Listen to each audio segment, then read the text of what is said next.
But in the meantime, always a huge pleasure to welcome to Chelmsford Dave Bracegirdle.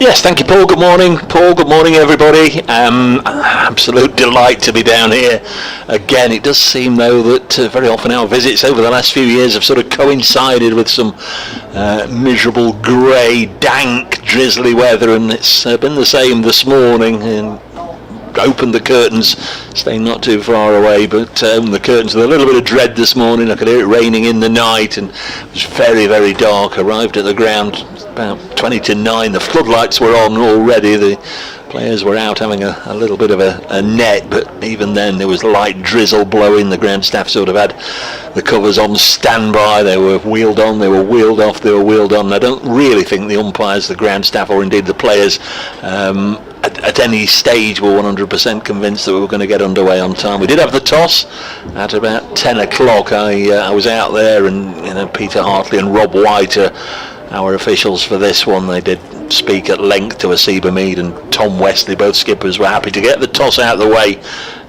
feeling that conditions wouldn't change for a while. At least they knew then what they would be doing as and when the weather relented. Asiba Mead won the toss. No surprise that he's asked Essex to bat first, and it's just been a waiting game over the last hour or so. Notts, we know, went into this one. They were going to make one change. Brett Hutton sitting this one out, Luke Fletcher in, so it's otherwise the same other 10 that played pretty well against Surrey at Trent Bridge last week. So you're going to get an opportunity, Paul. Not ideal conditions for him, but you'll get an opportunity during the course of this game to see the 16-year-old younger brother of Leicestershire and England's Rian Ahmed, Farhan Ahmed, who absolutely, I think, stunned the cricketing world and the record books last week at Trent Bridge. The youngest player ever to get 10 wickets in a first-class match in this country. The best debut for a Notts player. The youngest player to get a 7 for on debut. The records went on, and in all he bowled 75 overs in the game. He's one of those players that give him the ball and you can't get him off. A phenomenal feat. And 16, they talk about spinners sort of hitting their peak, don't they, at 30, 31, 32. Crikey, he's 16 and he's a sensation and an absolute joy to watch and be around. So let's see how he goes in his second game. Yeah, going to be interesting to see if Stuart Kerrison has prepared a pitch that will negate his spin, but I say that light-heartedly. The fielders for Nottinghamshire are just gathered around away to our right, and the two Essex openers, and we should be getting underway at any moment. The two teams, or the Essex lineup, by the way, is, I think Dave's just run you through the Nottinghamshire one. The Essex lineup is Dean Elgar, Robin Dass, Tom Wesley, Matt Critchley, Paul Walter, and then Luke Benkenstein comes in at number 6. The most notable thing about the Essex side, no Jordan Cox, we're not quite sure why. Then we have Michael Pepper, Simon Harmer, Shane Snater, Sam Cook and Jamie Porter. That is the Essex lineup. Essex, who lost to Worcestershire the other day, and that was a bad defeat when they only needed 175 for victory, and were dismissed for 134, I think it was. And a poor display by Essex with the bat has cost them any hope of catching Surrey. I don't think they'd much hope, to be honest, anyway. Nottinghamshire, Dave, with work to do just to make sure that they remain above Lancashire in the relegation battle. Yeah, very much so. Lancashire are the side that at the moment appear to be the one that are in most trouble. I think most cricket judges, observers believe that Kent just about need snookers, don't they? They are playing Hampshire this week. It's a delayed start down there at Canterbury. They've not got the toss or anything down there. Notts go there next week, but Kent are almost done and dusted. And then Lancashire last week, they lost, Notts drew, so there's a 10 point gap between Lancashire, who are in the drop zone, and Notts, who've got their noses above it. And clearly Notts need to match or better Lancashire's performance over these last 3 games, and then it'll be the Red Rose going down. But not going to be easy for Notts. They do play highly talented Essex side here have already defeated them twice in different competitions this year. It was a bit of a tousling at Trent Bridge in the first round of matches. Notts were well and truly cooked, with Sam getting a hat-trick in the first innings and 6 in the second innings as Notts were bowled out for a 80 odd, and then it was Robin Dass's turn in the 50 over competition at Trent Bridge with a splendid 100. Notts limited to about 220, 230 I think they made in their 50 overs, and Robin Dass chased it down with ease. A wonderful unbeaten century from him. So Notts duo Essex 1. Luke Fletcher's back in the side. He's going to get things underway from the far end, now called the Graham Gooch end. And here he comes, bowls, and that's a safe leave outside off stump. Fletcher bowling to Elgar, who had a poor game against Worcester. It's, I think, just about the first time Dean Elgar, who of course joined Essex to replace Sir Alistair Cook this season, I think it's the first time he's not made a decent score in one or other of the innings, or sometimes even both. So he will be looking to put that right here. And Notts equally have put Essex in. It's a greenish looking pitch, it has to be said, as Fletcher, wonderful servant to Nottinghamshire, terrific man, comes in and bowls, and this ball is played to mid-wicket. There's no run there, and if I remember rightly, Dave, Luke actually joined us on air briefly up at Nottingham in the first game of the season. Yes, it slips me by when he pops in, and when he doesn't, very often comes and joins in. 35 years of age now. I can remember one particularly destructive spell against Essex at Trent Bridge. Indeed. When he got 6 for 24, I think that was back 2021. Yeah, I was there that day. As here is Fletcher in, bowls to Elgar, single down to long leg. Yes, just referring back to when Luke Fletcher joined us, he came in, terrific man. His phone went off after he'd been up 2 overs, and whoever it was had hastened him away, and that was the last we saw of him. Yes, no real surprise. Tell me, ends are traditionally named after long-serving bowlers. Since I was last here, we've now got the Graham Gooch end and the Sir Alistair Cook end. Indeed, yep. Obviously Essex's 2 greatest ever batsmen, and well, nice to see them commemorated thus. Similar to, I suppose, Lancashire, Jimmy Anderson, Brian Statham. Fletcher's on his way again from the Graham Gooch end.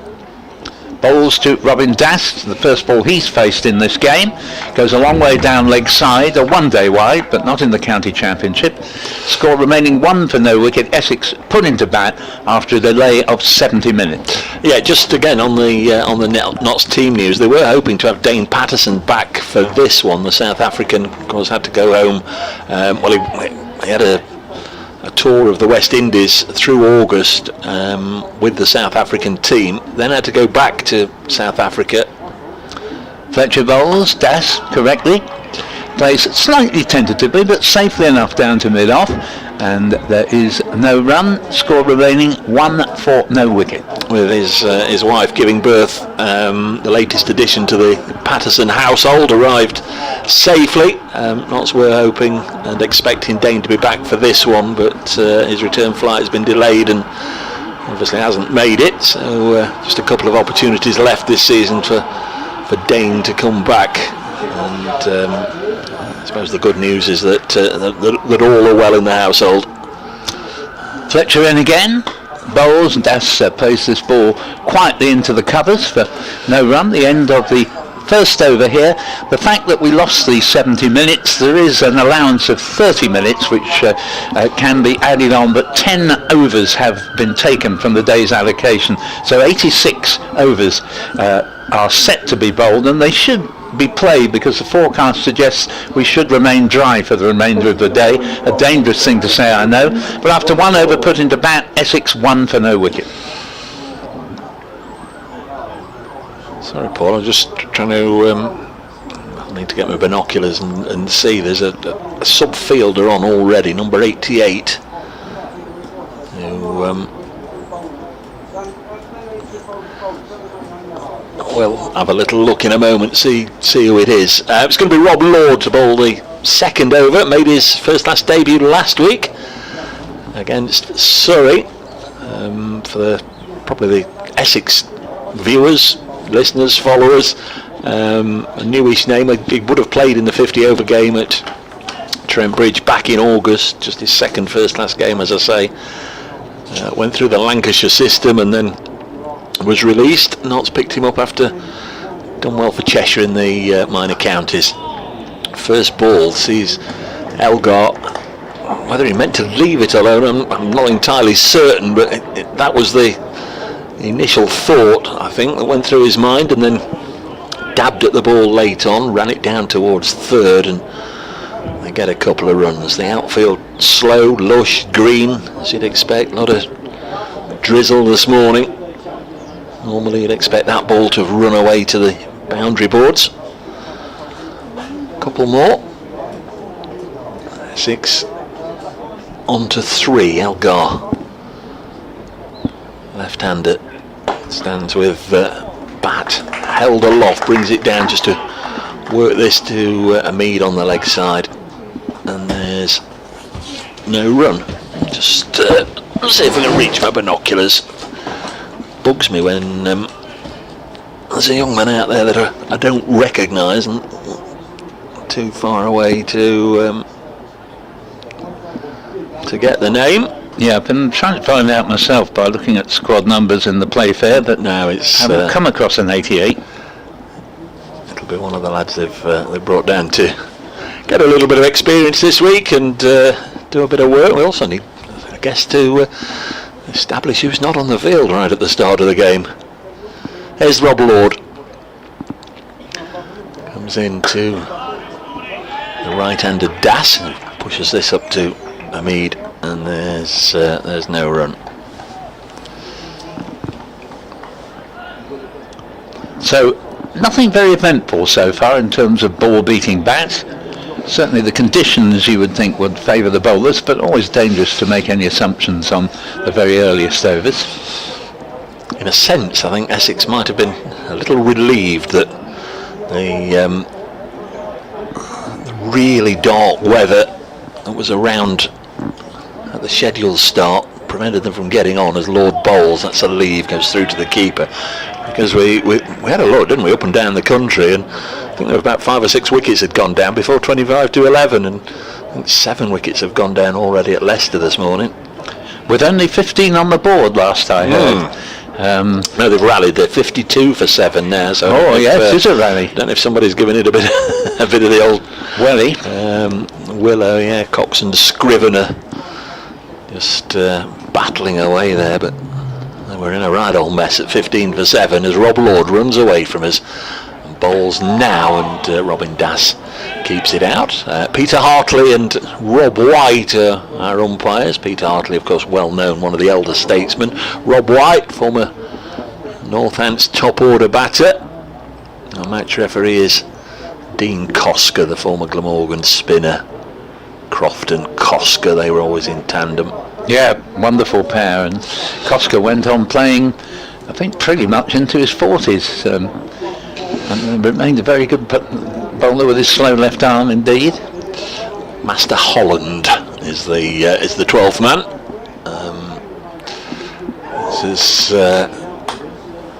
lifted over the top, or a thickish outside edge, which took the ball over the top of the slips from Das and away for 4 runs, ending the over.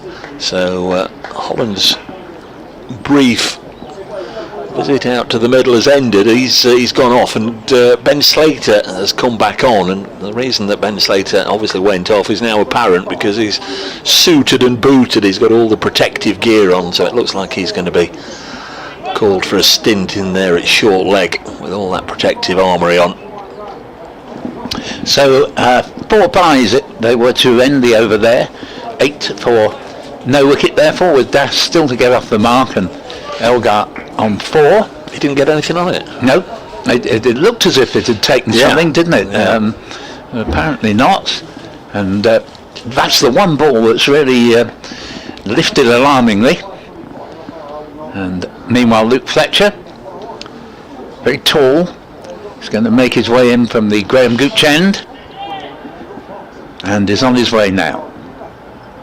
Bowls to Dean Elgar, and That's a leave outside off stump, and score remaining at 8 for no wicket. But Elgar obviously felt that one did something a little bit untoward, because he's gone down and done quite a bit of gardening. So the field then, some freshish names for the Essex people tuning in and watching on the live stream. The wicket keeper's the South African Test wicket keeper, Kyle Verreynne, made an unbeaten half century on his debut last week. Elgar stretches forward to the next ball, plays it into the covers. There will be no run. The score remaining at 8 for no wickets. 3 slips. Joe Clark and Freddie McCann and Lyndon James are the 3 slips. Yeah, McCann's another new one. He's 19 years of age. This is just his 3rd game. Made a half century in his debut match a couple of weeks ago at Durham, and then last week a splendid 150. Terrific against Surrey. Lyndon James, who got his county cap last week, is at 3rd slip. Fletcher bowls. That's a lead. Probably didn't pass the off stump by very much. We're not in the ideal position to see it here, where it's sort of fine leg, but it invoked a little bit of interest in the slip corners. You hear one of the many emergency vehicles pass behind the ground that you'll hear in the course of the day. 8 for no wicket in the 3rd over.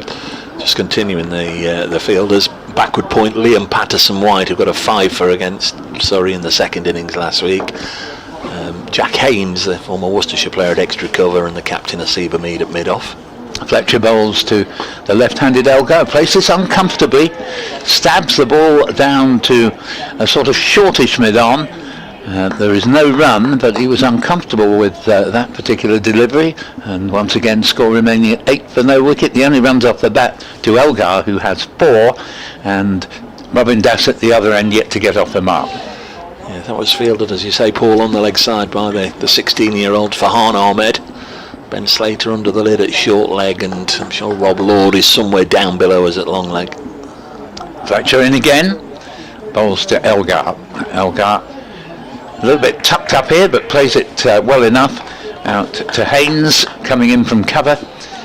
Ball barely getting off the cut strip, and put into bat with 70 minutes lost and 10 overs taken off the day's capitation. There'll be 86 overs in the day, and the score is 8 for no wicket. Yeah, we were just talking about Leicestershire. They're now 52 for 8 in that Division 2 game. Division 1, still no play yet between Durham and Lancashire and Kent and Hampshire. Ooh, Elgar palpably beaten here, nicely taken low down by Verreynne, and that completes the 3rd over. A couple of very good deliveries in that had the better of an experienced player in Dean Elgar, and pretty good bowling in helpful conditions. It's 8 for no wicket, 3 overs gone.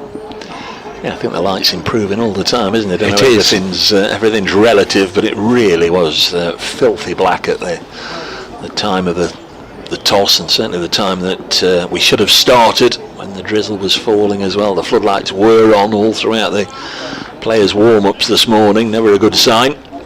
Weren't many people in the ground. Plenty of now come along within the last half an hour, 45 minutes or so. And they're watching Rob Lord, leaving behind a pile of sawdust. Comes past umpire Hartley and bowls wide of the off stump, and plenty of width offered for Robin Dass, who cuts this away for 4. Nice looking shot, square of the wicket on the offside, and gets the ball to the advertising boards. Essex move on to 12 without loss. Nice way to get off the mark. He is strong in his offside work. Robin Dass, he's quite a dab late cutter, and also plays a very nice cover drive. He's pretty inexperienced, one of Essex's youngsters who've come onto the scene this year. Did pretty well, as he demonstrated against Nottinghamshire with that not-out century in the 50 overs game not so long ago.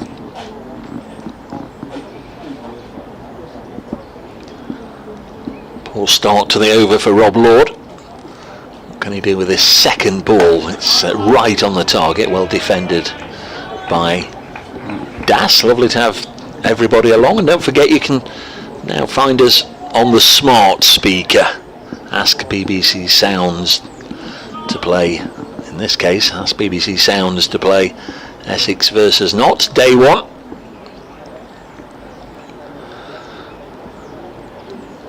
Are you a smart speaker addict, Paul? Have you got one? No, I'm afraid I haven't. No, nor me.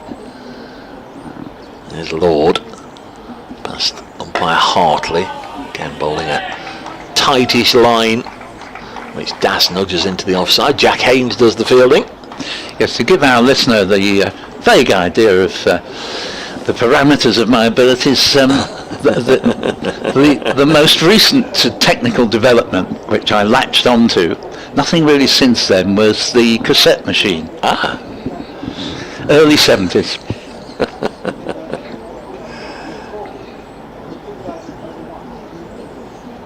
Three slips, then a gap to backward point, so anything guided down to third man will go for four, but Rob Lord, since that first ball, has declined to give Robin Das any width.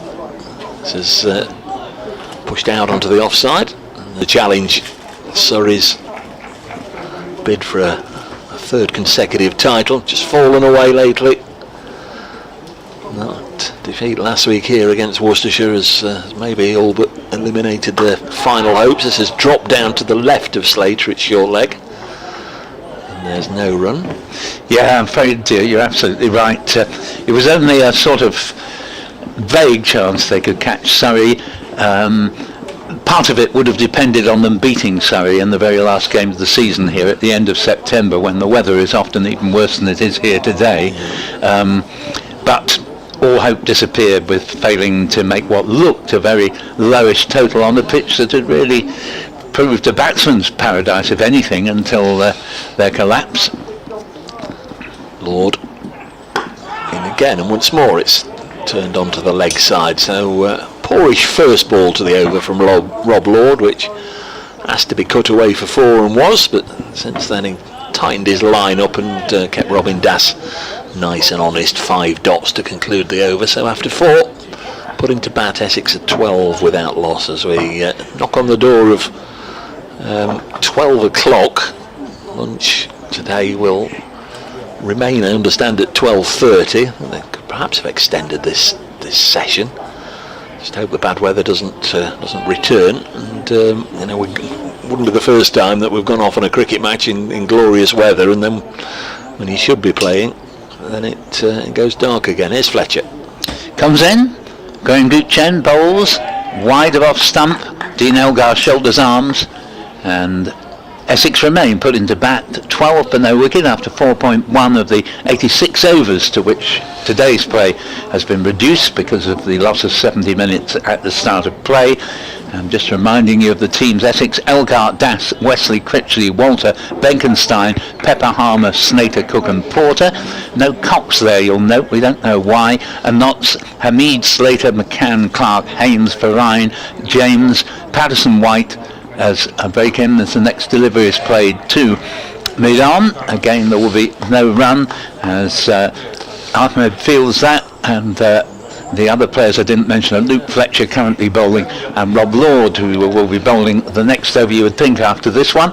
12 for no wicket in the 5th. Well, presumably Cox is in one or both of the white ball squads. I think that begins at the weekend, doesn't it? Yeah, that'll be it, yeah. But I know he was 12th man for England yesterday. Just yeah, clearly no injury problem as Fletcher's in. Bowls to Elgar. Oh, that's a good one, and that is signalled a no ball, but it certainly beat Elgar, and he flinched at that. It clearly, as I say, we're not in the ideal position to see what exactly the movement is, but that certainly must have done something. And the score meanwhile moves on to 14 for no wicket with the no ball. Dave's just disappeared very briefly to update listeners to BBC in the Midlands, as here is Fletcher again in, bowls to Elgar, and Elgar has got runs here. There's an appeal, but it's come off the middle of his bat, and they should get 3 as there's a long chase out toward the boundary. It hasn't quite got the legs on this dampened outfield after morning drizzle to go all the way. He timed it beautifully. They get 3. And the score along to 17 without loss, with 7 to Elgar, 4 to Das, whose one scoring shot was the shot of the morning so far. A lovely square cut from the bowling of Rob Lord, one that was just gave the batsman the width that he enjoys. And in the 5th over, Essex put into bat 17 without loss, but particularly from the bowling of Fletcher, there is a little bit of something in this pitch, greenish pitch as I say, as Fletcher motors in. Bowls, and just to underline the point of play, and a miss from Das outside off stump. He'd moved somewhat tentatively forward, and clearly he's a little bit suspicious of movement here. That one, I would imagine, moving away. As I say, we're not in the ideal position to see any movement. And Fletcher just approaching the top of his run-up, and Dave will be back with us shortly, having done his update. Fletcher's in, 3 slips and a bat pad. Slater, this ball is played instead to gully, or really more backward point than a gully, and there is no run, and that's Patterson White in that position at backward point. 17 for no wicket in the 5th as Dave returns. It's still going to be Fletcher, the 2 opening bowlers still going.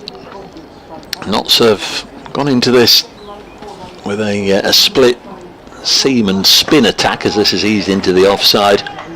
Lyndon James, the all-rounder, is the only other frontline seamer, plays as an all-rounder of course. Lyndon James will bat 7, but expect to see him bowl a number of overs. But then a 3-pronged spin attack really. Liam Patterson White, the slow left armer, Farhan Ahmed, the right arm off spinner, and also might see a bit of Freddie McCann as well.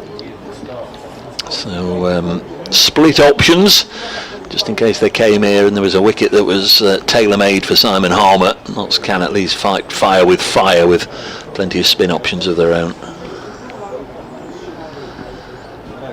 So, for the moment, a decent start for Essex, but ball has, in particularly the last couple of overs, given a little bit of a hint that there might be a wicket or 2 in the offing before lunch.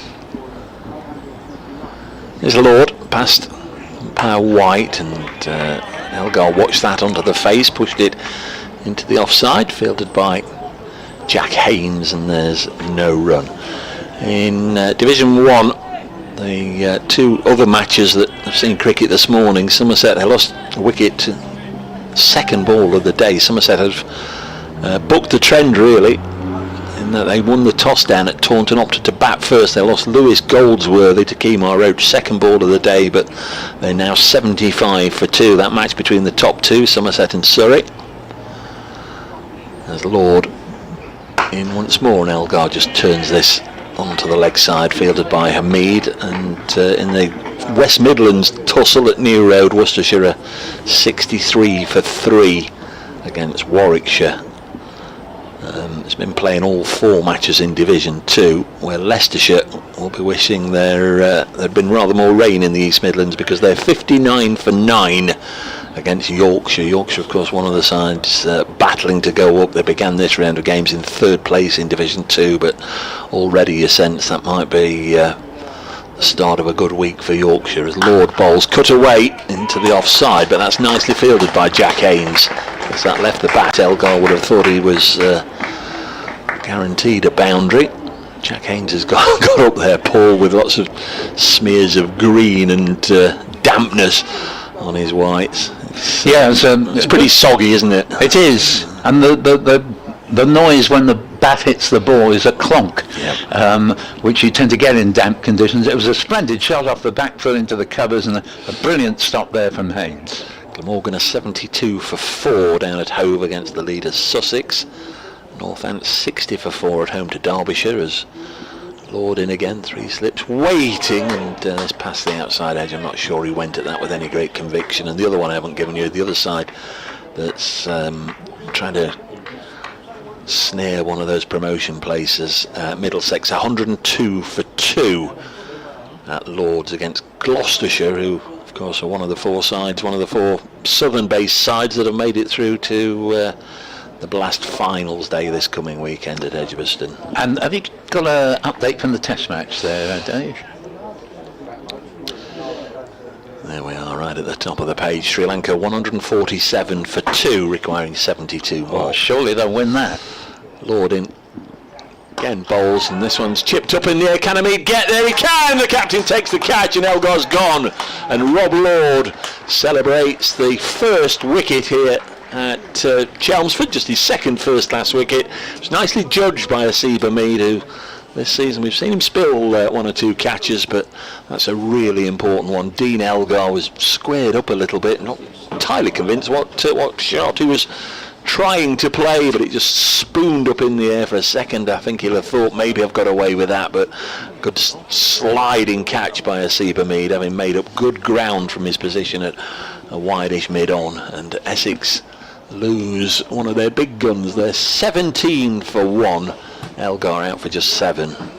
Yes, as you say, squared up a little bit and startled, I think, by what the ball did, and it just looped up off a leading edge and looked as if it might well land safely, but it went up quite a way, and that enabled Hamid, running back from mid-on, to dive full length and take it literally inches off the ground. A very fine catch, and the end of Elgar, an important wicket.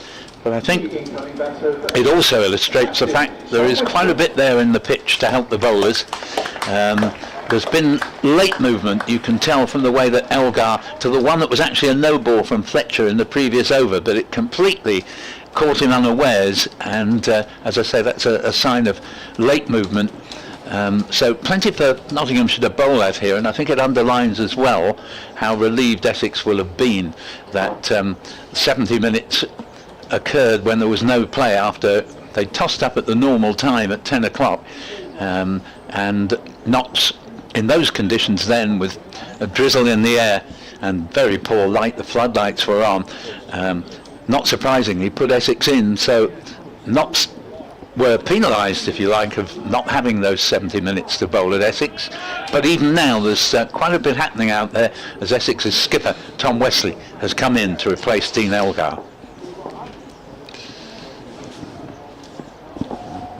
Wesley, right-hander of course.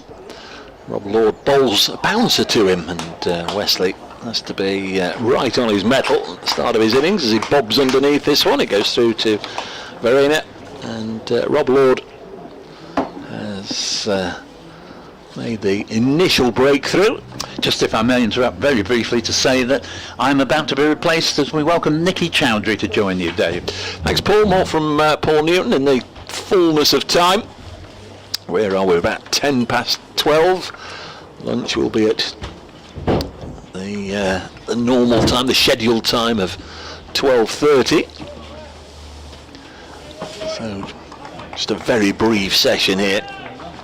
Notts will be hoping that they can add to their tally of wickets. Here comes Fletcher from the Graham Gooch end. This is pushed by Robin Das to backward point, fielded by Haynes, and there's no addition to the total. Das has 4, Elgar has gone already for 7, and Wesley still looking to get off the mark. Such a damp feel in the air. It's a chilly day, not that much breeze at the moment. As Luke Fletcher, sweater off, short sleeve shirt, looks ready for business, comes in and it's that good line just round about the top of off, and it goes through to Verena. Morning, Nikki, how are you? Morning. In fact, I beg your pardon, we'll start that again. A very good afternoon, Nikki. Afternoon. Yeah, it's a bit chilly, isn't it? It is. It's very autumnal. Yeah, it's everything's relative, of course, but it was a lot worse, wasn't it, 2 hours ago when we were here, wondering just how much cricket we'd get today. 10 overs have been lopped off. The allocations, Fletcher bowls worked of something onto the leg side. We'll just have a little look. Yeah, I didn't think it was a woody sort of sound. Did come off the pad, and a leg by to the Essex total. They move on to 18 for 1 in these murky conditions. Decent crowd in for a Monday though, isn't it? Not bad at all, of course. No youngsters around. I think questions would probably be asked if mum and dad were here with 3 or 4 kids. And if there are any youngsters, they'll definitely be hiding, making sure they're not seen. They've maybe taken a day off school to come and watch the cricket. Quite a lot of top coats in evidence as well, as Fletcher bowls and Wesley shoulders arms goes through to wicket-keeper Verena. Notts will have been obviously keen to make that initial breakthrough. Wouldn't have wanted to go through this little mini session of around 50 minutes without getting at least 1 wicket.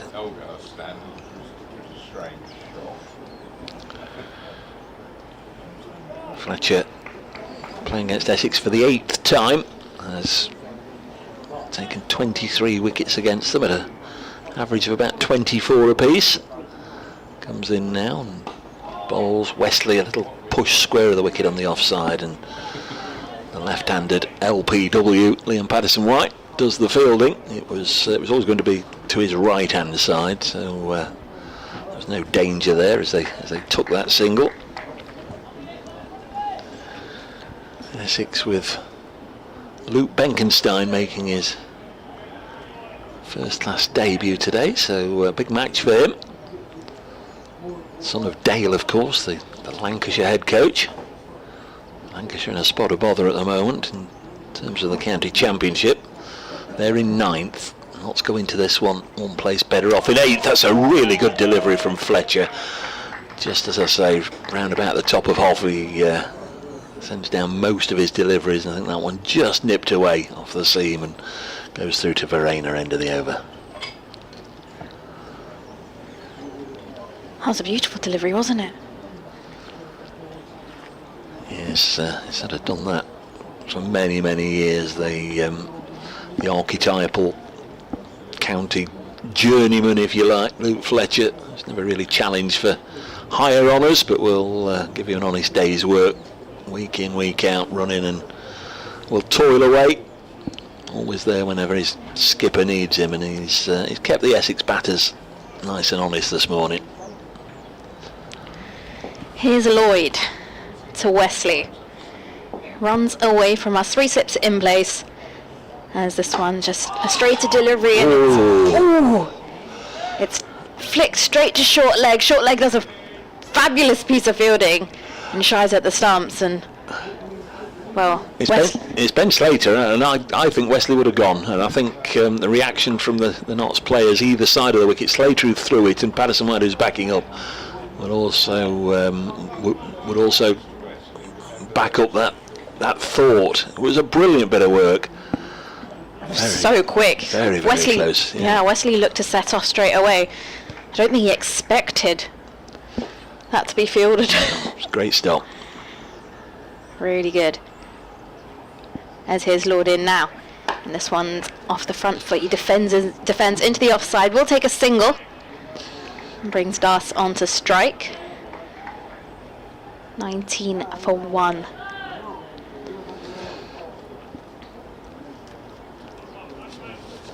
Yes, Notts gave Rob Lord a couple of looks this season. They had the tip off that he was bowling quickly and getting wickets for Cheshire in the national counties. And brought him in the 50 over competition. He got a 5 against Surrey at Guildford, and they've given him a contract till the end of the season.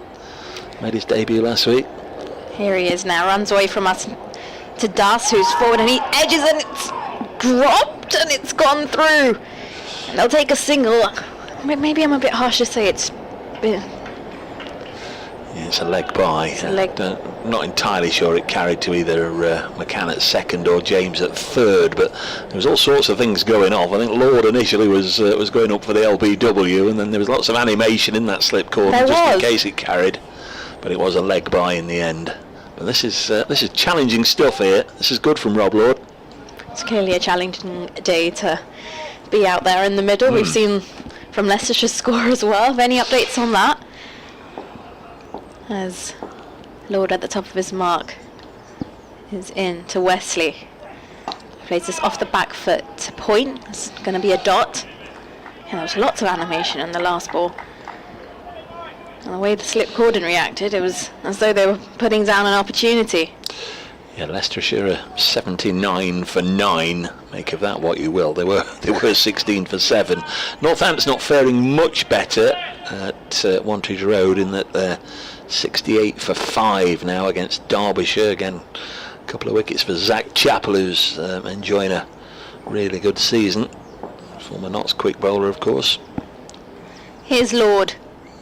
And again, this one back of a length, and Wesley firmly defends straight back down the line of the wicket.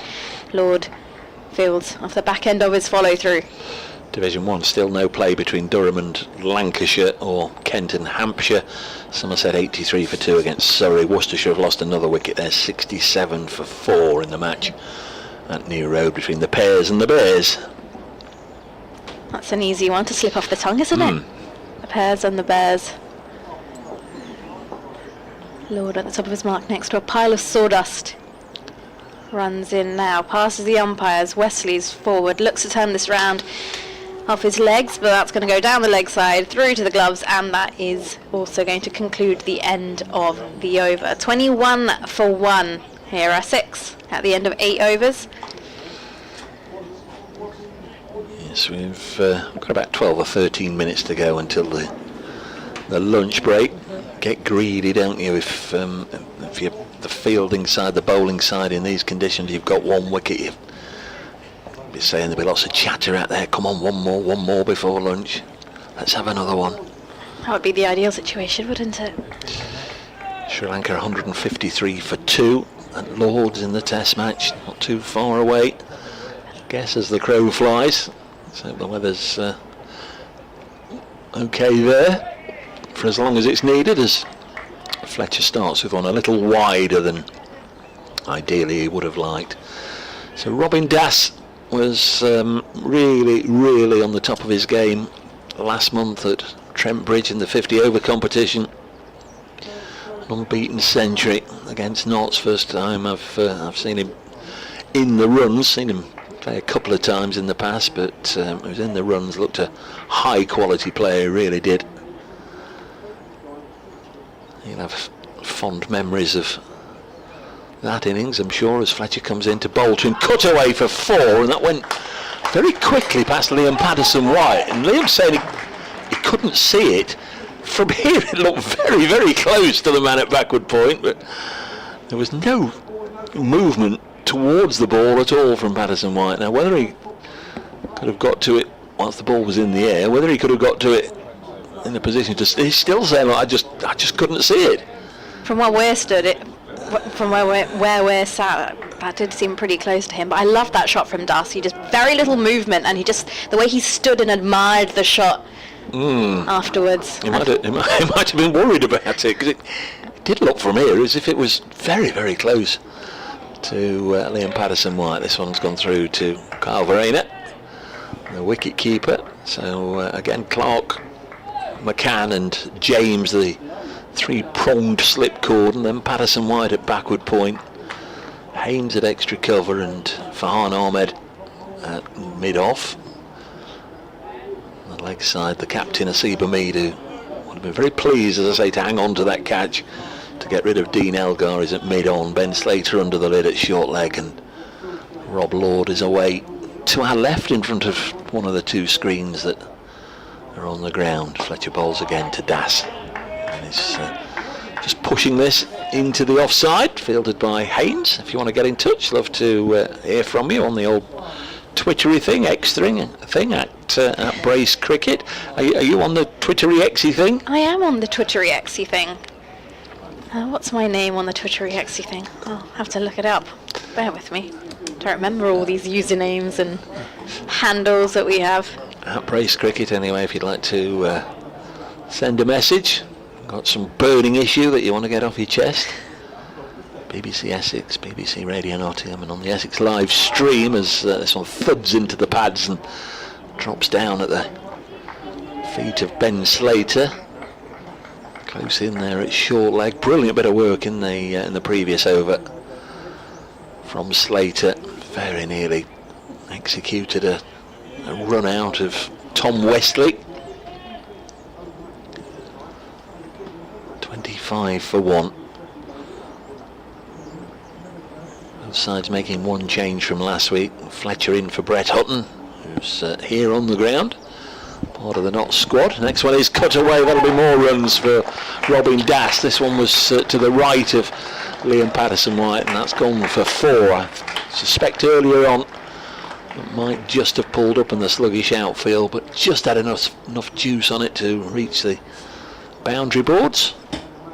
And board showing us 25. I don't think it's gone on yet. Sometimes they do take a moment down. Now it's 31 for 1 is the score. Yeah, I thought I just wondered if the umpire was leaving his arm out there a little longer after signalling. So that's another no ball by Fletcher, the second this morning. So there'll be one ball left in the over.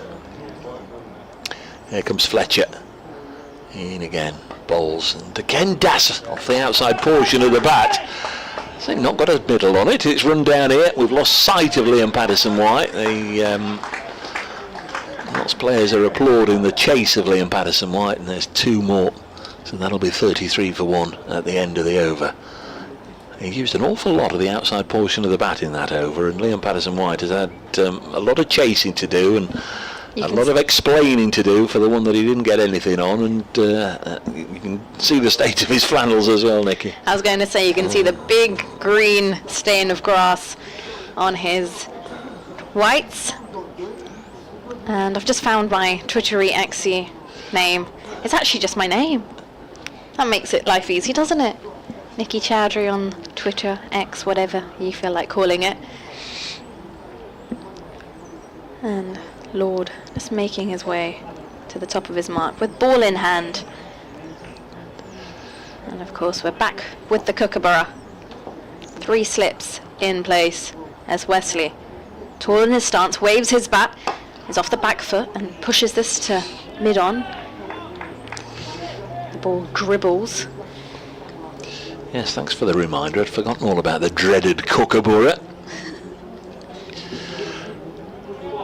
What are your thoughts on that? Everyone seems to have their fair share of opinions. Where do you stand on that? Well, the games at the start of the year, for understandable reasons, I don't think Notts were too happy. They were well and truly cooked by it at Trent Bridge. The only positive result in the country came at Trent Bridge. Here's Lord to Wesley now. This is a full delivery, which is pushed to mid-on once again. It's only resulted in the first 2 rounds, wasn't it? Essex beating Notts at Trent Bridge as players at the start of the season.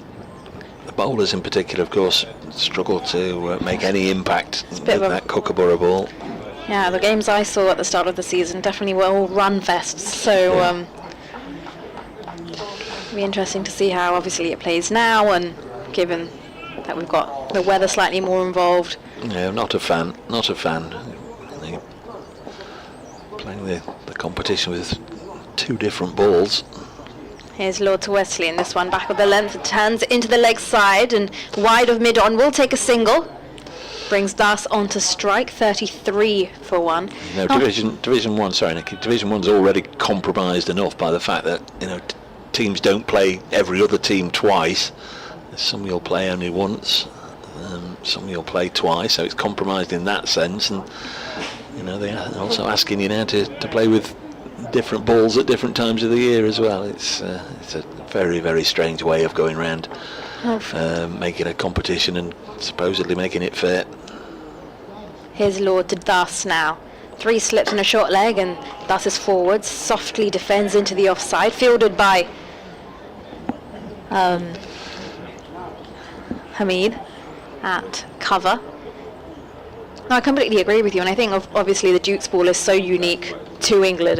That's why people come, and when they come to England, it's the challenge that they face, especially as a batter, and Every country has their own challenges. If you go to the subcontinent in India, you play with the SG ball. Down under in Australia, the kookaburra, and then England, of course, is known for its dukes. So I feel like that's what keeps every place unique. As in comes Lord now to Das, who's off the back foot. Oh, squared up a little bit, as this is played again to Hamid at cover. That match at Grace Road, Leicestershire 92 for 9. They were, well, I mean, they're obviously still in strife. Just looking, they were 11 for 6, 15 for 7. And then Ben Cox, the former Worcestershire keeper, of course, now has made the move to become a Fox. He's 45 not out from 29 balls, 8 fours and a 6. Just giving it a little bit of long arm. Ben Coates got 5 wickets. Lord in to Das, who's off the back foot and pushes it to point, and that will be the end of the over as well. 34 for 1 at the end of the over. 9 overs gone. Das with 14, Wesley with 3. Probably time for just one more over. Seems like we've only just got out there and got this game going after that hold up this morning. We lost the first 70 minutes. Lots aren't going to stay with the convention of giving the final over before lunch to a spinner. We're going to keep Luke Fletcher on from the far end, the Graham Gooch end, as it's now known. Fletcher 5 overs, none for 19. It was a little unfortunate in the last over, I fancy. Comes in and bowls, and again Wesley with the Das knack of getting a couple of runs down to third off the outside edge. That one ran safely along the ground. 2 more. Taking inspiration from his partner down at the non-strikers end. Well, you know, that's intentionally or unintentionally. I think that's the last 12 runs off Fletcher, apart from his no ball, but the last 12 off the bat have all gone down to third, and you know, you've either got to maybe move third slip Lyndon James a little wider, or put a third in, or put a fourth slip in, but can't just keep allowing runs to go down there, surely. As Fletcher very nearly, very nearly gets his man. I think an inside edge has partially saved Tom Wesley, but it's also not done him any favours, because he's at the moment just trying to gulp in some fresh Essex air and just trying to get a little bit of feeling back, because he's got an inside edge that's left him stricken out there. But without that inside edge, may well have been on the receiving end of a loud Fletcher appeal towards the umpire. Of course, the other thing this is going to do is it's just waiting, I think, for the physio no doubt to come and sort him out. Also, what it's done is meant that it will be the final over of the session. Hope he's okay. It's one of those where there's not much anyone else can really do. Delicately put, yeah, you're spot on. The Essex physio's coming out with a bag of tricks. I'm not entirely sure that we hear a lot of things described as magic spray and all that, but I don't think a squirt of any magic spray is going to sort Tom Wesley out. He just needs a minute or two on his own, and everybody understands. Although he's now dropped his trousers, so we might be seeing rather more of the wound than we really need to see. The score is 36 for 1. The man at Dean Elgar was squared up a bit by Rob Lord. Not entirely sure what shot he was trying to play, sort of fend it off his body with force, and it ballooned up in the air. For a split second looked like it was going to fall to safety, but Nasib Hamid had to make a nice slide as he moved round from mid-on and took the catch. As I say, has been spilling a few of late, Nasib Hamid. Some that you'd expect him to take, so we'll be delighted to hang on to that one. That was when the score was on 17 in the 6th over. And apart from ensuring that this was going to be the final over before lunch, I think it's ensured that we're going to be late in going to lunch now, because there's still still 4 balls left in this over. Wesley's okay to carry on. He's been treated as he just remarks his guard. Fresh start. Just needed a bit of time, really, just to get his breath back. Fletcher comes steaming in, and then umpire Rob White sticks his arm out, so Fletcher has to put the brakes on, and rather like the Titanic turning, he has to go back and do it again. And he comes and bowls to Tom Wesley. Whips this away for 4. Isn't it always the way? It's a nice shot, actually, good firm shot. It smacked with a hearty sound into the advertising boards away. Square of the wicket on the leg side. Just went past umpire Hartley and away for a lovely boundary. That takes the score on to, well, again, I keep looking to the board to my right, which never seems to change, and then the one to my left has already added it on. 40 for 1. Not got the monitors working in here. Sometimes you have the monitors working here at Chelmsford, and saves you craning your neck, saves you falling out of the window to have a look at the scoreboards. Fletcher bowls. Tom Wesley, who had his go with England, thought he did reasonably well, but now very much devoted and dedicated to Essex's cause in the county championship. Pushes this into the offside, and there's no run. Farhan Ahmed doing the fielding. They've been doing a lot of work for BBC Sport on the last few rounds of the county championship, Nick, here, and it got a lot of traction. The performance of young Farhan last week, as this goes through to the keeper. 10 wickets on debut at 16, even younger than W.G. Grace, who was the previous youngest in first-class cricket in England to get 10 wickets at 16 years of age. Farhan, younger brother of Leicestershire's Rian. Yeah, absolutely incredible. I think I was down at Hove that day for the Sussex versus Derbyshire game, and when those figures came through, what an ideal start to your first-class career. Bowled 50 overs in the first innings and then 25 unchanged in the second. Phenomenal stuff. As Fletcher in once more, that was a nice, firm, bold shot from Wesley to end the session. That is it, ladies and gentlemen. I'm afraid it's just gone 12:30. It's 40 for 1, and all too brief a session. We lost 70 minutes due to the bad weather. We've managed to get 11 overs before lunch. Elgar out, Courtmead bowled Lord for 7, was the only casualty, so in that sense Essex will be quite pleased to go to lunch with Robin Das on 14, Tom Wesley on 9, quite a lot of extras, 10 already conceded by Notts by one way or another. 40 for 1 at lunch. Hopefully the weather will not only hold but will continue to improve, and the players will be back out there at 10 past 1. I hope you'll join us then.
for you, Dave. You take a rest at that point. Absolutely, wherever you are. Yeah. Go on, Nicky, kick off. Tell them where he is. Let them know.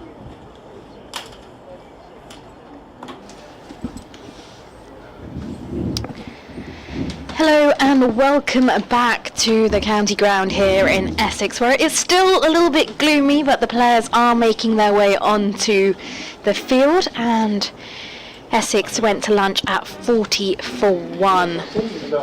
Nottinghamshire won the toss and put them into bat on what seemed like almost perfect bowling conditions without the drizzle.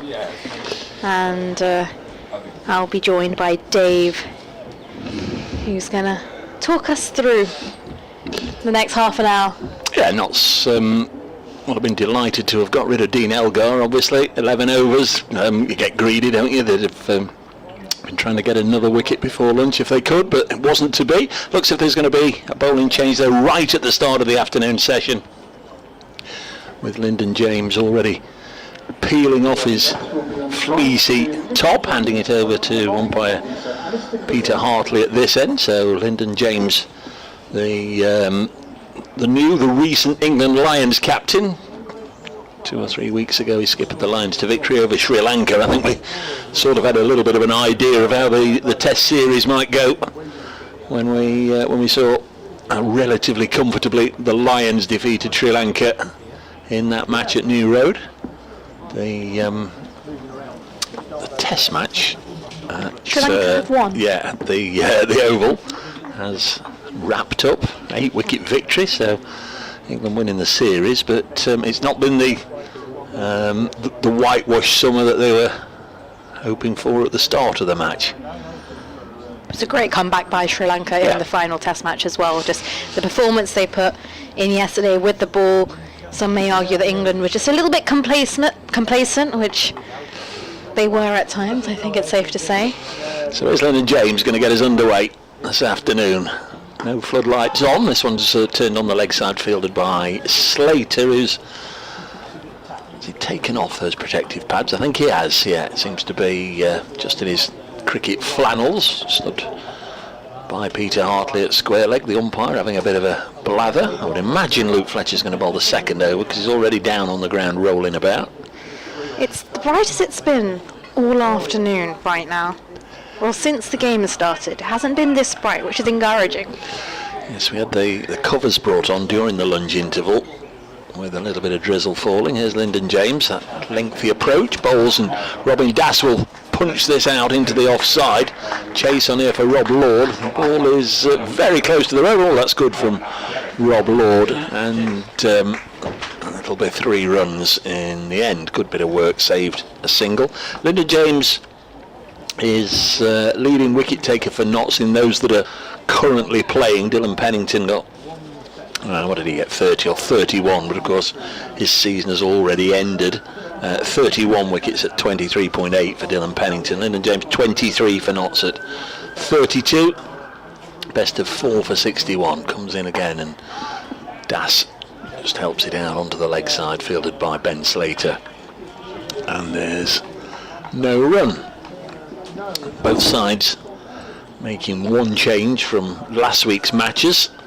There's a debut for the young batter Luke Benkenstein, debuting first class cricket, so a proud moment for him and family and friends. He comes into the side for Noah Fain, and for Notts, Luke Fletcher, the wily old campaigner, back for another wily old campaigner, Brett Hutton, who sits out. As James bowls to Das, eases this up to the Notts captain Ameed at mid-on, and there's no addition to the total. Umpire Hartley's just getting a little animated about something. Not that he usually gets very animated at all. He's just asked Tom Wesley to pick up some bits of rubbish that had either blown onto the wicket or maybe a bit of loose soil that had come off somebody's studs. 3 slips, no third. Essex scored a good number of runs in that area before lunch. That's a good delivery from James. First one he's got to go past the bat and through into the gloves of Kyle Verreiner.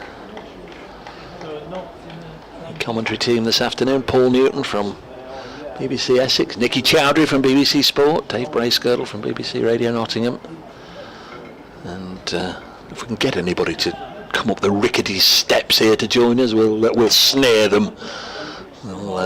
Dangerous steps, I must admit. Yeah. I'm just really klutzy. Yeah.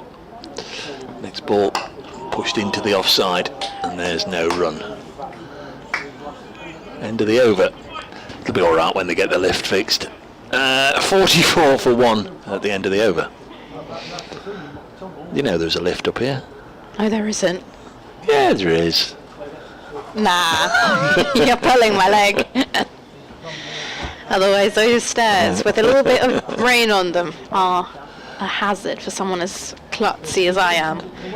Honestly, the way I can get myself injured and into horrible accidents, you'd be surprised. It's going to be Luke Fletcher from the Graham Gooch end.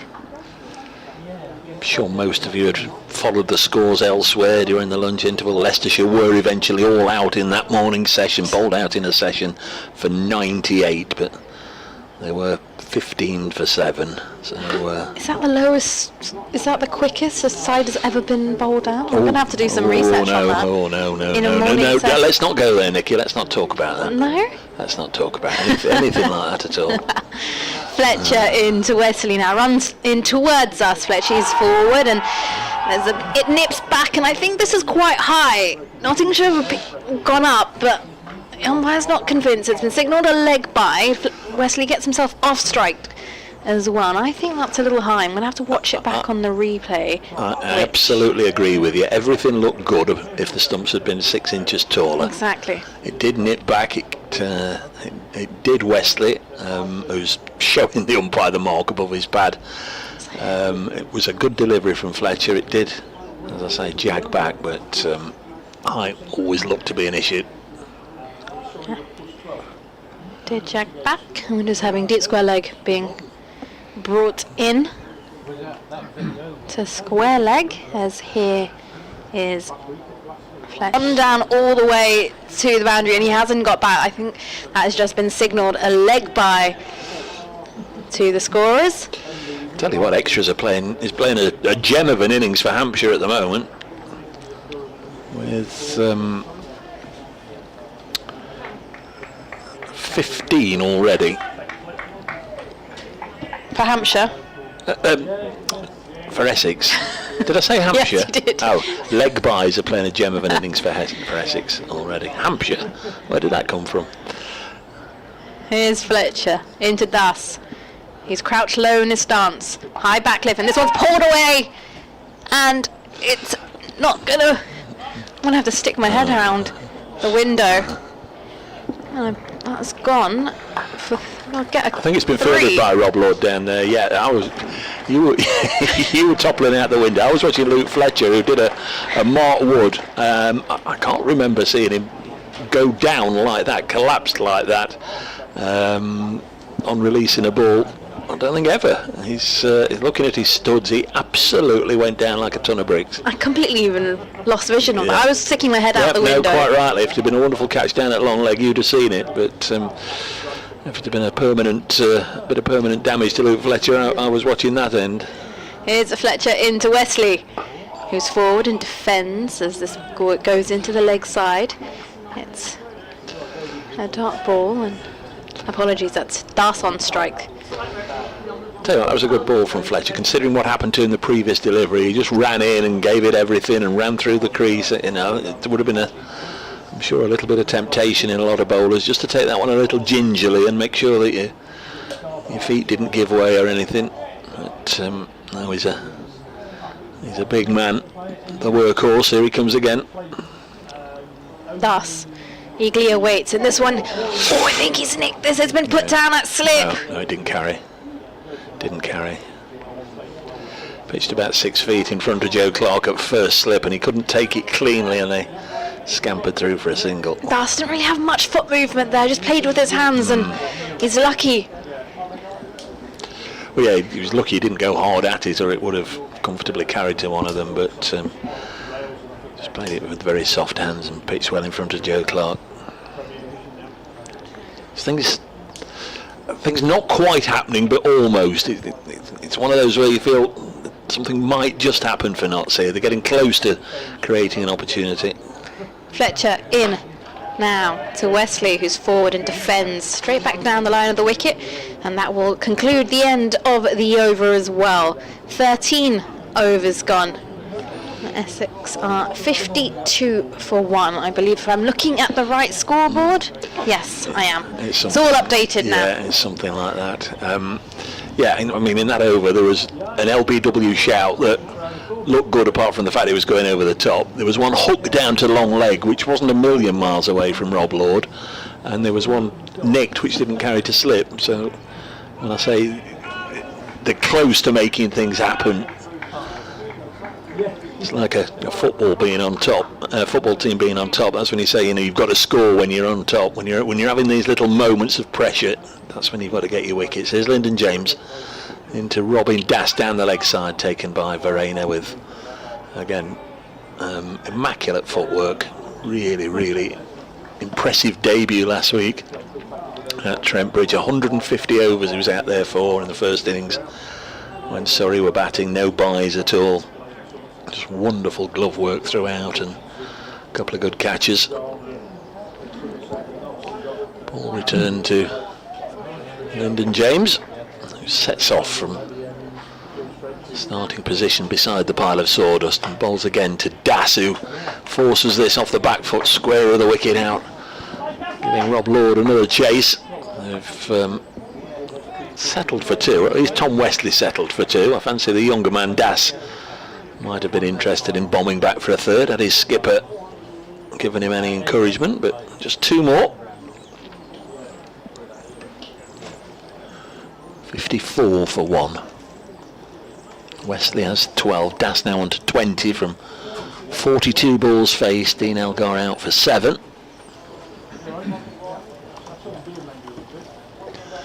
James again once more down the leg side and called as a no ball by umpire Hartley. So 2 more on the extras column, which advanced to 17 out of 56.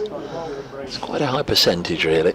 Lots have been a little bit sloppy there in terms of some of the extras they've given away. It's been 4 byes. There's been 6 on the no balls column. 3 overstep incidents. James bowls again, nicked. Oh, that's a good catch. Freddie McCann at second, a really good catch. That went quickly, and Lyndon James has got his 24th wicket of the season with a lovely delivery that Das has nicked firmly into the hands of second slip, and Essex are 56 for 2. That absolutely flew into the slip cordon. Top reactions there, and Das, well, similar to the last over where he didn't really move his feet and waved his bat just outside his body line, and here he was just gone slightly harder than it, and this time it did carry all the way to second slip, and unfortunately he is going to have to depart after scoring 20. Yeah, really good catch. Told you something was on the brink of happening. Just felt like it was in the air, wasn't it? Yeah, it was, very much. So both wickets from this end. Rob Lord before lunch. Lyndon James replacing the recent acquisition to the Nottinghamshire staff since lunch, and Lyndon James strikes, coming out into the middle to join his captain is this Matt Critchley, I think it is. Former Derbyshire man, of course.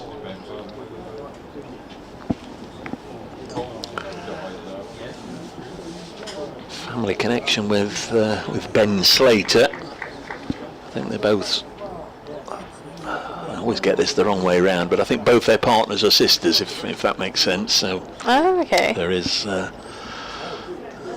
connection between Matt Critchley, who's out there batting, and Ben Slater, who's on the Nottinghamshire side. Good catch from Freddie McCann. Also had to really shuffle their slip cordon options recently as James bowls, and this is driven back at him by Critchley. Calvin Harrison and Matt Montgomery have been regular features in that slipcord this season. Neither of whom are playing at the moment. So Freddie McCann, a really sharp one. Essex 56 for 2. Luke Benkenstein's listed to come in at 5. Next ball on its way now and wide of the off stump through to the keeper. And then I think the list we had is Paul Walter and Michael Pepper, Simon Harmer, Shane Snater, Sam Cook and Jamie Porter. It's a good carry on that delivery as well there from James. Seems to be quite a bit of action going on around the ground. A lot of sirens, emergency vehicles in the vicinity. And it's a fine end to the over as this one goes past the outside edge. So Lyndon James up and running in this match in terms of wickets. He's again just having a bit of a detailed debrief from umpire Hartley about where his feet are landing. But at the end of his second over, Lyndon James has figures of 1 for 8. And Fletcher's going to be back for his 8th over as he makes his way to the top of his run-up next to another pile of sawdust, which I'm pretty sure is going to come in handy today or over the next few days, especially looking ahead of the forecast tomorrow. Dave, it's not your ideal cricketing weather, but hopefully it just blows over. It's Wesley on strike as he taps his bat. And this one's a straight delivery and it's played into the leg side. It jags back again. We've seen that a little bit from Fletcher. This moves off the surface. 3 slips, a point, cover, mid-off, mid-on, deep square leg and a long leg in place for Wesley, who's on 12. As he looks down and taps his bat once again in his stance. As he waves his bat now as he awaits Fletcher running in towards him.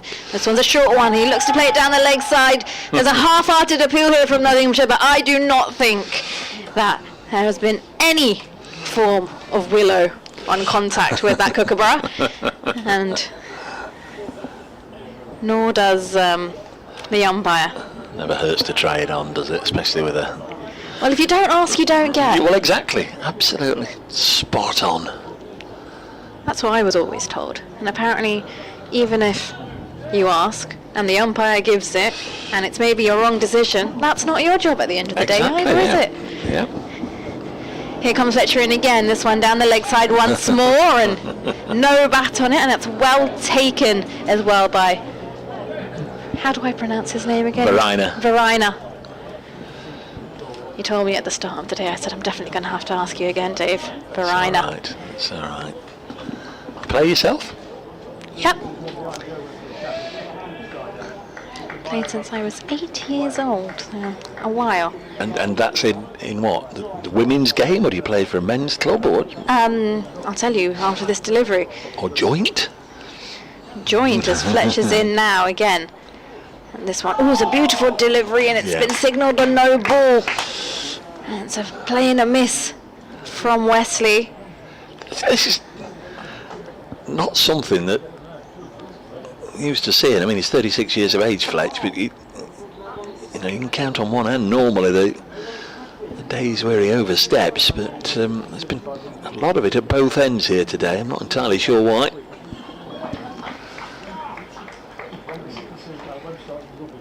Three slips, and it's just starting to get a little bit more cloudier as in comes Fletcher. And this one's outside the off stump, left alone by Wesley. A large stride towards the ball, and that's straight into the gloves of Verena.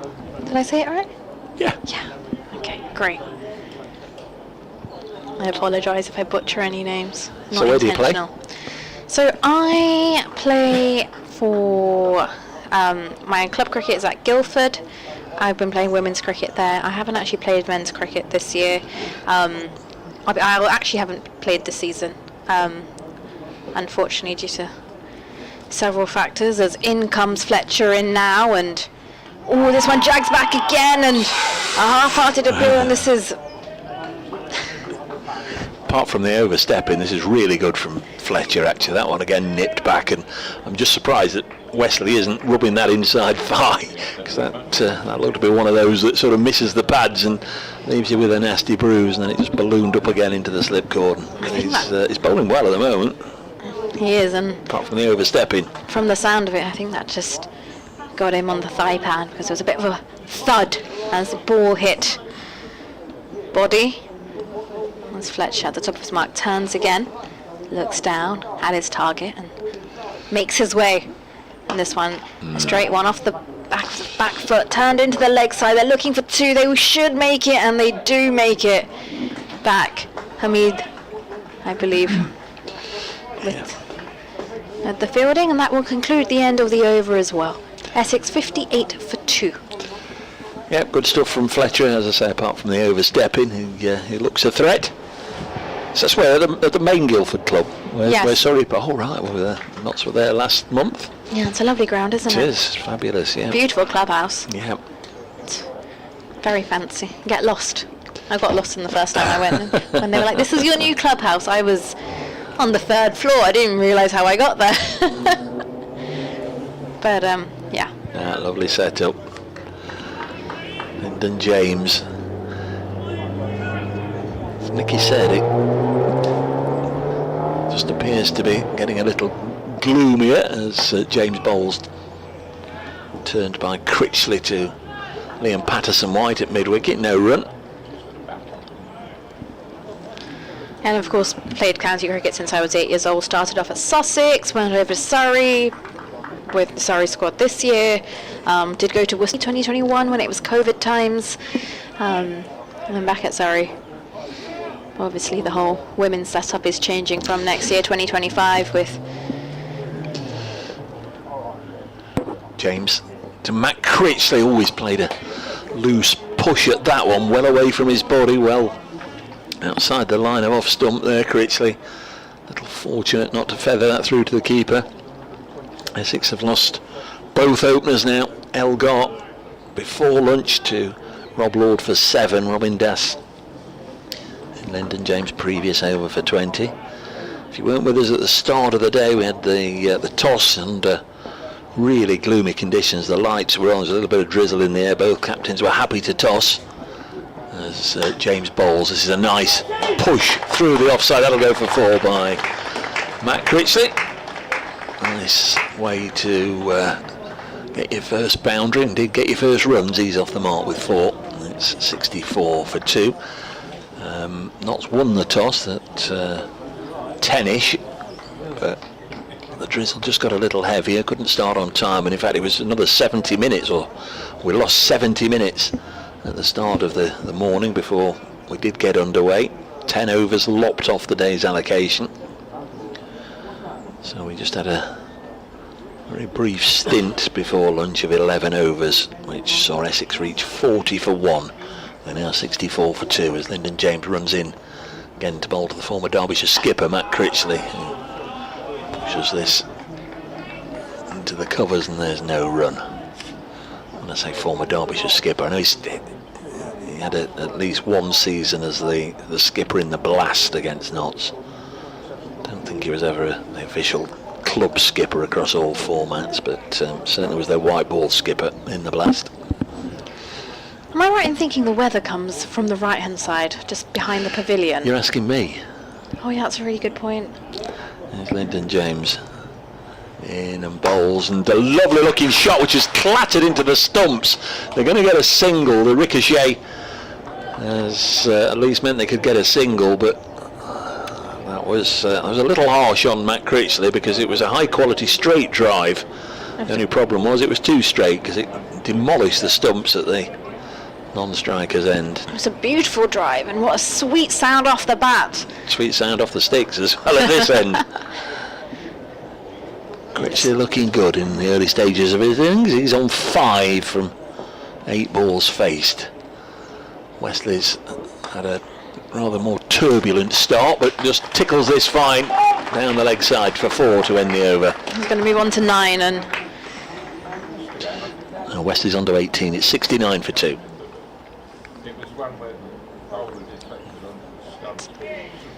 yeah, the stumps got in the way of that one, unfortunately. It was struck so sweetly, almost rather frustrating as well as a batter, where you're happy with how it sounds off the bat, it feels good, and then those 3 wooden sticks at the other end decide to become a fielder. Tom Wesley just taking a moment or two there just to towel brought out for him. Little glug of water as well from the Essex 12th man. Chat between the 2 batters. 69 for 2 Essex put into bat. Imagine if they can just get through the next 20 minutes or so, this pair, then substantial score during the course of the second half of the day. Here's Fletcher in from the Graham Gooch end, and this one's defended by Critchley into the offside. This one didn't jag back as much compared to what we have seen, but we've seen some good deliveries from Fletcher. He's got the ball moving. Yeah, he must be due a break sometime soon. We'll be interested to see whether they go with Rob Lord or do bring on one of the spinners. Earlier, England lost their unbeaten run this summer. Sri Lanka defeating them at the Oval by 8 wickets in the final test. This one again, this is slightly straighter delivery, and that's gone through to Varania with the gloves. Did I say that again correctly? You get in there. You get in there. You get in there. There's play in all 9 county championship games now. They're a little late starting at Chesterley Street. Lancashire, the visitors there, into bat. They're already 23 for 2. At Canterbury, a similarly late start. Hampshire batting 32 for 1. Somerset are 103 for 3 at Taunton against Surrey, and Worcestershire 91 for 4 against the Bears. Here's Fletcher in again. This one left alone outside the off stump by Critchley as he watches it through. Division 2 leaders Sussex going well with the ball. Glamorgan at Hove 106 for 6. Northants also 6 down. They've got 92 on the board at Wantage Road against Derbyshire. Middlesex the highest scorers of the day so far, 142 for 3 at Lords against Gloucestershire, and Yorkshire 19 without loss at Grace Road. And that's after they bowled Leicestershire out for 98. Fletcher at the top of his mark turns and steams in towards Critchley, who's forward and takes a few steps after he makes contact with this ball and defends straight back to Fletcher, who picks the ball up on the back end of his follow through and scurries towards the top of his mark. So Surrey, the table toppers, have already picked up a bowling point. They've got Somerset, their nearest rivals, at 111 for 3. The other end of the table, Lancashire already 2 down. They've got a better notch results over this and the next 2 rounds of matches. Here's Fletcher to Critchley, who's forward and playing a miss. That's a beautiful delivery again from Fletcher. Am I right in saying, I think Surrey have got Shakib Al Hassan from Bangladesh playing for 1 game? I'm not overly a fan of a regulation that allows you just to bring somebody in just for 1 game and then rotate your overseas again. Not a big fan of that. Like a solid bowling lineup though for Surrey, as in comes Fletcher now, and this one back of a length, and he's on the back foot is Critchley. Drops it into the offside, and that will conclude the end of the over as well. 69 for 2 at the end of 17 overs are Essex. They were put into bat by Nottinghamshire. Yes, I was just looking for some clues there. The dynamic between Asib Hamid and Luke Fletcher there, just to see if there was any clear evidence that he'd been brought out of the attack. I don't think so, as it was all done very surreptitiously. There was no back slapping or handshakes for Fletcher. This is Lyndon James now bowling his next over, his fourth. This is turned on the leg side by Wesley to Patterson White at mid-wicket, and there's no run. So it looks as if Fletcher will keep going for a wee while longer. 9 overs, 2 maidens, none for 32. He's actually bowled a little better than that. Fletcher, those figures damaged as well by 3 times overstepping, so that's 6 runs that is needlessly given away. Another one down the leg side from Lyndon James. I think Nottinghamshire have just been slightly, maybe too straight and on leg stump with their lines this morning. Probably like to see maybe that middle off stump, getting the batter to play at it a little bit more. Yeah, there's been too much drifting down the leg side.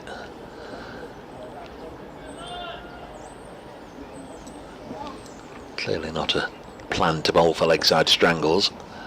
Put it in a good area and you get a slip catch, as we saw with the Das dismissal. This one's pushed back to Lyndon James. There's no run. Doesn't look to be the biggest crowd in the world, unless you're having to wander around to the far side for your lunch and get in the queue for lunch. In which case, there was lots of people around there, weren't they, tucking in? Yeah, there was quite a big queue on the counter this side of the ground as well, actually, when I was coming back after getting mine. James wearing Stuart Broad's old number 8, bowls now, and Tom Wesley, the Essex captain, works it up to a Siebermead, who, for reasons best known to himself, and we've seen it with all the counties, throws it from mid-on all the way down the far end to the keeper, Verena. We did see a throw into the keeper last week get penalised with Notts awarded 5 penalty runs. I'm trying to think who it was. Come to me in a second, as Lyndon James bowls now. That's a lovely shot straight down the ground for 4. On the previous over, Matt Critchley was denied a boundary by a straight drive that hit the stumps. This one from Wesley was sufficiently wide of the stumps to go all the way for 4.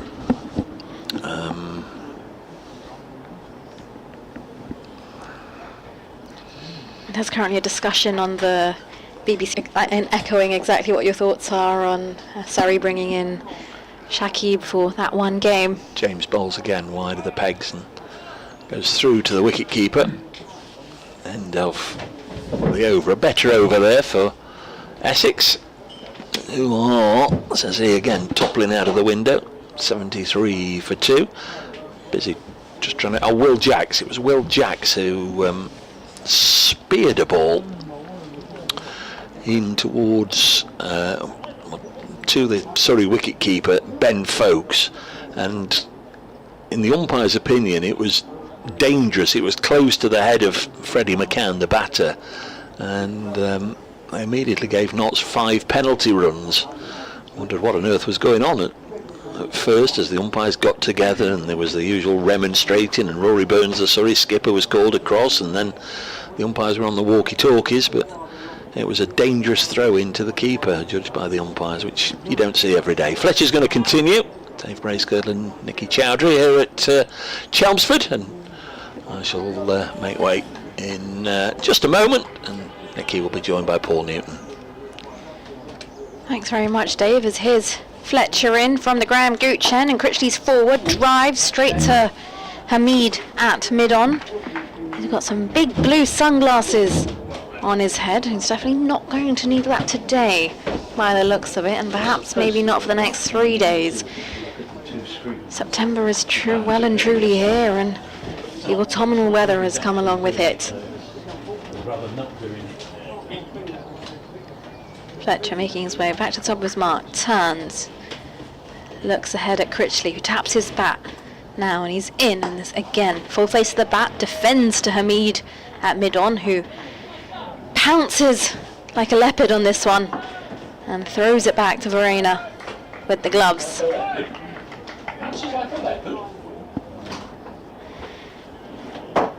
Dave's just mimicking my little, what do you call it? He's now making all these leopard impressions in the corner of the commentary box. There's 3 slips in place for Fletcher, who's in again to Critchley. And this time is forward and full face of the bat, defends straight back down the line of the wicket. This time Fletcher doesn't manage to get himself down to do the fielding, but Hamid comes round, so that will stay as a dot and not have to challenge the scorers too much. Although, Dave, have you never seen a leopard pounce? I think it's a bit more ferocious than what you're doing. As Fletcher with ball in hand. Now here at Chelmsford is into Critchley, who's forward, and this one has a bit more bounce as Critchley defends straight back to Fletcher, and this time he does manage to get himself down, gets his right hand to the ball to do the fielding, and I can welcome back Paul. Yes, thank you very much, Nikki, and I think Essex on the whole will be quite pleased only to have lost the 2 wickets. As you were saying a few moments ago, the Nottinghamshire bowling, some of it very good, a bit too straight or indeed fading down leg side. Yes, definitely. I think Fletcher has been bowling well as he's in again, this time fuller as Critchley drives to mid-off. Again, another dot ball. He's been bowling well. We've seen a bit of movement off the surface from him. The conditions are obviously ideal as well, but just a few of those front foot no balls, which Dave's mentioned, is not very normal. A little bit out of the blue to see from him, but apart from them, he's been bowling well. Very much so, yes. With any luck at all, he'd be in the wickets column. Still fine bowler, and a grand servant to Notts over the years. Yeah, but he's just decided to send square leg back onto the boundary. As he's at the top of his mark, Critchley taps his bat and quickly peers around to his left to see where square leg's been placed and is ready to go. Once again, Fletcher in to Critchley, who goes to leave it, and he's been bowled! This one jags back. We've seen that movement from Fletcher. And, well, Critchley unfortunately has misjudged this one. And that's come back and hit his off stump, and he will have to depart. Nottinghamshire in with the wickets. Essex lose their third, 73 for 3. And it may seem strange to say that the tactic of sticking a man on the square leg boundary worked a treat, but it precisely did, because it was to kid Critchley into thinking it was going to be a short one, and he just basically, we didn't quite shoulder arms, but he just left it, and it's knocked his stumps over, and it continues a really poor run for Critchley, who had such a good season last and started in the runs in the county championship but was losing that good run that he started with before the end of those first 7 matches in a row that took place in April and May, and very little has gone for him with the bat since then. Didn't make many runs at all in the more recent isolated 2 games at June going into July, and has come back out of form, 2 low scores in the Worcestershire game, and so he departs again for just 5, and really that was a ball that was pitched up. It was just about a Yorker, maybe not quite, but a misjudgment. It swung in and hit the stumps there, so a deserved wicket for Luke Fletcher, and that might just be it for him for the moment, because he's bowled unchanged from the Graham Gooch end hitherto. He's put sweater and cap on. It may not mean he's coming out of the attack, but if he is to, then a very timely wicket as we see a change of bowling at the Alistair Cook end as Rob Lord comes back to replace Lyndon James. And I must say, James's wicket, caught at second slip by Freddie McCann, that was a candidate for slip catch of the season from Freddie McCann. Absolutely astonishing that he could take it, because it was at a slightly awkward height and it was going like the proverbial clappers. A brilliant snatch. So Lord comes in, bowls to Wesley. Wesley has driven this slightly uppishly down the ground. They've taken 1, they're going to come back for 2, and it wasn't a good throw. I don't think there's been a run out in any case, but they get back for 2, and it's Luke Benkenstein now who's come in to join the skipper Tom Wesley. Wesley on 24, Essex 75 for 3.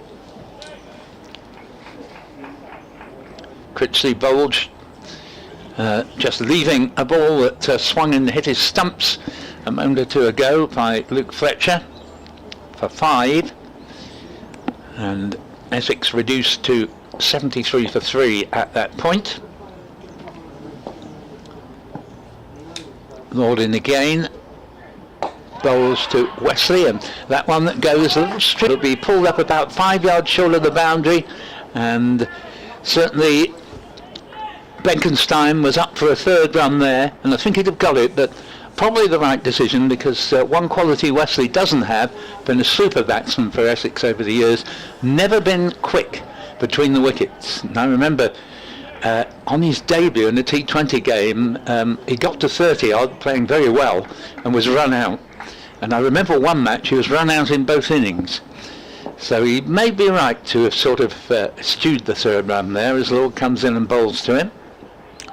Shoulders arms, ball well outside off stump, still got the 3 slips in, 75 for 3, and still about as uncharitable a day as you would hope not to get at this stage of the season.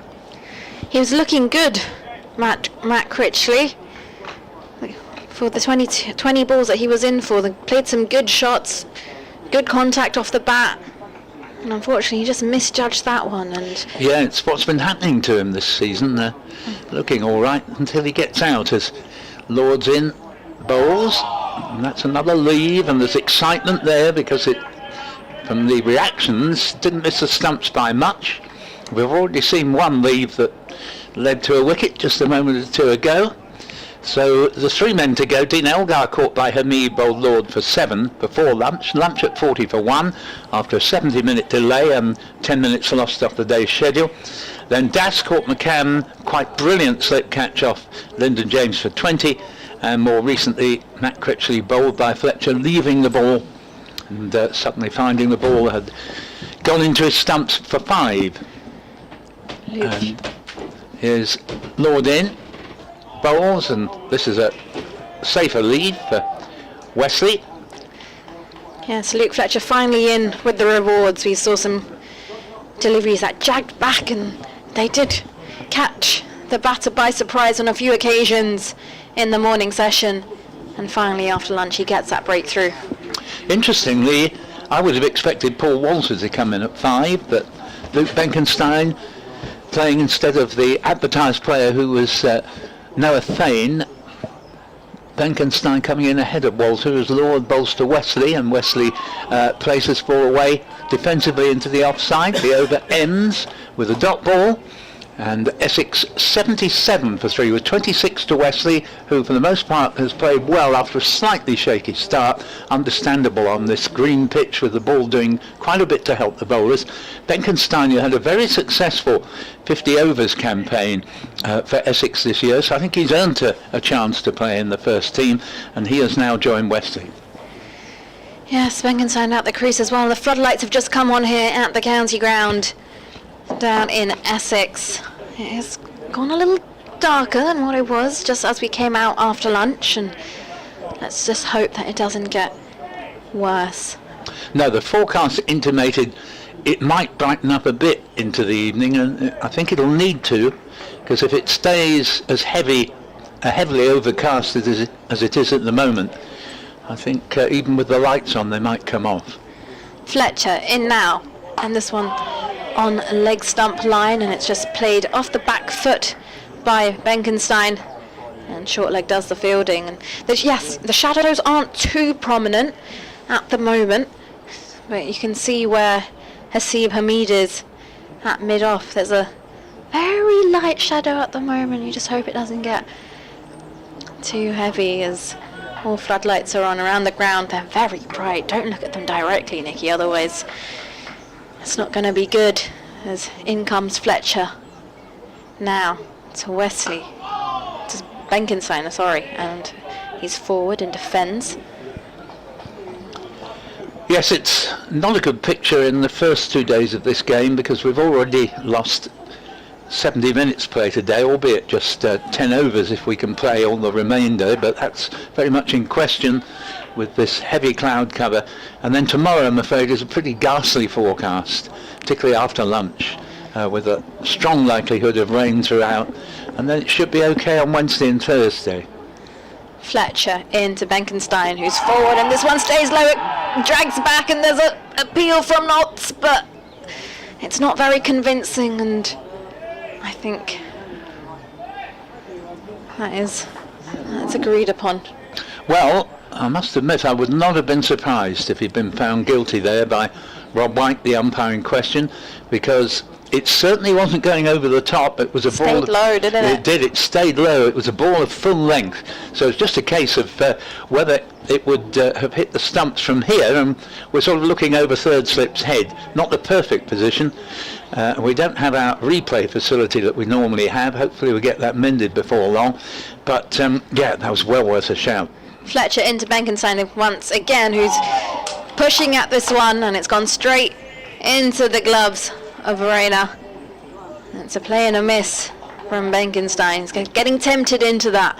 I can understand why, because Fletcher is getting the ball to jag back, and it's just making sure you cover that line, as otherwise you might end up with the same sort of dismissal as we saw with Critchley. Yes, exactly. Good point. And he's a fine young player, Benkenstein, but these are very testing moments for him. He's in his stance, taps his bat, looks up and waves his bat in his stance, as this time he's forward and really leans into it as he pushes it to Hamid, who's at mid-off, and Hamid again pounces like a leopard and gives the ball a shine. And he's one of the hardest working leopards on the circuit. Oh gosh, this is going to stick, isn't it? The next 3 days. But we'll make a zoo of it, won't we? Indeed.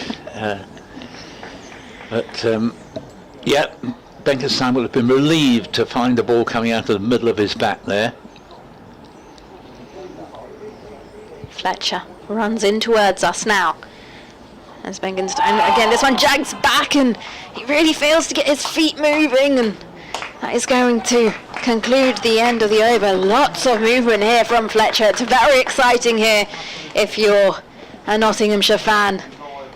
And you can see the players have just got that extra little mojo in their step after that over from Fletcher, and that will conclude the over as well. 21 overs gone. Essex are 77 for 3. Yeah, really fine bowling from the Nottinghamshire veteran.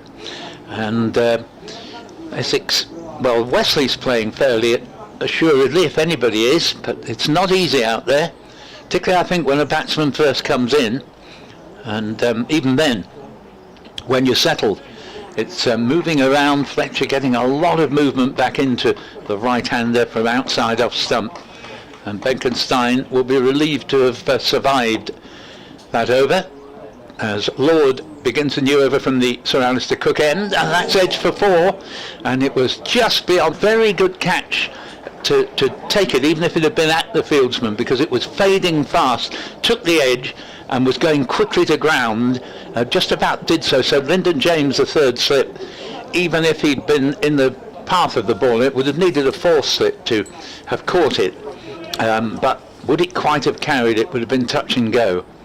But again, just illustrating that even a man who's been in for well over an hour, Tom Wesley, can find these conditions pretty difficult.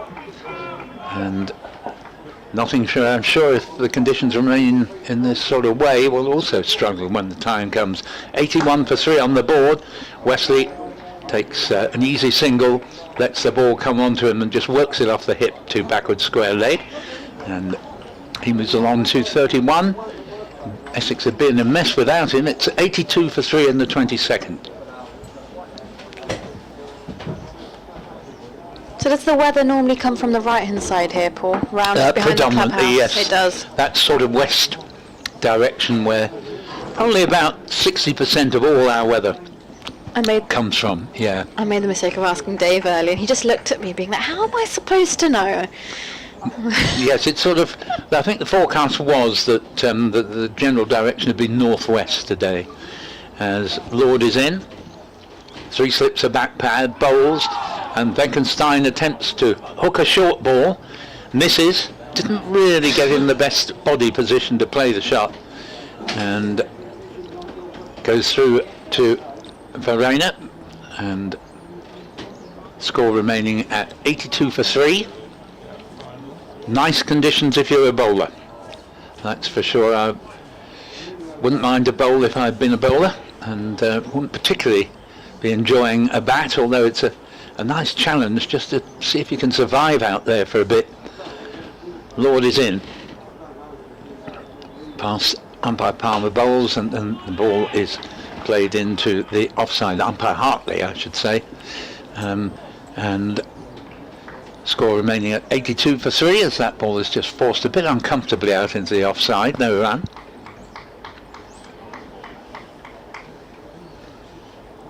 A round of applause from some of the hardy souls who've braved the weather out there, because I was trying to see who it was, but there's the windows in the way. yeah, it's a pretty parky day out there. Here is Lord in bowls, and this time contact is made with the pull shot. It's gone square and it's gone for 4. Nicely picked up by Benkenstein, a shot that he played to some effect in the 50 over game, and it's 86 for 3, and those are the first runs for Essex's number 99.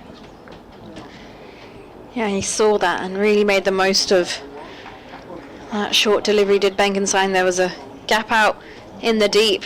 He connected it well. It just kind of sat up on him, actually. It did. So, as a batter, that was a juicy opportunity and he took it head on. Lord in, bowls to Benkenstein. Oh, that's a good delivery, and he's out. Caught behind, and the score now, from Essex's point of view, slumps to 86 for 4. So, previous ball, Benkenstein gets off the mark, and he must have been perilously close to not being able to achieve even that in the previous Fletcher over, because I thought there was a very good LBW shout in that from one that kept low. He survived Fletcher, but he's not survived Lord, who gets his second wicket, and Essex at 86 for 4. Well, we just said that the ball previous to that, exactly the obvious, had a bit of zip, and, well, unfortunately, Benkenstein just decided to play at it. His weight was slightly on the back foot, and that went straight into the slip cordon. And unfortunately, Essex have lost another.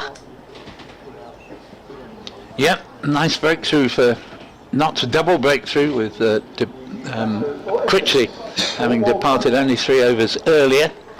So Benkenstein out for 4, and Essex in a heap of trouble here at 86 for 4, and been disappointing a little period for Essex with that defeat from a match they really ought to have been winning against Worcestershire. As much as I've got to say, very well played to Worcestershire, who never gave up and trailed by 138 on first innings, but kept going and thoroughly earned the victory in the end, and that was by 43 runs.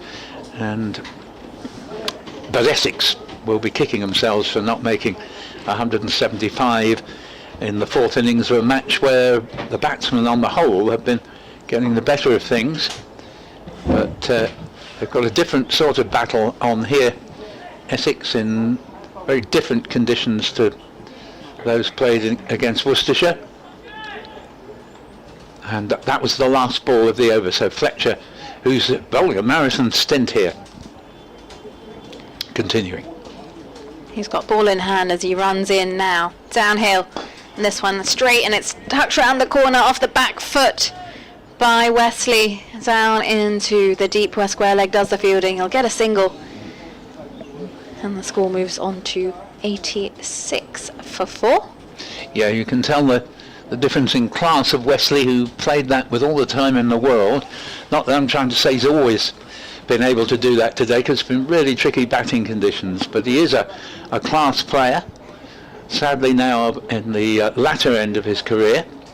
Meanwhile, Paul Wesley, who I think I would have expected, sorry, not Paul Wesley, Paul Walter, I would have expected to come in ahead of Benkenstein, has now made his way out to the middle, 6'7" tall. I'm going to say he looks very tall. Tall Paul as he's known. I apologise, the score's 87 for 4. I looked at the wrong scoreboard again, as in comes Fletcher. Now, and this one off the legs, and it's turned into the leg side, and, well, Walter's going to get off the mark pretty quickly, and they'll come back for a couple. Hamid does the fielding out in the deep, and the score moves on to 89 for 4. That was a bit of a freebie there. Yeah, it was well described, because he hadn't quite adjusted his line to the left-hander there, Luke Fletcher, and it just gave Walter the chance to work into an inviting gap. Especially a big gap on the leg side. You've only got your mid on, and you've got a mid-wicket who's quite square, so a big gap as in comes Fletcher into Walters now. Off the back foot, pushes this into the offside, but it's fielded at cover. That's not going to beat the fielder. Walters looks very tall, my goodness. 6 foot what? 6'7". 6'7". Growing lad.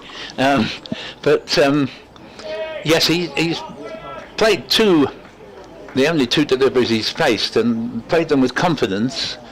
Hopefully I'm not talking him out, but he has looked as though he perhaps is going to look a little bit more at home than most of those who've been and gone. He's just marking out his guard again, because Fletcher's decided he is going to come around the wicket to the left-hander, get that angle sorted, get him playing. You've got a packed offside field. You want to be bowling on those lines.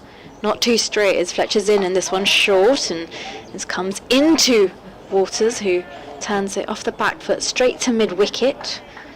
Again, not the line that Fletcher would really be aiming. No, to come for Essex, Michael Pepper, wicketkeeper batsman, who made a magnificent 100 in the Worcestershire game in the first innings. And then Simon Harmer, who sadly has not been himself this season with bat or ball, and hasn't made many runs so far. Fletcher into Walters, a fuller delivery, and he looks to turn it onto the leg side, leading edge, and just very short of extra cover. Yeah, absolutely right. Now he's getting him tempted. Walters looking more favourable to turn the ball into the leg side, and if Fletcher just keeps at it with that angle, he might just pick up his second. Yeah, took a leading edge, as you say, went all along the ground out to Jack Haynes in the covers, but could easily have gone in the air.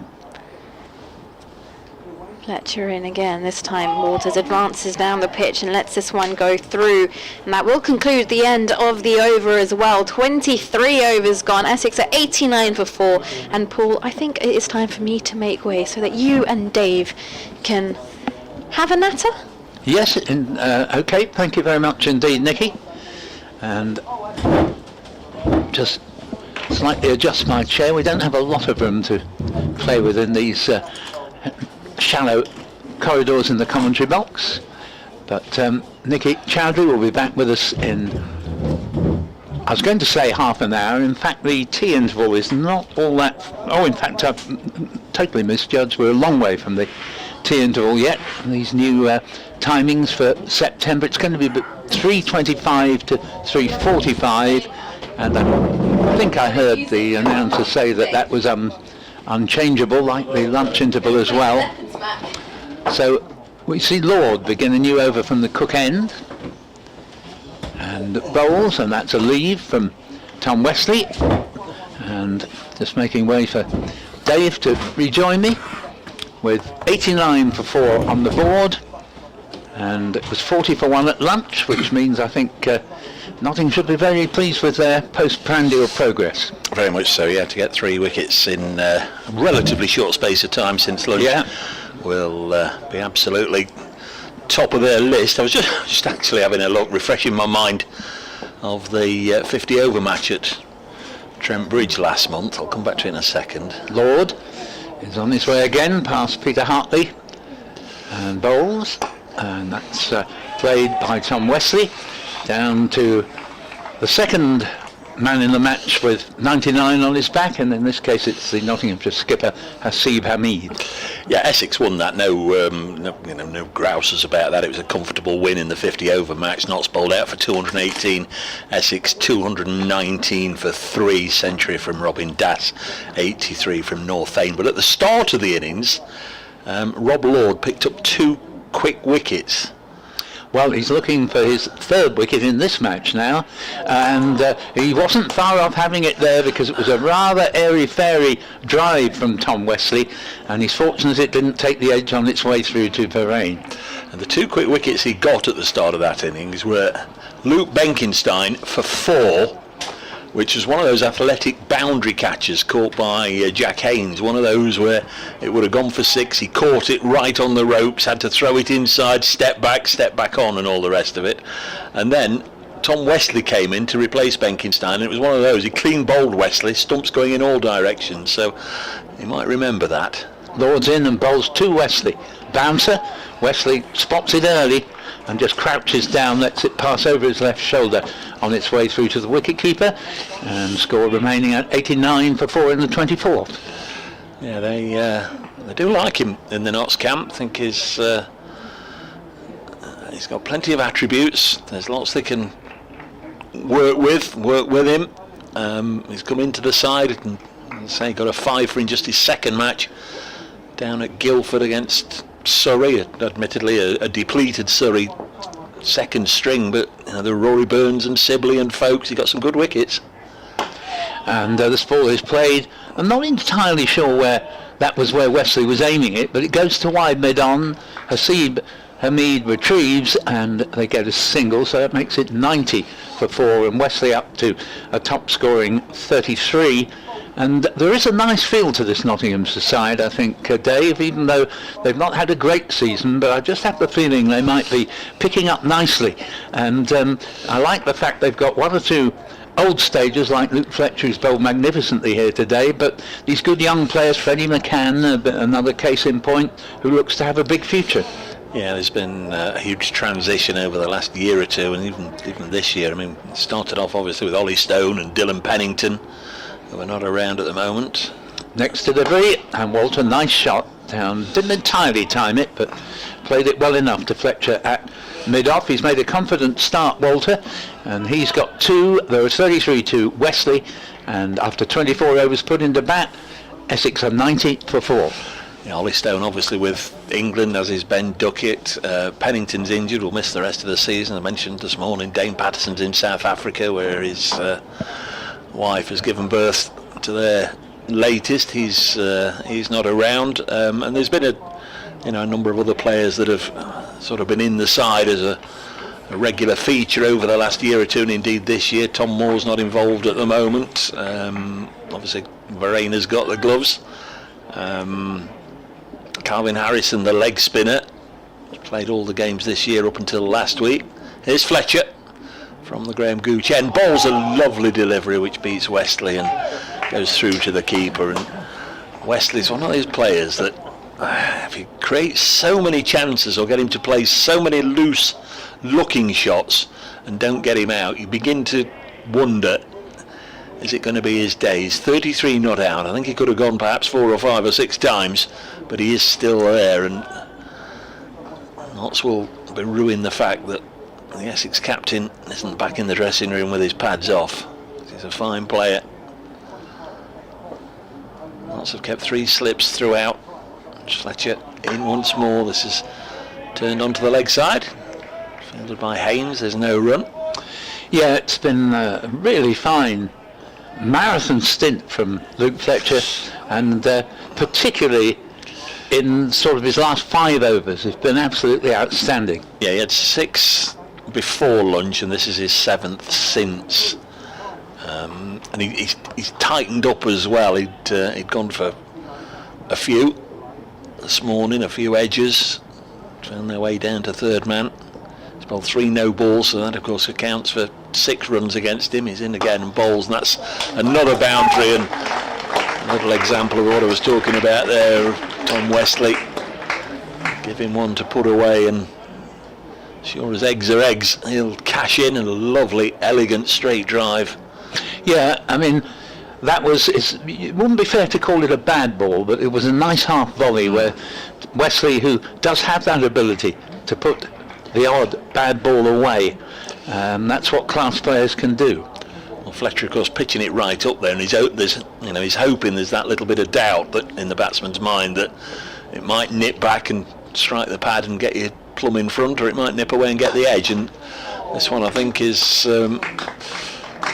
it's just caught the fingers. Otherwise, it would have just clattered into the shins of Fletcher. He's a big man to miss if you're driving down the ground. Yeah, good point. He got something in the way of it. 4 runs without a doubt if he misses it. Yeah. I see Bermude, the captain's gone over and just had a little word, and Fletcher puts his arm round him. I think there are bowlers who'd be lying in a heap on the ground now. He's a tough man. Of course, he was struck in the head back in 2017 at Edgbaston by Sam Hayne, a really nasty one. That's it's so good that he's still around at all. Just wonder. Oh no, he is okay. So Mead's gone over for another chat, but it's more tactical than checking how he is. 94 for 4, the home side, under the Chelmsford floodlights. This one nips back and strikes him somewhere amidships. Tom Wesley will be sporting 1 or 2 bruises, no doubt, by the end of this innings. He certainly will. I reckon he's 3 or 4 actually in all. We had the occasion when he was clearly doubled up completely, and one of those that you need 3 or 4 minutes to recover from. The weather situation is the light's a little bit better than it was about 20 minutes ago, but in no way can we suggest that means all is now well, because it hasn't really cleared up at all. Certainly no sign of brightness. Fletcher to Wesley, that's too leggy from Luke Fletcher, and just worked away, bread and butter shot on the leg side for a single. 95 for 4 at the end of Fletcher's 13th. And the 25th over of the innings has come and gone. Elgar was out in the 6th over. That was 17 for 1. Das after lunch in the 14th over, 56 for 2. Matt Critchley inexplicably leaving one alone that clattered into his off stump, 73 for 3 in the 19th. And the debutant Luke Benkenstein in the 22nd over when the score was 86 for 4. Yep. Good spell this afternoon session. Fletcher's leaving the field, so I think we can assume he's just going to go and freshen up. Yeah. So, Rob Lord's bowling from this end. Well, the answer is there and clear for us all to see, because Lyndon James is already loosening up, so he's going to have his second spell replacing Fletcher, I think. Lord still with the 3 slips in from the Cook end. Up to bowl to Tom Wesley. Wesley leading edge here, looking to flick it into the onside, disappears through extra cover, and they can come back for 2 somewhat fortuitous runs as the substitute fieldsman for Luke Fletcher throws in, and that makes it 97 for 4. Yes, I will have a little look. I can't remember his first name. One of the second 11 regulars, young Master Holland. Lord trudging back to the top of his mark. Travis, there we are. Travis Holland sports a green cap as Lord runs away from us, bowls to Wesley. Wesley defends, and ball just trickles out very slowly to Slater in the covers, and 97 for 4 in the 26th remains the score. Born 2006, 18 years of age, as the old saying goes, Paul, and we've got socks older than that, good grief. But he's a very talented youngster. Lord on his way again, and bowls to Wesley, all defence here, head right over the ball, plays it back to the bowler. Just having a look at scores elsewhere, we know that Sri Lanka absolutely walloped England, and I think deservedly so. Brilliant 100 from Bisanka there, and it's 55 for 3 Lancashire at Durham, of particular interest to Nottinghamshire ears. Hampshire 77 for 2 at Canterbury. Start was much delayed there, then he got going around about the scheduled lunchtime. Here's Lord in, bowls and pulled away by Wesley and chased round the long leg boundary. It prevents the 4, and in fact they only get the 1, and that takes, I think that's Fahan Ahmed out there, to does well to keep it down to 1, score to 98 for 4. Somerset 155 for 3 against Surrey at Taunton. They chose to bat as well, unusually for a side today. Worcestershire 137 for 5 at Worcester against Warwickshire, and they've had so much rain in the West Midlands recently, I'm amazed they're able to play at Worcester. Glamorgan 148 for 7 at Hove. Northampton 134 for 6 at home to Derbyshire. Middlesex 184 for 4 at Lords against Gloucestershire. And Yorkshire's 30 for 3, replying to Leicestershire's 98 all out. Here's the next ball, played back to the bowler. If I may just give you the way the day has gone in that eventful match at Leicester. Leicester were 7 for 4, 11 for 6, 15 for 7. Then a bit of a partnership to 52, I think it was, before the 6th wicket fell. And the last wicket put on 39. And that made quite a difference to the Leicestershire innings. 98, it's very low, but higher than it might have been. As here's the next ball, and driven at by Walter. It doesn't go entirely where he was aiming it, which was in front of square. Nicely fielded at backward point, and there is no run. The Lord over finishes with Essex 98 for 4, 41 to skipper Wesley, and 2 to Paul Walter. This is going to be Lyndon James to replace Luke Fletcher. I'll give you his full figures in a moment. There's a women's 50 over ODI going on as well in Belfast, and England have battered. They've made 320 for 8, and Tammy Beaumont, who of course Nottinghamshire supporters or the Trent Bridge based women's side, the Blaze, Tammy Beaumont of course represents them. She made 150 not out, so that's no mean feat there in Belfast. England women 320 for 8. The between innings there against Highland women, obviously. So it is going to be Lyndon James. His first 4 overs brought him a wicket. 4 overs, 1 for 21, thanks to a really spectacular catch by Freddie McCann to get rid of Robin Dass. Luke Fletcher's end figures: 13 overs, 4 maidens, 1. Six captain Tom Wesley, who blocks this one, and it remains 98 for 4 on a filthy grey day. Yes, if I could see one ball of the day replayed, and only one, it would be that magnificent catch from McCann at second slip. It really was outstanding.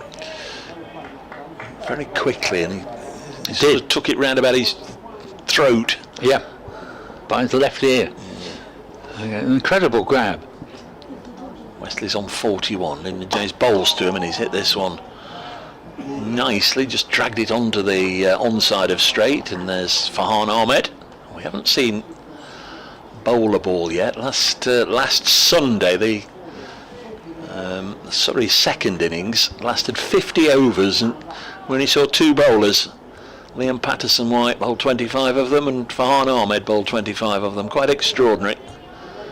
Patterson-White with 5 wickets, Farhan 3. There was a run out, and the declaration came after 50 overs.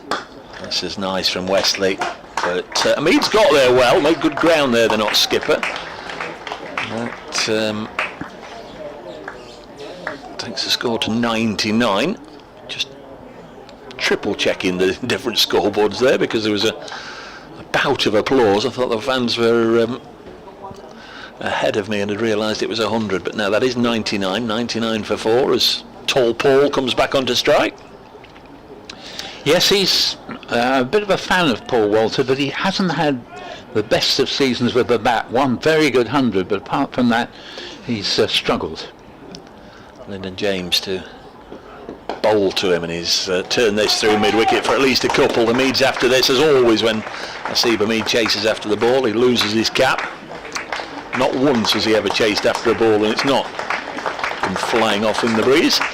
So that is the applause for the 100. 101 for 4. Yeah, last winter I seem to, every time I turned the telly on in the cold, dark winter months, Tall Paul seemed to be there in far-flung places. He had a good time in the Bash in Australia, and yeah, just maybe sometimes it does catch up with you once you've maybe not been used to playing 12 months. Very good point. I think that's probably partly to do with his not having such a good season. 101 for 4. James in again, and once more clipped off his pads, and this will go to the fence. That was a better bit of timing from Paul Walter. He was being hypercritical. He was almost falling over, but the fact that he was almost falling over meant he could get it to the left of Liam Patterson-White, got it away through square leg rather than to mid-wicket where the previous one went. It went very quickly away for 4. And of the 6 batsmen we've seen so far today, Dave, for me, Walter has looked more assured from the word go than anyone else we've seen. Early call, he's on 8. It's I nearly struck talked on the him out. pad, yep. Yep. End of the over, so Lyndon James come back over. Yielded a few runs, 6 in total. 105 for 4. The Essex score. Well, without a doubt, Essex will have been greatly relieved. Not that Lyndon James is anything but a fine bowler, but they'll have been greatly relieved to see the back, if only for a short while, of Luke Fletcher, because he was really troubling all comers, particularly toward the end of that marathon spell. 2 umpires are having a little bit of a coming together, and Peter Hartley's now talking to Asiba Mead.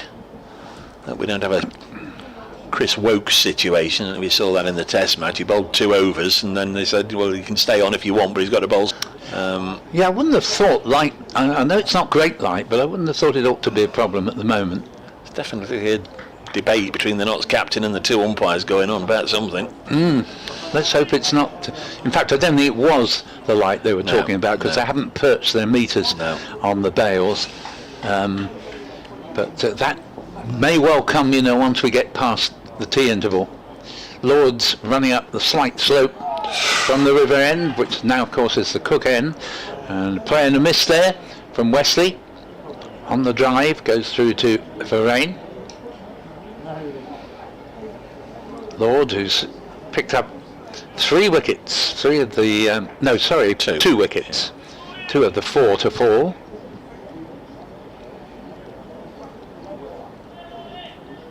Wesley on 42 settles over his bat, scores 105 for 4 in the 28th over. Lord comes in again. Still 3 slips, bowls to Wesley, works it off the hip, gets at least 1 run out to deep square leg, ball not picked up cleanly, and that slight fumble means they can come back for a second and score to 107 for 4. Yes, I'm not entirely sure what they're doing with the tea interval today. There was an announcement before play started about the revised yeah, I think they said times. 3:25 to 3:45, and I think he said that would definitely be set the in time. stone, yeah. Okay, well that's another hour from now, which is good. And Lord bowls again to Wesley. Wesley, nice shot here. It's gone a very similar direction out to deep square leg, just be a single, and score to 108 for 4. Wesley 45. Yeah, Travis Holland doing the fielding. He's been on for a couple of overs now. It's taken Luke Fletcher 10 minutes or so to get his big boots off and have a towel down after his spell. It's sometimes just twisting the regulations a little bit, isn't it? We see it in every format of the game. The bowlers, once they finish a spell, just pop off. I say every format. Don't go off too often for a lie down, do they? In the blast, but the longer formats they tend to go off after a lengthy spell. Lord in, bowls to Walter. Walter turns this one nicely to deep square leg, and they trot a single, and that takes the score to 109 for 4. Walter moves along to 9 again. He played that with a nice amount of time in hand. Yeah. He's come in and he's looked as if he had more time to play, including he only played a couple of Luke Fletcher deliveries, but he played them more assuredly than anyone else has done all day. So Essex will be hoping, because they need somebody to put a decent score on the board, that he will go on and make his apparent ease in today's conditions pay. Wesley right over the next delivery from Lord, plays it just past the bowler to Holland at mid-off, the substitute fielders, and score 109 for 4. It's interesting there. Watch Nasib Hamid, the Notts captain, just pick up a few strands of grass and throw them up in the air and see which way they were blowing, and then he wasn't satisfied with the result. He did it again, so just trying to determine something in his mind, which end he wants somebody bowling from, presumably. Lord in to Wesley. Oh, nice shot off the pads. Too many balls have been on leg stump in this over, and that ball is being chased out to the boundary by Hamid. Does well, keeps it down to 2, setting a very good example to his players with his fielding. 111 for 4. Yeah, the capless Hamid. You'll notice that every time he chases after it, it goes flying off. It's it just doesn't fit, and it never has done since he since he was awarded his cap in 2020 when he joined Notts from Lancashire. End of the over. Now then, Joe Clark is clearly his trusted ally, because as we've seen throughout the season, Hamid goes over and seeks his counsel more often than not. Let's have a look. Has he trying to see? Yeah, I think he's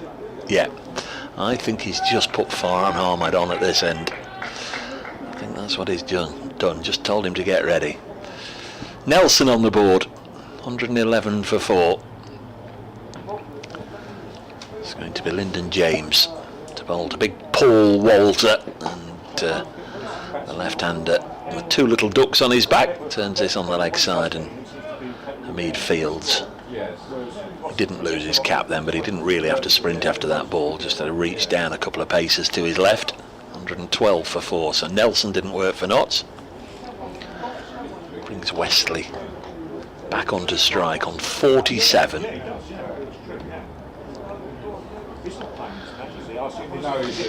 Yeah, but the innings is sort of at a crossroads, I feel, at the moment. If Notts can get another breakthrough, they'll be well on top. These two so far played well for Essex. Lyndon James to bowl to Wesley, not in any real position to play. I think he was trying to turn that towards mid-wicket, but ends up hitting it back to the bowler. Wesley's on 47, faced 69 balls with 5 fours. Michael Pepper, the wicket-keeper, doing next. Simon Harmer, Shane Snater, Sam Cook and Jamie Porter to follow as Farhan Ahmed continues to loosen up. Wesley runs this out to Liam Patterson-White, whose flannels tell a tale. Shows that he's not only been diving left, right and centre because there's plenty of green on there, he's also the designated ball polisher as well, because there's smears of red down the left-hand side as well, and on his sleeves. I think he's got those elasticated sleeves on, and he often uses them to polish the ball. Either that or it's a long-sleeve shirt today. 112 for 4. James in to bowl. Clark at first slip, McCann at second, and Jack Haynes in at third with Lyndon James bowling. And this has just helped back to the bowler. Yep, so this 5th wicket partnership for Essex. They've put on 26 so far, which obviously isn't very many, but they've just looked a little bit more capable of lasting out there than most of the previous partnerships. The match between the top 2, Somerset are now 160 for 4. James bowls, and this might be pad. It's going to be a comfortable single to the total, come what may. Yes, it's a leg by. 113 for 4. Tom Abel has just been dismissed by Shakib Al Hassan, so if he does nothing else during his Surrey stay, he's got a wicket. Say he's done nothing else, just looking at he's bowled 23 overs already, Shakib. 23 overs, 7 maidens, 1 for 60. Down at Taunton today. They brought him in for that one game, and they're getting their match fees worth out of him, aren't they? Certainly, yeah. Match between the top 2, Somerset 160 for 4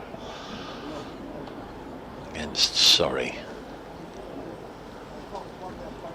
Tall Paul Walter on strike. Lyndon James bowls to him, and again the bat is brought down with a hefty clump, and Hamid shies at the stumps, but a little way off target. 114 for 4, and Walter goes to 11. 13 wickets have now gone down in the day at Grace Road. Leicestershire 98, Yorkshire 50 for 3. At Lords, Middlesex 201 for 4 against Gloucestershire. Wantage Road, Northants 150 for 6 against Derbyshire.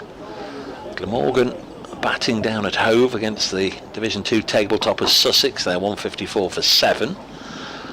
And the batting sides in Division 1, Worcestershire 159 for 5 against Warwickshire, giving you the Somerset score. Hampshire 77 for 2 at Canterbury, and Lancashire 61 for 3 at Chester Street.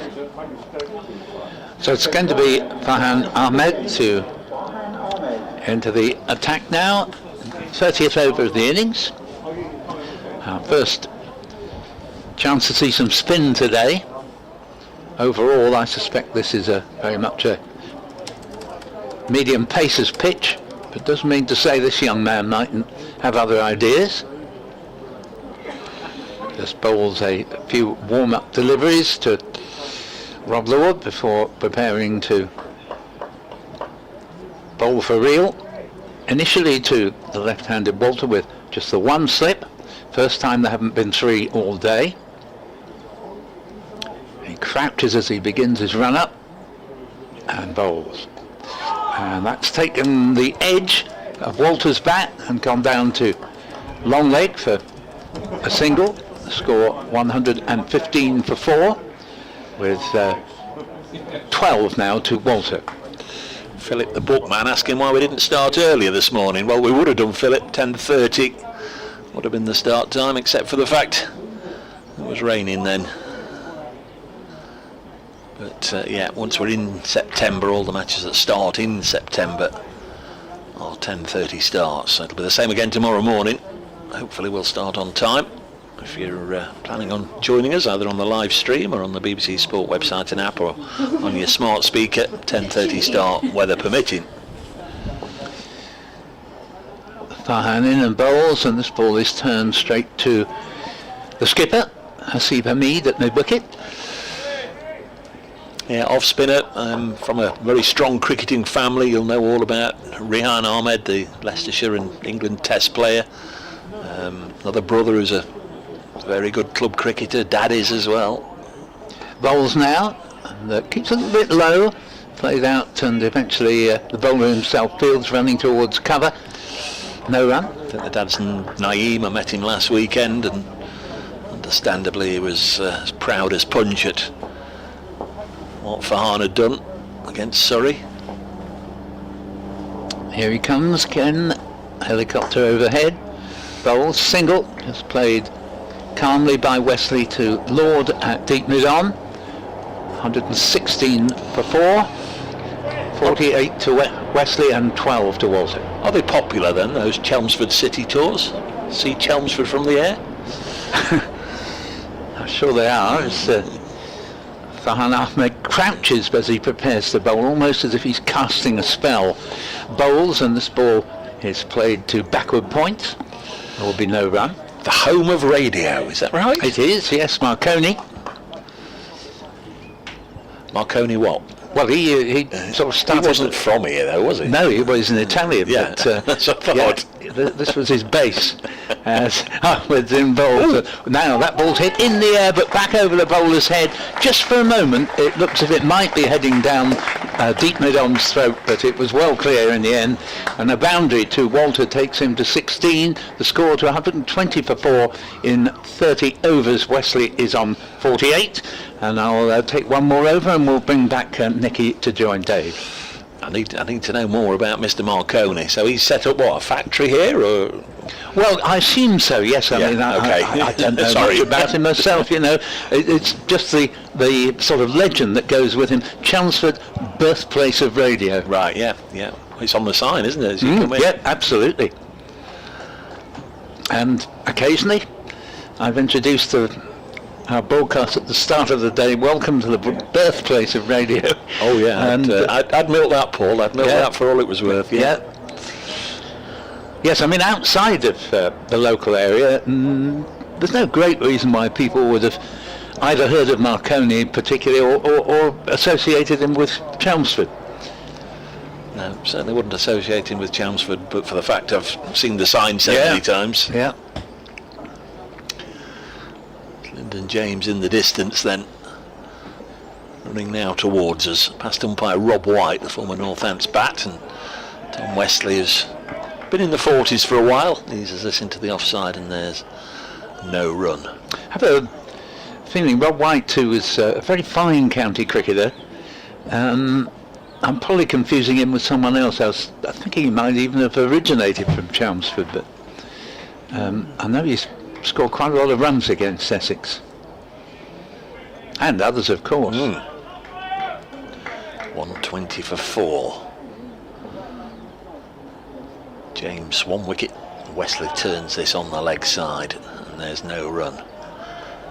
And if suddenly, Paul, you're employed by the Chelmsford Tourist Board and you're asked to promote, apart from Marconi and radio, what is the other big tourist attraction in the area? What would you say Chelmsford would be the, or a visitor to Chelmsford, what would be the number one thing that they should go and see?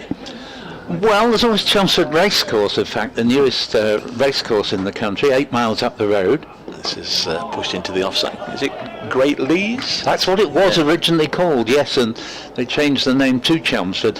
You'd be a little bit disappointed if you took the train to Chelmsford and thought, where is it then, you know? Yeah. It's not like the cricket ground. It's not a walking distance. No, not unless you've got very long legs. No, I saw it yesterday as I came in, and then the digs I'm in this week, I had to go off down a country lane, and I thought this is posh as I went round a corner and had to stop while some peacocks crossed the road. James bowls again, and Wesley's going to get a single here as it's dropped on the leg side. Haynes just trying to swivel his body to throw the ball to the non-striker's end, was never going to execute the run out, but good ambition nonetheless. Yes, alert cricket from Paul Walter there, but a little bit of a risky run because he himself at one point had to make quite a few yards to close up one end, and Wesley, who's not quick as I've pointed out before between the wickets, obviously set off later because the ball had just struck him, and he at one point was having to redouble his strides. Walter on the strike again, punches this up to Farhan Ahmed. No run. Has that run gone on, or had I got it wrong to start with? Yes, it is 121 for 4. Oh, it's gone on now. Yeah.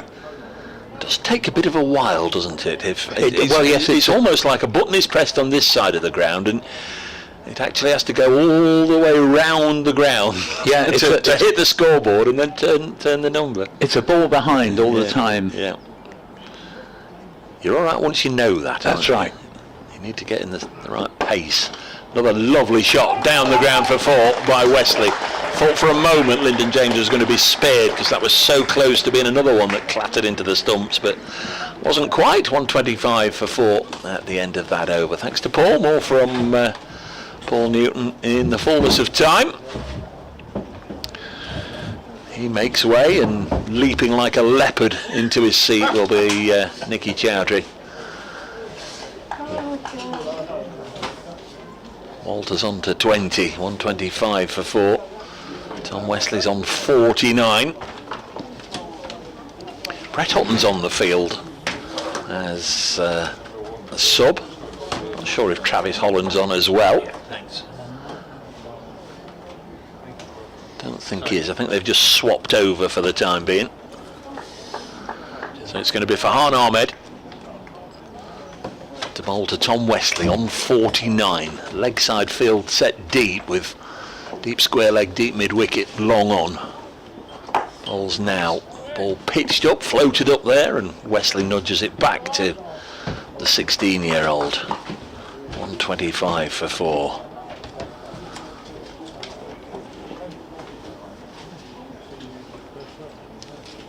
Very deliberately stands at the end of his short mark and then runs in again, tosses it up, and Wesley will get his 50th run working this on the leg side. It's been chanceless as far as we're concerned, or I'm concerned, but it's not been without one or two hairy-fairy moments from Wesley. There was one or two plays and misses, one or two on 2 or 3 times on the body, 1 or 2 LBW shouts, 1 or 2 have plopped up in the air and fallen safely, but he's still there, and he's got 50 to his name. Just give you his figures in a moment as Farhan bowls to Paul Walter. Wesley 50 from 79 balls with 5 fours as Nikki comes back. Are you alright? What's the matter? A bit cold. It's got a bit breezy up here with the windows open. You need to have had a run round the block or something as Farhan bowls. Wesley drives this into the offside. Out into the deep there is Jack Haynes. Single, 127 for 4. Eventually it'll say on the scoreboard. Yeah, I think I'm going to have to go to do a few laps during the tea break. You have to layer up tomorrow. There's only so many layers I brought with me. Farhan to bowl to the Essex captain. In he comes now, tosses it up there, and mistimed drive from Tom Wesley. Ball doesn't really go anywhere. Dean Elgar made 7, Robin Dass 20, Matt Critchley 5, and Luke Benkenstein out for 4. A couple of wickets for Rob Lord, 1 for Lyndon James, 1 for Luke Fletcher, as the Seamers have predominantly held sway over the first 30 overs or so. Farhan Ahmed in again to Wesley. Will just go deep into his crease and then deflect the ball onto the leg side, and even as he's making his way down to the other end at the end of the over, he was already signalling to the dressing room that he wants a new pair of gloves. 128 for 4. I was going to say that Farhan Ahmed's probably set the standard and the bar so high from his debut match the other week, but he's probably set the expectations that it has to be a 10 wicket haul each game. He'll grow into his work, don't you worry about that. About 75 overs last weekend. He's not got going yet. I'm surprised he's able to move his shoulders. His dad said I saw him after the first innings, said he was feeling a little stiff after the first innings marathon of 50 overs. I wouldn't blame him. Are you not feeling a bit chilly, or am I just too weak? There's a bit of a breeze, and as I was sat just behind you guys whilst you were having a natter for the last half an hour, I was hoping I had another layer. As in comes James this time, and this one's just played into the leg side, fielded at mid-wicket by,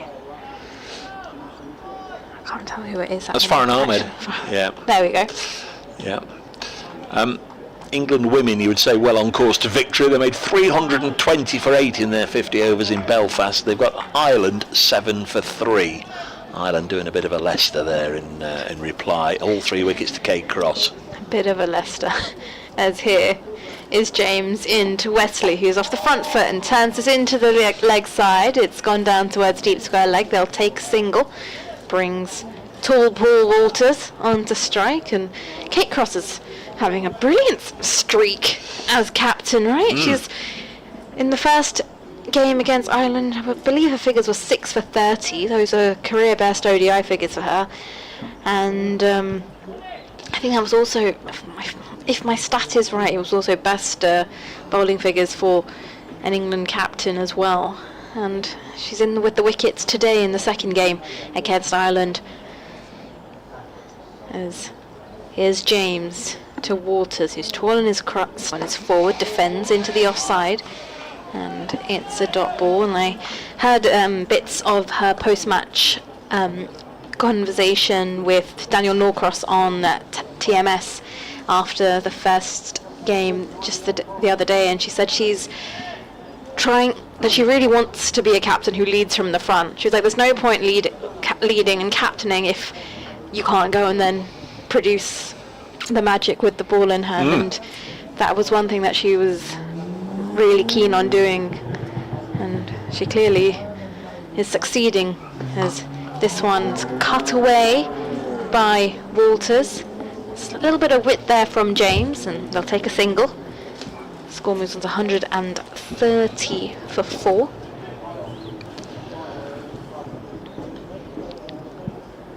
Quick change round in the field as right-handed Wesley comes back on to strike. 2 slips in place for James, who's at the top of his mark now, next to a pile of sawdust that is diminishing.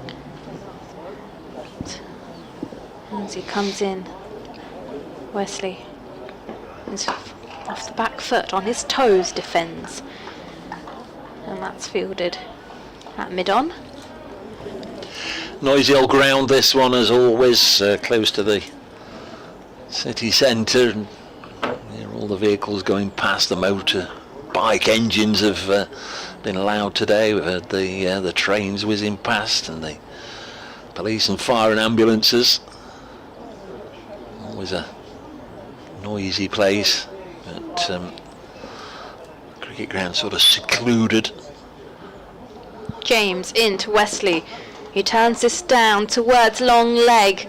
Again, a straighter line from James, and they'll come back for 2.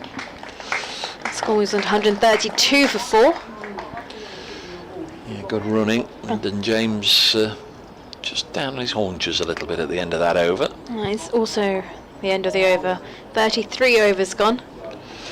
I believe tea is to be taken at 3:25, Yeah, if I heard correctly. I think that's what Paul said, yeah. 3:25.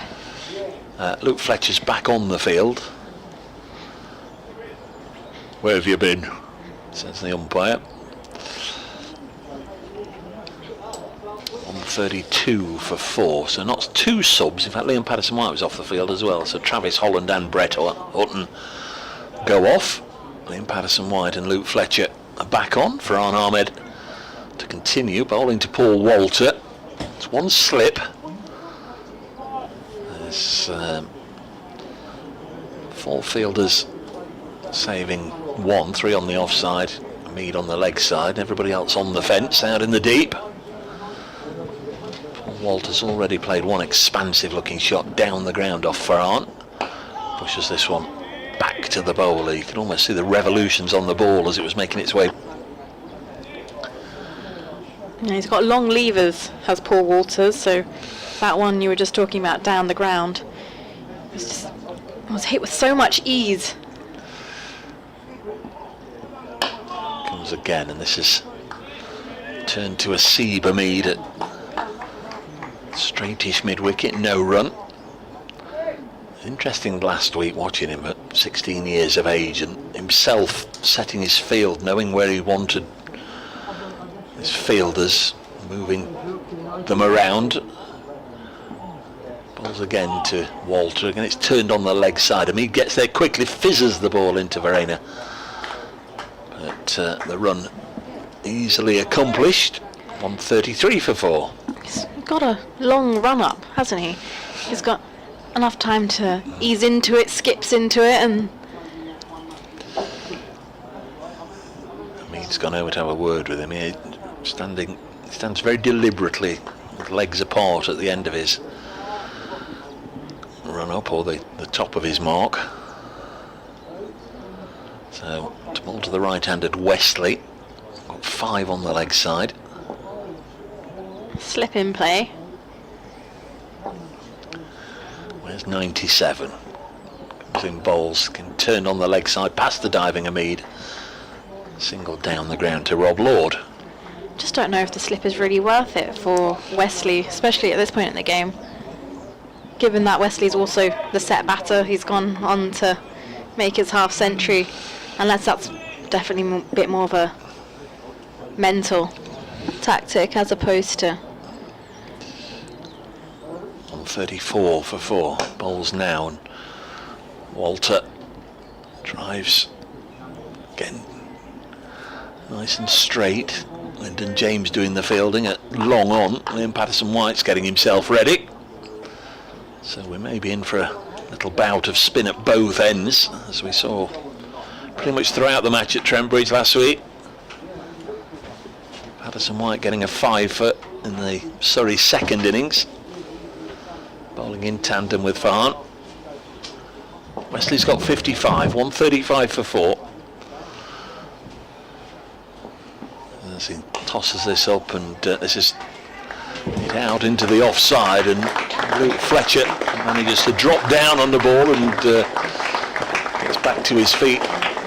Wasn't sure if he was putting on a limp there or he'd got a deliberate limp, but end of the over with a single taken, 136 for 4.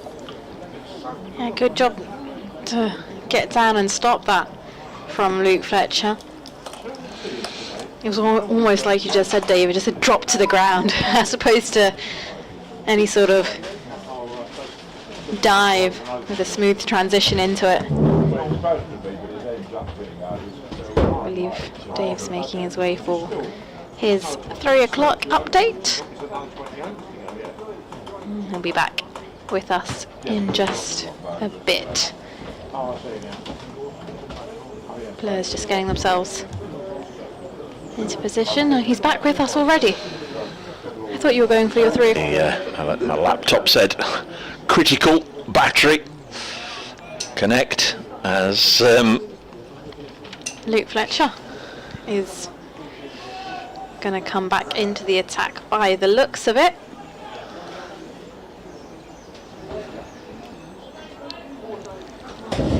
Walters at the non-strikers then. Wesley is doing some gardening and marking out his guard. 2 slips in place with Fletcher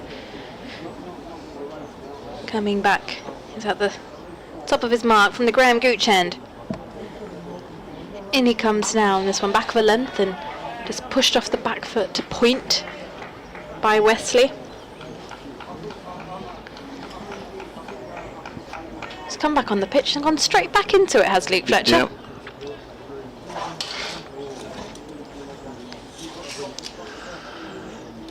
It's got brighter again, which is good. Maybe the floodlights won't be on for much longer.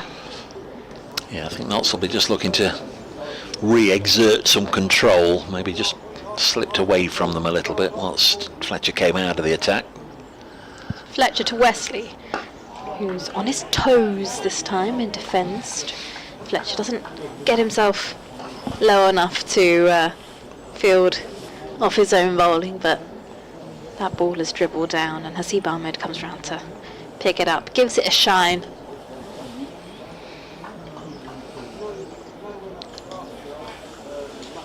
As Fletcher makes his way back to the top of his mark at the Graham Gooch end. Turns as Wesley looks down, taps his bat, awaits as Fletcher's in, and this one leg stump line, and tries to get away into the leg side, but mid wicket is quick on it, and that is going to go down as a dot. That was a bit more like a leopard, wasn't it? You could say cheetah maybe. Next bit of fielding. Islander 9 for 4, but it's Lauren Filer who's got the 4th wicket to go down there. In comes Fletcher, and this one's left alone by Wesley outside the off stump. As he comes down the pitch now, does a little bit of gardening.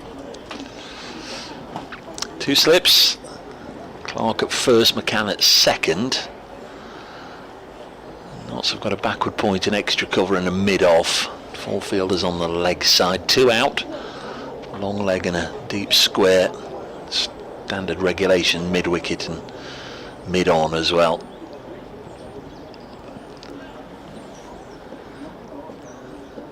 Fletcher runs in towards us. Wesley's forward and defends into the offside, straight to cover. Dave, just before lunch we were discussing about the balls that are being used, Kookaburra, Dukes, and I'm not sure if you've been seeing any of the discussions, but some people have even suggested, especially with the test match having to finish early on the first few days due to bad light, saying why don't we get a pink ball in when it gets too dark? What are your thoughts on that? No.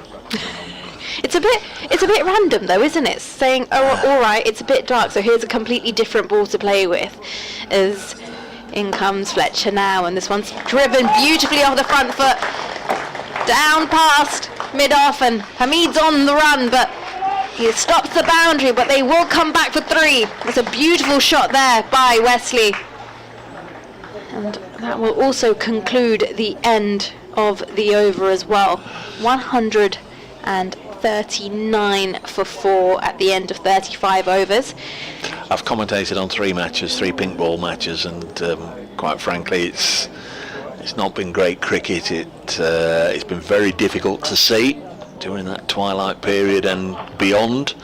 The 2 in this country I've commentated on, it didn't work in 2017, 2018 when the ECB decided to try it to see if people would come in after work and support day-night county championship cricket. Nobody did. There were cold, dark, chilly evenings, so it wasn't a great time to try it. I know that's not the fault of the organisers for trying it, but there were 2 horrible matches in this country, and I did one of the champion county games in Abu Dhabi as well, involving knots, and you just couldn't see the ball. It's Farhan Ahmed bowling to Tom Wesley, who pushes it onto the offside, and as it's smack on 3 o'clock, I'll just have to leave you for a moment, but I'll be back shortly. Sure, Dave's going to run off to do his update this time. I'll talk you through Farhan Ahmed at the top of his mark. And skips in now from the Alistair Cook end. Wesley's forward and gets his foot across to turn this into the leg side. Down towards deep mid-wicket, will take the single. Played that very late and had his body weight right over the ball. Takes his front foot across the line and closes the face of the bat. This brings Walters onto strike. Oh, we've got a deep backward square leg and a deep mid-wicket out on the boundary on the leg side for Walters. 1 slip in play. As here's Ahmed now round the wicket. And Walters drives uppishly through the offside. We'll take a single as deep cover comes in to do the fielding.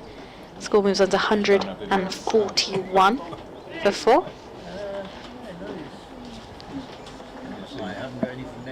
Some of the spectators just getting their extra layers on in front of us. Stand seated in front of the media box. They came prepared. They know what to expect. Cricket in England in September. And here's Ahmed now. This one's tossed up and Wesley drives through the offside. It won't go all the way. There is protection down in the deep. But he will get a single. That takes the score to 142 for 4. Walters back onto strike.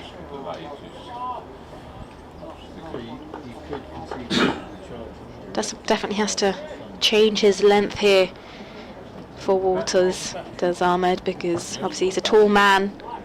So what might be slightly back of a length for Wesley will be a little bit shorter for Walters. So in comes Ahmed now round the wicket, and this one is a short one. That's back foot, but it's fielded at short extra cover. So that's not gone for a run. McCann with the fielding. And Ahmed with ball in hand at the top of his mark. Blows into his hand and is in. And this time Walters looks to turn it into the leg side, but Hamid does the fielding at short mid-wicket, and that will also conclude the end of the over. 36 overs gone, Essex 142 for 4, and Dave is back. Did you miss me? We did. Right answer? Partnership worth 56 now between Tom Wesley and Paul Walter. So Knott's desperate to break this stand. Liam Patterson-White's at the far end. I don't think he's going to... No, he's not going to bowl this over. So I'm going to chat with both Farhan Ahmed and Asib Hamid down there. I wouldn't have thought it'd be too much longer before LPW gets a go. Liam Patterson-White, but it is going to be Fletcher to continue from the Graham Gooch end, the far end. He'll be bowling to the Essex captain, who's on 61. Comes Fletcher, bowls another elegant straight driver. Mead will cut it off, and they'll take a single. Wesley on to 62, 143 for 4. That's with a bowling point. Went into this game with a 10-point advantage over the drop zone, currently occupied by bottom place Kent and then Lancashire. Lancashire today kept off the field until lunch, and were then put in. They're 88 for 3 currently against Durham. This one's cut into the offside. Nice looking shot from Walter. I was just looking for the boundary rider just to come round and throw the ball back, but there isn't a boundary rider out there. There's only advertising boards away to our left, and Paul Walter gets 4 more. Touch of gloves between the 2 experienced members of the Essex middle order. 143. No, it'll be 147 for 4 when the board eventually ticks over.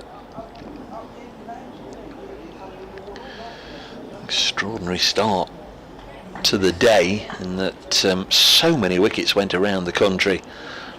In the very first over, I think there were 5 wickets went down before 25 to 11 this morning around the country. There wasn't any cricket going on here at that time, as Patterson White makes a good stop, but they'll still take a single.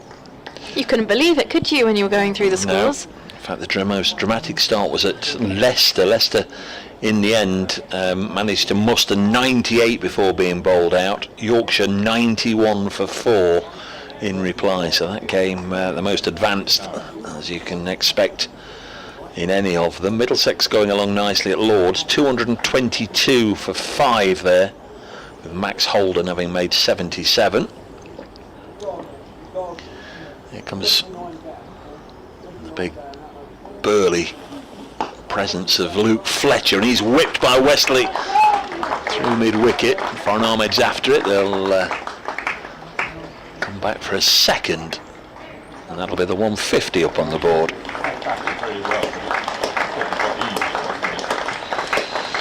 Crowd acknowledging a 150. Yeah, just heard one of the spectators in front of him saying, if you heard him say, batting's getting easier, and you have to say it is. Of course, there's a lot goes into that statement. The fact that the ball is getting older and obviously a little softer. They've both been there a while, so they're used to the light and the conditions and the bounce. This is played by Wesley up to mid-on.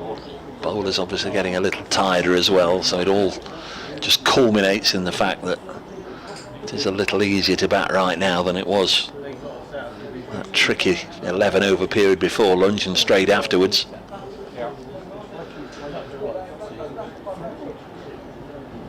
$150 for 4. Essex will, I'm sure, be looking to at least double this if they can.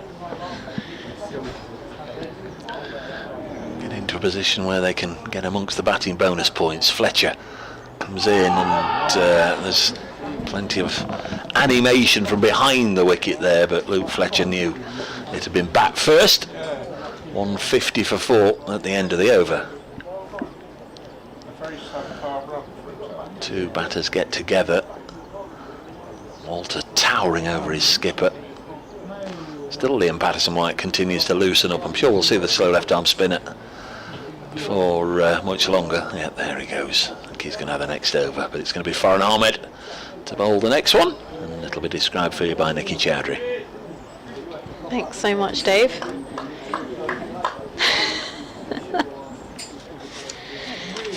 Foreign Ahmed is at the top of his mark, ready to go to Paul Walter. Right arm round the wicket. As in he comes, and this one's tossed up. Walters drives to mid-on. We'll take the single.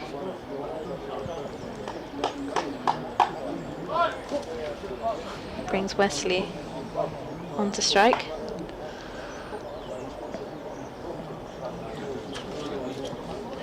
As he just takes his guard, and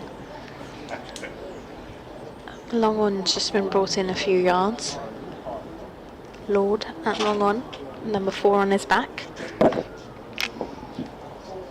And Ahmed's going to stay round the wicket to Wesley, who's off the back foot and closes the face of the bat and goes straight to Hamid, who's in long barrier and picks it up. Right across his stumps there, Wesley. It's all well and good if, like then, you do get the full face of the bat on it, but you become an LBW candidate if you're standing right in front of your sticks. Round the wicket again comes Ahmed, and this one's pushed off the back foot. And it's going to go all the way down towards the boundary, and it does cross the boundary line as well. A bit of width there from Ahmed. He has to be careful with the line because of the angle he's creating. He's going slightly wider of the crease. And that was just enough space for Wesley to rock off on the back foot and hit it through the offside. Slightly straighter between wide mid-off and cover.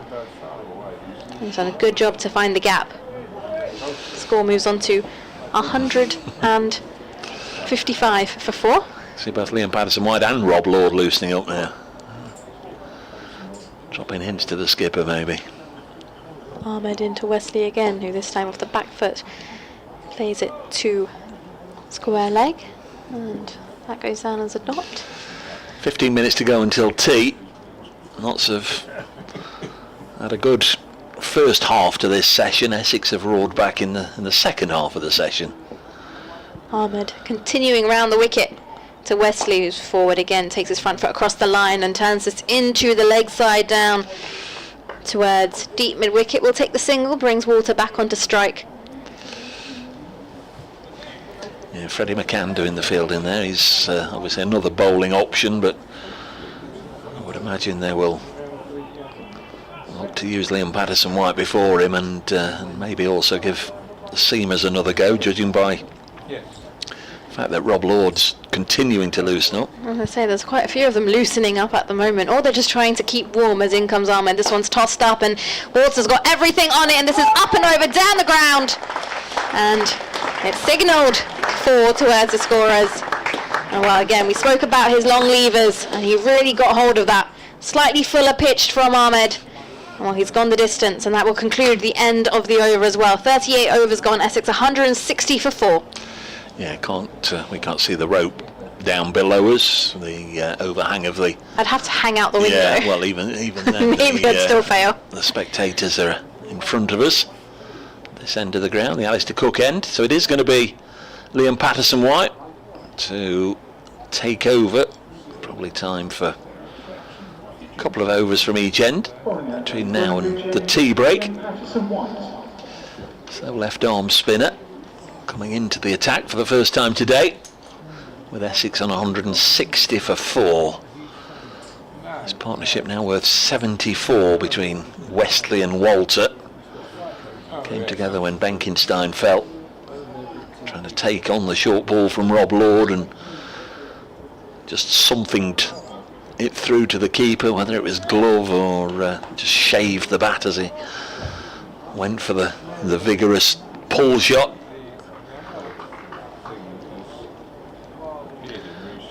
Disappointing return for Benkenstein on his first class debut, but a good enough player to certainly have a good career ahead of him. 160 for 4 then. Wesley surveys the scene all around him.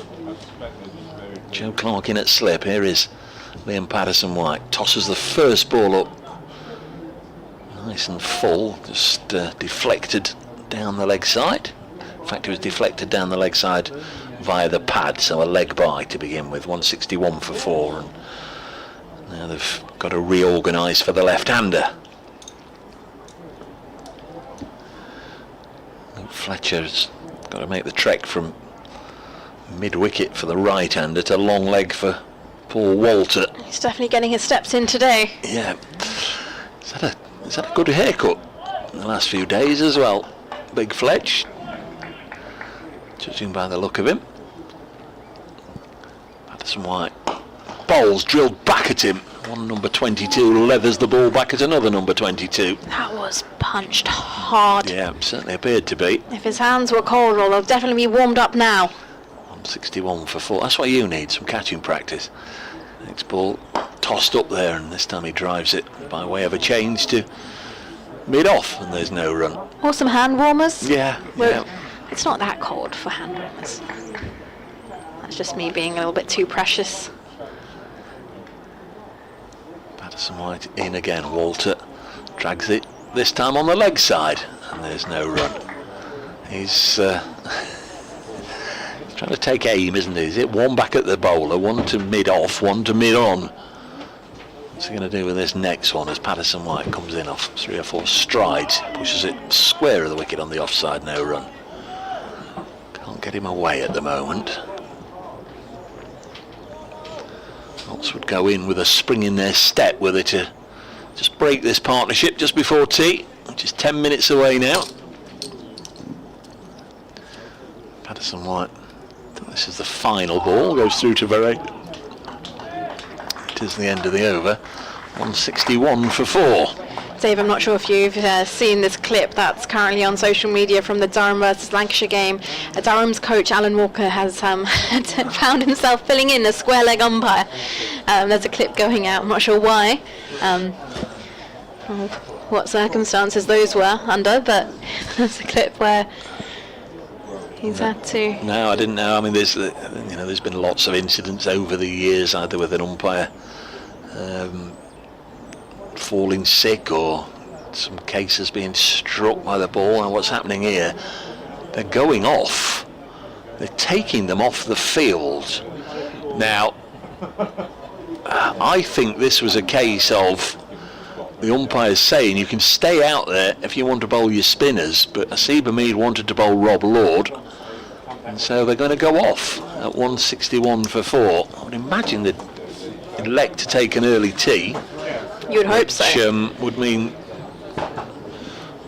assuming the light improves, that we wouldn't lose any more time. But that's all a little bit infuriating. I don't necessarily know, as it's that much darker than at any other stage. You know, there is a filthy black cloud. Maybe they've just been sort of tipped as well by the ground staff that these dark clouds might be bringing a little bit of the wet stuff. I wouldn't be surprised. They look quite full, don't they? Yeah, the umpires are. In fact, it is raining now, look, so they've done a good job there, the umpires. It is raining, and they're trying to get the ground staff to get out to the middle as quick as they can. And suddenly, the rain begins to chuck it down. So I think the umpires have done a pretty good job there. Suddenly it all makes sense. We looked a bit puzzled. I said, why are they going off? Yeah. So there we are with Essex 161 for 4. The session has been brought to a slightly premature halt, and they've gone off. We started after lunch with Essex on 40 for 1. They'd lost Dean Elgar to Rob Lord for 7 before lunch, and since lunch Robin Dass caught Freddie McCann at slip from the bowling of Lyndon James for 20. That was 56 for 2. Matt Critchley shouldered arms and was bowled by Luke Fletcher for 5. That was 73 for 3. Luke Benkenstein took on the short ball from Rob Lord and either gloved or edged it through to wicketkeeper Carl Varina for 4. That was 86 for 4. And since then, Tom Wesley, the Essex skipper, has moved on to 69 not out. Paul Walter 35 not out at 161 for 4. The rain has followed the bad light, and they've headed off for no doubt an early tea. When the players return, we'll return. Until then, we leave you from Chelmsford with the score Essex 161 for 4.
Welcome to 2B target practice. I'm joined here with Paul. Michael. Jordan. hit a target to reveal a section of a car logo, guess the logo to win a round. Let's get started.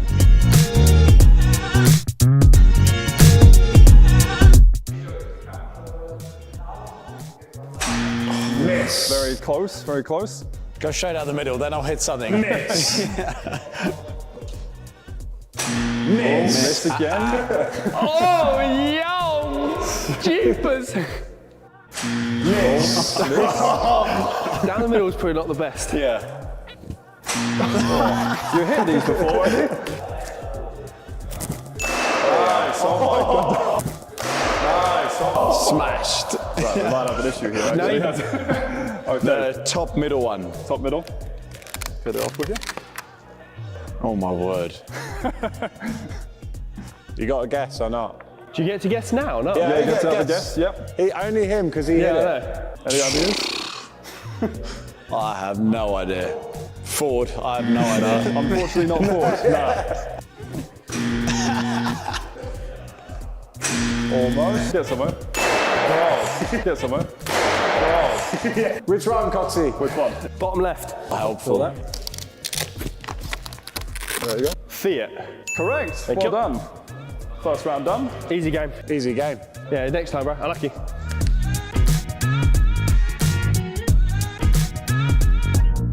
Right, ready to go, yeah? Yeah. Blinded shot. Middle top. That's easy. This is easy. What is that? You don't know? How can you not get this? MD. What's MD? What's that? Close. Come on, what's your guess? Ain't got all day. Don't have a clue what that is. What is that? Can't help you, unfortunately. I don't know. MD, whatever that is. Incorrect. Close. Yeah. Is it? Unlucky. I don't know what the car is, so you. If I smash all the things, then you won't be able to hit them. Oh, blinded shot again. Top left. A Mazda. Unlucky top. Lucky. So if I smash that one now, you. I know, then you're stuck. Double Oh blinded yeah. though. Top right. Top right. And that is a. You got guessed it. An MC. Oh, you're close.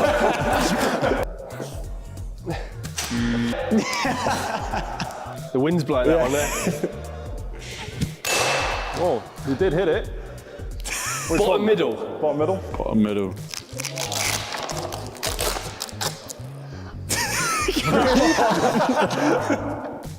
Say what you see. Say what you see. What do you see? But that's what I said the first time. What have you said? MD. What I does said it look MG like? already. I don't know, MD, whatever that is. No, you didn't say I that. said the first one, MG. No, you said MD. You said MC the whole time. MG. Smashed After a very explosive and decisive victory, Jordan Cox wins with 2 games in a row. So well done to Jordan.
Well, welcome back everyone. A delay in getting things restarted after tea, but they are now coming back out, and almost immediately after the players left at the earlier than scheduled time for tea, meant to be 3:25, but they went off at 3:10.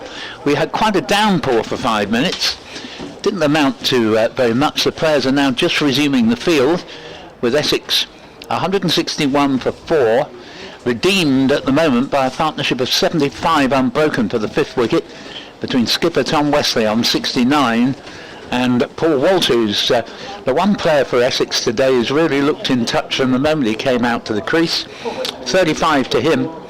Definitely in the last hour we've had, batting became easier as the earlier spite in the pitch, and it was definitely there before and after lunch. But that has receded somewhat, so we haven't seen anything like the same amount of movement for the bowlers. And it is now deemed that the quicker bowlers, the light is good enough for the quicker bowlers to come back. 161 for 4 then, we're in the 40th over, and just looking to see how many remain. Well, they haven't adjusted it in terms of the extra overs lost for this extra delay after the tea interval, but technically we could have 47 overs left. I think they'll take 3 or 4 off that. But that means if the quicker bowlers can continue to bowl, we could be here for quite a late finish. And with me is Nicky Chowdhury, and later Dave Bracegirdle will rejoin us as Lord bowls the first ball after tea and finds anything but the middle of Wesley's bat. Goes up to short mid-wicket, about 10 yards from the bat. And that's Lyndon James, and the score is 161 for 4. So, Nicky, we could be in for quite a late finish. We could be, but just peering round behind the dressing rooms, it does look like there is a big, dark, grey cloud headed towards us. And I just popped downstairs during the tea break, and if that comes towards us, I don't think we'll be getting those 40 overs in today. No, in fact, we could be off quite soon, as here is the next delivery, played down the ground. They go for a very quick single. Shy comes in from Hasib Hamid. It just misses. He clasps his hands to his head because Wesley, who's not quick between the wickets, as I may have pointed out before, and he might, from the reaction of the fieldsman, have been a foot or two short there, but he's got home. He's moved on to 70 and scored to 162 for 4. And I think just to add to that, before the players came out, the umpires did get the light reader out, and they did, having yes, a discussion. They've been looking up above them rather wearily, so I do think they've got their eyes on the clouds and how dark it is. And yes, there's a hint in the forecast that the brightest weather of the day could be around about 5 o'clock. So we may find in the short term, because as Nicky says, there's some pretty heavy cloud about to envelop the ground. We may be off in the short term quite soon and then come back a little bit later. Here's Lord in from the Sir Alistair Cook end, very pleasantly driven by Walter, but he didn't get all of that. Not perfectly timed, as he'd be the first to acknowledge, and goes safely to Hamid at mid-off and at no run, 162 for 4. Forecast tomorrow, I'm afraid, is dreadful. Much better for... And Lord is on his way in. 2 slips now. Bowls to Walter. Walter just drops a dead bat on the ball, down to short mid-wicket. No run. tomorrow doesn't actually look all that bad. Or maybe it's changed.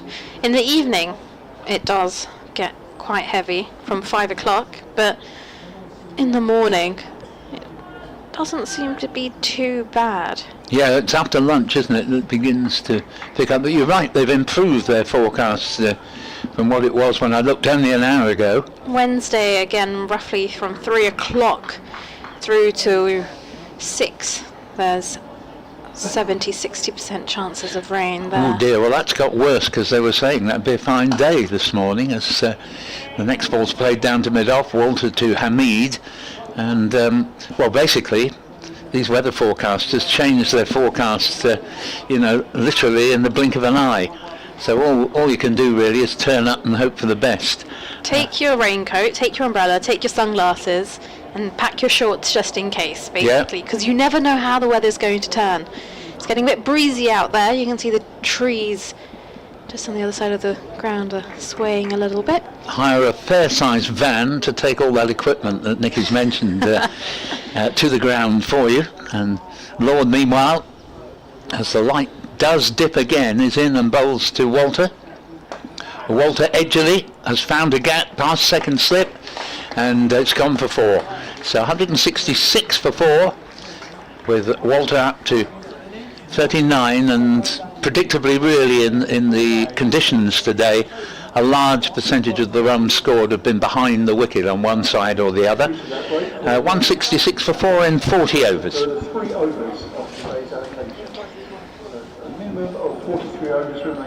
Yeah, 3 overs taken off because of the extra delay after tea. So how many overs have we lost in total then? That would be 13. 13, isn't it? Yeah. 10 from this morning due to starting late, and then 3 overs lost at tea when we broke for tea just a little bit earlier. And worth just pointing out that 40 overs have been bowled and 43 technically remain. Yeah, the umpire's just having a look at the light right now. They've put the... Is it the meter, the light meter? Yeah. The light meter's on the stumps, and Hasib Hamid is having a look. I think they're coming off again. I think they very well could be. Yeah. Because if Nottinghamshire want to continue bowling seam, well, it's a bit too dark for that. And they are heading off now for what was a very brief afternoon session so far. Just the 1 over from it, but hopefully we'll be back soon if Paul's weather forecast holds true. It says 5 o'clock, it should be slightly lighter, the brightest part of the day. Well, that's one forecast I saw. Fingers crossed, because it's an interesting game developing, but sadly, I mean, I was thinking when we looked at the forecast at midday, they were forecasting no % of chance of rain whatsoever for the remainder of today.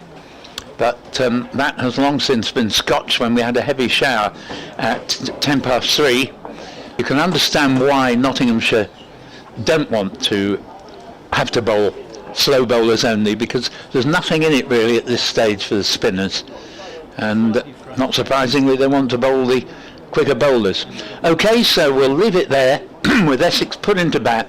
166 for 4 in 40 overs, 70 to Wesley, 39 to Walter, and as soon as there is any further play, and even as I speak, the umpires have just told the ground staff bringing the covers on, hold it there for a moment because it's visibly got brighter again, just as the covers were coming on.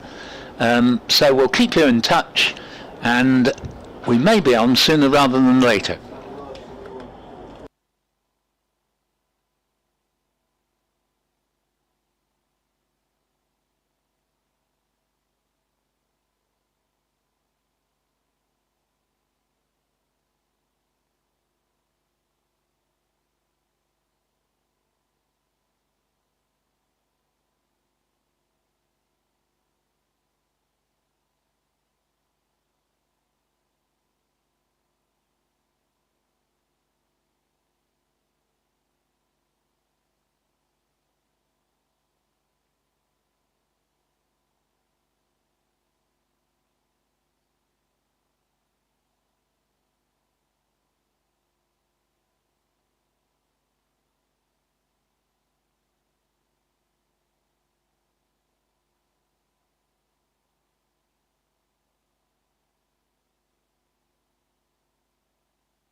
Standing by.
With me is Nicky Chowdhury. I'm Paul Newton, and in the fullness of time we'll be rejoined by Dave Bracegirdle.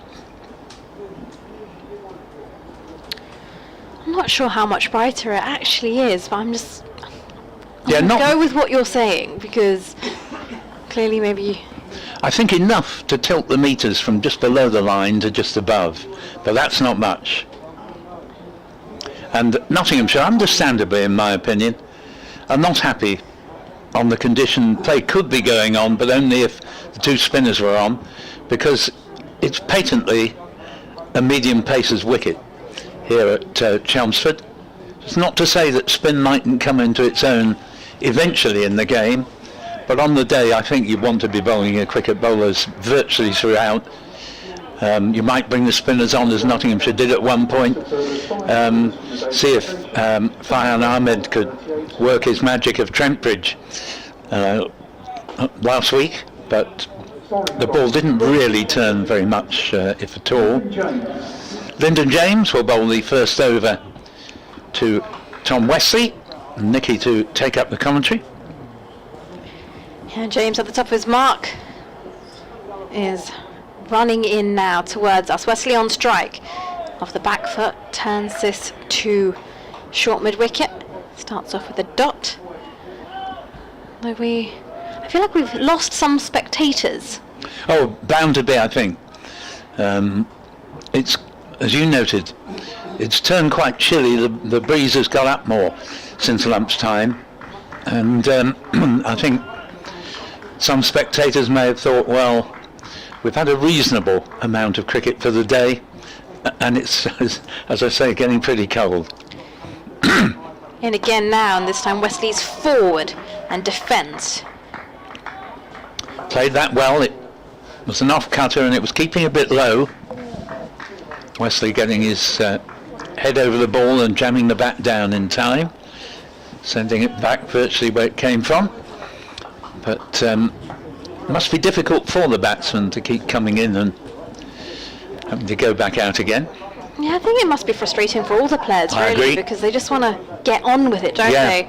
They're in the momentum, even from a Nottinghamshire point of view, as this one's a full delivery from James, and Wesley leans into a defence. And as you say, from a bowler's point of view, they work up the momentum, and very frustrating when you bowl an over or two to find that you've just got to stop again, and we'll have to rebuild the momentum on their return. But I'm afraid this is what's liable to happen if you get cloudy weather in from September onward. James, as up with mark, turns and runs towards Wesley, taps his bat and is forward and gets an outer edge that runs down towards third. They'll get a single, they're looking for two, but Wesley just actually slips as he turns to come back for a second, but nothing too dangerous. He makes it in to the other end pretty easily. So you can just tell actually the rain that we had as the players went off for tea has clearly left a little bit of water on the surface that Wesley, as he turned, just lost his footing. And Yes, absolutely. It wouldn't have happened had we not had that fairly heavy shower, albeit brief, an hour ago. 168 for 4 Essex, as this one's left alone outside the off stump by Wesley. Yes, we had the sight earlier of Matt Critchley, and I don't think it's by any means for the first or maybe even second time this season just leaving a ball that hits his stumps. Don't know why he's fallen a bit prey to that method of getting out, but it never looks clever. No, it's definitely not one that you want to see back on replay either. In comes James to Wesley, who's off the front foot, drives to mid-off where Hamid does the fielding, and that will conclude the end of the over as well. 41 overs gone. Essex are 168 for 4. Well, certainly it appeared when we were getting continuous play going up to the tea interval that the final hour up to the tea interval, the pitch was getting considerably easier to play on than had previously been the case. We saw some wonderful bowling from Luke Fletcher in particular, I thought, even though he's not the man with the most wickets. But I thought he was, by some way, the outstanding bowler for Nottinghamshire on the day. And but in that hour, once he came out of the attack, leading up to the tea interval, this partnership began to take root, and Walter, who came into bat at number 6, looked in touch from the moment he came in. He's now got 39 and faces this delivery from Lord, which is played into the offside for no run. And I think there may have been a call for a no ball there, because 2 runs have gone up on the board. Perhaps it's my imagination. 168 for 4 is the score. The 2 batsmen, Wesley has 72 and Walter 39. 2 slips in place. Yep, there were 3 until well into the innings. Lord's in, bowls to the left-handed Walter, taken on the pad. Ball just rolls a few yards into the onside.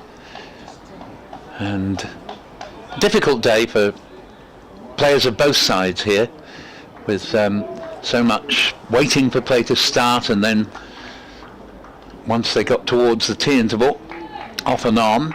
The umpires have done their best, to be fair. As soon as the clouds were moving in, a quarter of an hour before the scheduled tea interval, they took the players off, and it immediately rained quite heavily.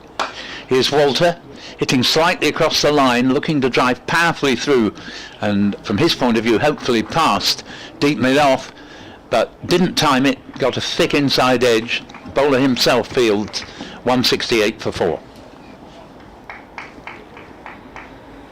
Yeah, he tried to force that, didn't quite time it. No, I think particularly for shots in front of the wicket, we haven't seen that many that have been well timed today. So many of the runs that have come have been behind square either side. It's been a tricky surface. Lord's in bowls, and here's a case in point as that ball is swatted into the onside. In fact, it's come off the helmet of Walter. He went on the pull shot, he's been struck on the helmet, and he takes the helmet off. It's compulsory that there is an inspection. I thought at first, when I heard a loud crack, he had got some bat on that, but it's just purely hit the helmet. I don't think Walter's any the worse. He's fairly vigorously trying to bend the helmet back into shape. Meanwhile, physio comes on to carry out the essential questionnaire, you might almost call it, they have to go through if they've been hit on the head. Yeah, I believe it's something on the lines that they actually submit a few questions and with their answers to the physio, that the physio repeats to them should they have to go through the concussion test, and it's just basic answers that they should know. And yep. It's like a quick fire little quiz, and hopefully he should be all right. Well, he looks totally unperturbed. At one point it was compulsory to change the helmet once you'd been hit on it. I don't know if that applies now. I've seen a few occasions where they've just seemed to put it back on and carry on. Maybe an inspection is carried out of the helmet, and this one looks as if it's been handed back to Paul Walter. Short pitch delivery it was that got up as you'd expect, and he went to pull it away in the long leg direction, and hit on the helmet, and the game froze for a few seconds before the inevitable inspection. They seem to be perfectly happy that he's fit to carry on, with the score 168 for 4 in the 42nd. Walter has now redonned the same helmet and picking up his gear. Wesley is a little bit behind Walter in preparing himself to return to the non-striker's end. Without a helmet. But it's good that they have the helmet, because while that has done the batsman seemingly no harm at all. Well, you'll wonder actually, right? Back in the day when you didn't have helmets, how batters survived? Would you say maybe how come you didn't see people get hit on the head as often? Yeah, I think they were a bit more careful, number one, as his Lord in bowls and Walter gets a single down to fine leg, 169 for 4, he moves up to 40.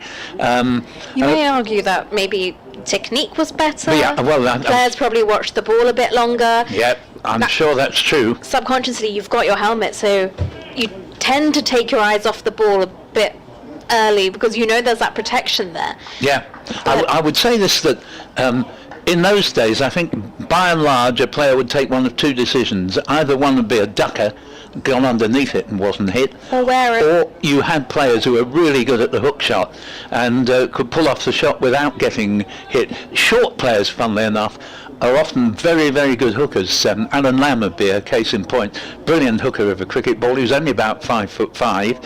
Here's the next delivery, and Wesley now has his turn at playing it down to fine leg. He picks up his single, score to 170 for 4, and Wesley to 73, and that concludes the Rob Lord over. But the over rate is predictably very slow here because apart from a few overs of spin, the quicker bowlers have been on, and of course you get an interruption like that, and probably that over occupied a good 6 minutes.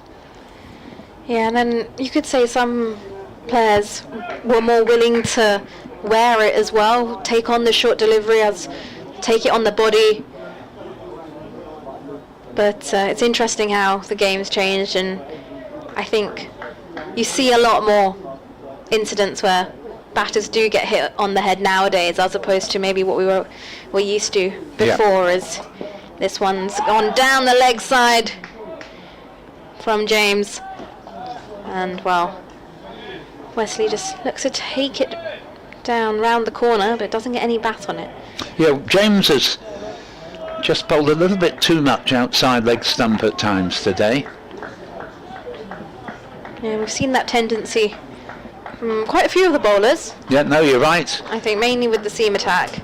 Spinners have been much straighter, as James is in again to Wesley, who's off the back foot on his toes, defends straight to short mid-wicket. And that's been signalled a no ball.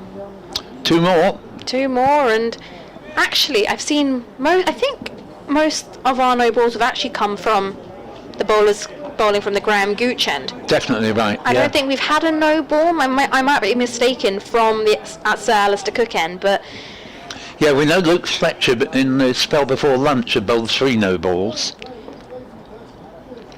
in comes James again, and this one off the front foot, closes the face of the bat, does Wesley, goes straight to short mid-wicket once again, and it's fielded by Ahmed, who seems to be rubbing his hands as well, trying to keep them warm. He's also practicing an off break or two out there, and maybe spinners love to bowl. Maybe he's hoping to get a few more overs before the close of play, even though this is not a spinner's day. James in, and this time Wesley again off the back foot. This is played towards mid-on, but Ahmed intercepts the ball before it even reaches. Yeah, definitely, but I was going to say we're not anywhere close to the close of play either. Plenty of overs to go. Yes, and one thing's for certain, if, as we rather anticipate, we do get further interruptions, it'll be a long time before the day is called off for good.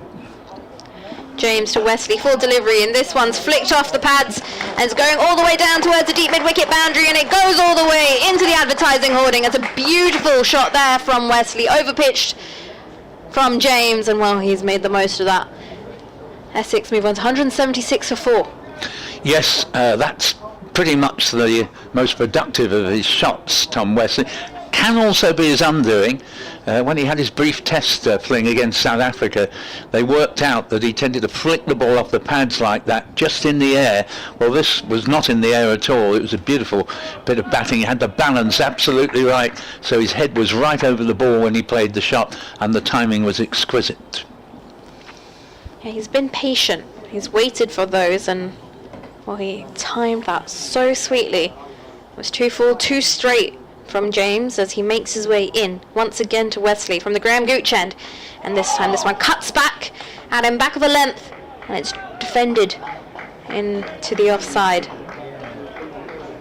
Yes, decent delivery that from James, albeit it was an off-cutter again, and it probably would have ended up going down leg side. So again, you'd like to see him just get that ball a little bit more over towards starting a little bit more outside off stump and coming back then. Wesley on 77 here. James into Wesley, off the back foot, on his toes again, defends into the offside, and that will conclude the end of the over as well. 43 overs gone, Essex 176 for 4. So Essex, this partnership now has put on 90, and I did say at quite an early stage, with Walter immediately taking the eye, looking far more at home from the word go than any other batsman today, but Wesley by that stage had fully played himself in. I did say that it could be the pivotal partnership of this innings. Obviously at 86 for 4, Notts had got 2 or 3 recent wickets and were well on top. Essex were in desperate need of a partnership. They'd like to see this one go quite a bit further yet, but it has certainly put them in a much better light than had been the case when they came together. So here is Lord, running up the slight slope from the Cook end. Bowls and played down firmly to Fletcher at mid-on by Walter, who remains on 40. We're in the 44th over. Technically we're only just into the second half of the day. In fact, they have adjusted with that latest stoppage for bad light. There could be 34.5 further overs today, and we're pretty certain there's no way all those will end up being bowled, or nothing like all of them. But even so, technically, we could be in for a long evening as Lord's in and bowls to Walter. Walter plays this back to the bowler. Score remaining at 176 for 4. Seems a long time ago now that Elgar was out to Lord for 7 and Robin Dass to James for 20. Critchley playing no shot to an off-cutter from Fletcher out for 5, and Benkenstein in a short stay on his championship debut out to Lord, who's got 2 of the 4 wickets to fall for just 4. Here's Lord in, bowls to Walter, plays this a bit more carefully than for the delivery that struck him on the helmet a moment or two ago. Goes straight to the man at deep backward square leg, single, 177 for 4, 41 to Walter and 77 to Wesley. Yeah, he's tall, so he managed the height of that short ball pretty well. Full arm extension, kept it all the way along the ground. Yes, it's good to see Walter playing so fluently today. He's not had the best of seasons. One exception was quite a big 100 he got. I forget who that was against, but apart from that, he struggled as Lord comes up and bowls to Wesley. 2 slips, defended to such an extent the ball doesn't leave the cut strip, and the batsman obligingly picks the ball up for the on-rushing fieldsman, and 177 for 4 on the board.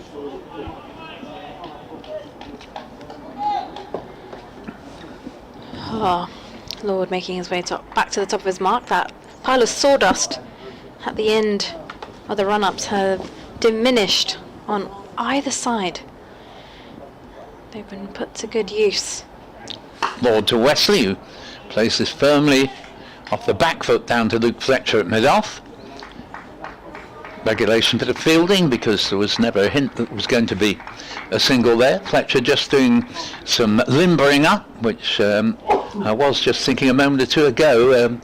He surely is due to come back into attack, even though he's already bowled some 13 overs, I think it is, but he has looked the most likely bowler on the day to take wickets, even though he's only got 1. Could easily have had 4, particularly when the pitch was so helpful either side of lunch. Lord comes in, bowls. Wesley again defends into the offside, and again there'll be no run. Ben Slater fields the end of that tidy over from Lord, and just a single off it. 177 for 4, 77 to Wesley, 41 to Walter.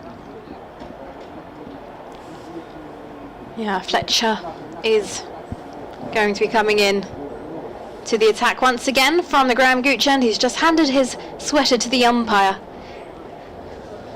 and is making his way to the top of his mark. Yeah, perhaps in an over or so, Nicky will bring Dave Bracegirdle back, give you your break. Of course, I'll talk you through this over and then we can switch places with Dave. That's perfect, thank you. And Fletcher, therefore, as we rather anticipated, back into the attack, and I think if the partnership's going to be broken, he's as likely to do it as anybody we've seen. Fletcher has rolled his arm over to his teammate at mid-off, as in he runs now, right arm round the wicket to Walter, who's forward and turns this into the onside. It's gone straight to short mid-wicket. Walter advances down the crease a little bit as well. Yeah, I think probably a good move on Walter's part. He's got a long reach, obviously, from his height of 6'7", but I think it's a pitch where one or two have kept low, and not a bad idea to come forward, not actually down the pitch to the bowler, but put in a good stride, shall we say. He leans on his bat at the striker's end as in runs Fletcher round the wicket again. This is the back of a length. This stays slow and Walter looks to turn it into the leg side but doesn't quite time it, and it drops in front of him. Well, I think he probably, although we're masked by the batsman from our position here, I think he probably got a faint inside edge into the pads there, because Luke Fletcher was all set to go up, and then the start of how's that ended up in when he realised that it would be a fruitless appeal because there's been a bit of bat first. Fletcher at the top of his mark turns, looks ahead at Walter, who taps his bat tall in his stance. It's a full delivery, and this is flicked off the legs down into the deep, and deep mid-wicket comes in and does the fielding. Essex will nick a single as the score moves on to 178 for 4. Left hand, right hand combinations, making sure the umpires are also getting their steps in today. Yes, that's a good point you make with the left hand, right hand combination. It certainly helps in the partnership. I think that's been part of why Essex have thrived here. But Definitely. Walter came down very late on that one, and Fletcher almost thought he got him with a straight ball, but in the end he picks up a single. Fletcher into Wesley. This one straight to delivery and it's off the back foot. Another no ball. It's played to short mid-wicket. It's another no ball from Fletcher. And with the left-hand, right-hand combination, Paul, it just makes it a little bit more difficult for the bowling side to find that line and length and settle. It's always disrupted between the left-hander and the right-hander. Yeah, Mr. Extras is making too large a contribution. In fact, Dave is just indicating there might be a bit of rain falling. Fletcher into Wesley, who's off the back foot, defends towards mid-on as the ball trickles in that direction. And, well, we've had 10 no balls. Well, there's 20 for kick-off. And a fair number of leg byes, so I think Extras must be into the 30s by now. 4 byes. Yeah, yes indeed, that was very early on. And 9 leg byes, if I'm not mistaken. Yep, so minimum 33 we would think. Fletcher. And he runs now towards Wesley. There's a short ball and Wesley ducks under. Rather comfortably. Yes, you're bound to get some extras in an innings, so you wouldn't say, oh, well, that's 33 given away, but you'd say at least 20 of the 33. Which you could say... 35, is it? Oh, 25. Definitely, I think you could say, especially with the front foot no balls, that's definitely more of a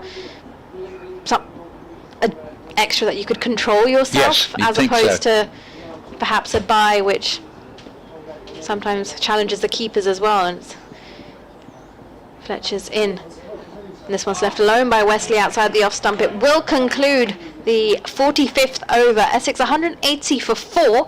And on that note, I'm going to make way for Dave. Paul, I'll catch you in a bit. Thank you very much, Nikki. Nikki Chowdhury there for BBC Sports. I'm Paul Newton for BBC Essex, and about to be rejoined by Dave Bracegirdle for BBC Radio Nottingham.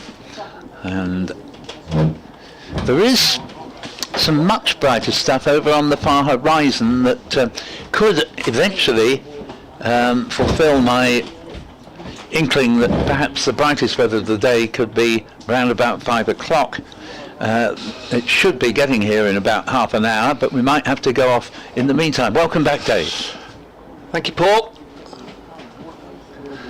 Good evening, everybody. As Rob Lord is in bowling, and Paul Walter has got a little bit fortunate there. He's thrown the kitchen sink at that, and it's skewed away off the outside edge very quickly along the ground between the slips and the point. Don't put anybody there, and you always likely to go for a few runs. So Rob Lord again beginning the over with a delivery that shoots away for a boundary, scuttles away, and Paul Walter now within 4 of a half century. Now I couldn't make out any rain, Paul, but filthy black clouds. Yes, coming from behind us, the river behind us, of course, and really it does look dark back there. Let's hope that blows by. Just go through the extras in just a second. Rob Lord almost looked as if he lost his stride, and he did, but delivers the ball anyway, and it's worked up to mid-on. Yeah, at the moment it's been 25 extras, so it says 12 no balls. Well, of course that's 6 times they've overstepped during the innings. I think. Yes, I think yeah. Fletcher might be guilty of probably 4 of them, and maybe Rob and Linden 1 apiece, something along that. No wides, 4 byes and 9 leg byes, making 25 out of 184 for 4. Of course, the partnership is now up to 98. 86 for 4, not so a bang in this, and it was a tricky old time for the batters, but Paul Walter joining Wesley has steered Essex to calmer water. This was down the leg side, and if Paul Walter goes hard at it, he goes hard at it. He threw everything at that one as well, but yes, he did. Didn't make contact. I still think, well, we've all made the point that there's been too much leg side stuff, and it's disappointing. You'd like to see these young bowlers coming on, but the thing you've got to be able to do is bowl a consistent line and length, sort of aiming to hit off stump. Discipline, Exactly. discipline all day long, discipline. Top of off, take a leaf out of Fletcher's ball, that's a good delivery. It was almost the reverse of the commentator's curse. It was a super delivery. It was. Forces Paul Walter to come down and do a bit of gardening. But I always like that expression, Dave, that says the bowler surprised the batsman with a straight one. Yeah. And, it was a bit like that, because we'd had a couple that were well outside off stump, then the one way down leg side, and then suddenly a jaffer. of course we have no real gauge as to how quickly he's bowling, except for the fact that Carl Verena stood a long way back. And yeah, he's nippy. yeah, I was going to say, he talked to the coaching staff and some of the other players, and they say he really pushes it through. This is pitched up. Walter drives into the offside out to Jack Haynes, and there's no addition to the total. So Paul Walter is still 4 shy of a half century, and this 5th wicket pairing so far added 98. 184 for 4. Yeah, all looks somewhat different now as compared to when these two came together, but that's the beauty of cricket, really. You get one side apparently well on top, but the other side, if they can get a partnership together, can very quickly change things around. One ball left in this over, and then the board showing 32 overs remain. No chance of getting those in, as Walter again picks out Haynes in the covers. The end of the over. Floodlights on, you can see the shadows, 4 shadows around the players. There are 4 floodlights here, aren't there? Yeah. Yeah, just on that subject of a partnership changing the game, looking back on the test match that's just finished, England had made 325, Sri Lanka collapsed to 93 for 5. At that stage it would have been a brave man who'd wanted a bet on Sri Lanka, but then we had that partnership of over 100 for the 6th wicket, which effectively put Sri Lanka back in the game. Instead of trailing by nearly 200, they trailed by 60 odd, and basically they never looked back. No, turn the game round. Going to be Fletcher again. A lot of thought going in.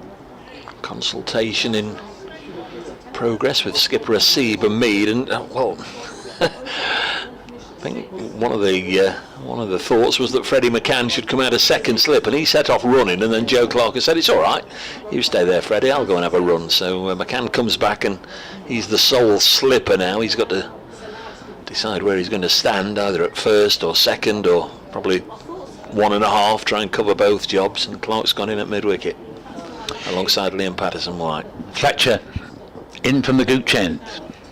Approaching now. Wesley, all defence. Down to Ahmed at mid-on, and the score remaining 184 for 4. And to Hasib's credit, I actually think I like a captain who looks as if he's thinking all the time, rather than captains who just let things drift. And he's doing his level best to work out a way of breaking this partnership. Century for Somerset's Tom Banton today in the top of the table match. Somerset 278 for 5. Banton still there, 3 figures to his name. And Wesley has flicked this ball away, and that goes out to man on the mid-wicket boundary, single. Wesley to 78, 185 for 4, and I think Banton there only came in either 5 or 6, and it sounds to me as if he's not only made a very valuable innings but scored them pretty quickly. Yeah, 115 not out of 150, 14 fours and a 6 at the moment. Yeah. He's just lost young James Root for 38, 279 for 5. Somerset. Well, they'll be happy with that, because it's not necessarily the easiest of pitches to make a big score on, and it looks as if they're going to be scoring somewhere in the region of 400 there. Meanwhile, back here, county ground at Chelmsford, it's Fletcher on his way into bowl to the left-handed Walter. Walter tries to pull this, and it's way down leg side. I think there was just a thought maybe he got an under edge on that, but not so, taken by Varane, and partnership remains on 99. There's contrasting results today for England's men's and women's side. If you didn't hear, England's men duly lost the final test of the summer by 8 wickets to Sri Lanka, but England's women absolutely walloped Ireland in Belfast, making 320 for 8, Tammy Beaumont 150 not out, and then they bowled Ireland out for just 45. Fletcher again to Walter. Was going to play that, but then he saw it was going to leave off stump and miss off stump, so he leaves it and leaves it for Varane to deal with. And still, the partnership one shy of 100 with 46 to Walter and 78 to Wesley. Goodly number have travelled down from the East Midlands. There's quite a lot sporting the Nottinghamshire colours. Had 1 or 2 perambulations around the ground and stopped several little spots by Nottinghamshire supporters who've come down for the week. That's good. And Fletcher bowls to Walter. Just drops a dead bat on this and plays it to mid-wicket. And again, 185 for 4. Yes, hopefully the darkest of those dark clouds is just blowing around the ground. Well, that much lighter area on the horizon is developing. Yeah. So that, even though it's a long way away at the moment, but it will have some influence on the overall light condition, and it should eventually throw us some better light than we've had all day, but that remains to be proved. Walter has a little look round before preparing to face this next delivery from Fletcher. Not sure if Walter's making Fletcher wait or Fletcher's making Walter wait. A bit of both, I think. Yeah. Tit for tatty, as Fletcher bowls and Walter keeps out a good delivery that, if anything, keeps a little bit low. Walter looks as if he needs to change some of his gear, maybe gloves, and is walking off for the moment. He'll soon come back. He's just going out to be met by the 12th man. And 185 for 4, good tight over that from Fletcher. Walter 46, Wesley 78. Yeah, Luke Fletcher threw 17 overs now today. Figures of 1 for 55. I know at the end of the day you probably end up with generally what you deserve, but sometimes figures don't tell you everything. He's bowled pretty well. Bowled very well indeed. Apart from his overstepping. He wouldn't be flattered if he had 3 or 4 wickets to his name. He's old enough to take it philosophically, but he wouldn't be human if he didn't go to bed tonight thinking, God, I didn't have any luck at all. So Rob Lord, who has got 2 of the 4 wickets to go down. What's his workload like? This is his 15th, 14 overs, 2 for 44, and he bowls now and very nearly gets Wesley, who inside edged, didn't know where the ball had gone at all. Does a complete 360-degree turn looking for it. Could well have been wicket number 3 for Rob Lord. Wesley said earlier, I don't think he's given a chance, but he's had 1 or 2 moments of high anxiety. Definitely, and as you say there, although it went nowhere near the stumps in the end, but when you're a batsman, you're not sure where it's gone. You are understandably in a state of alarm.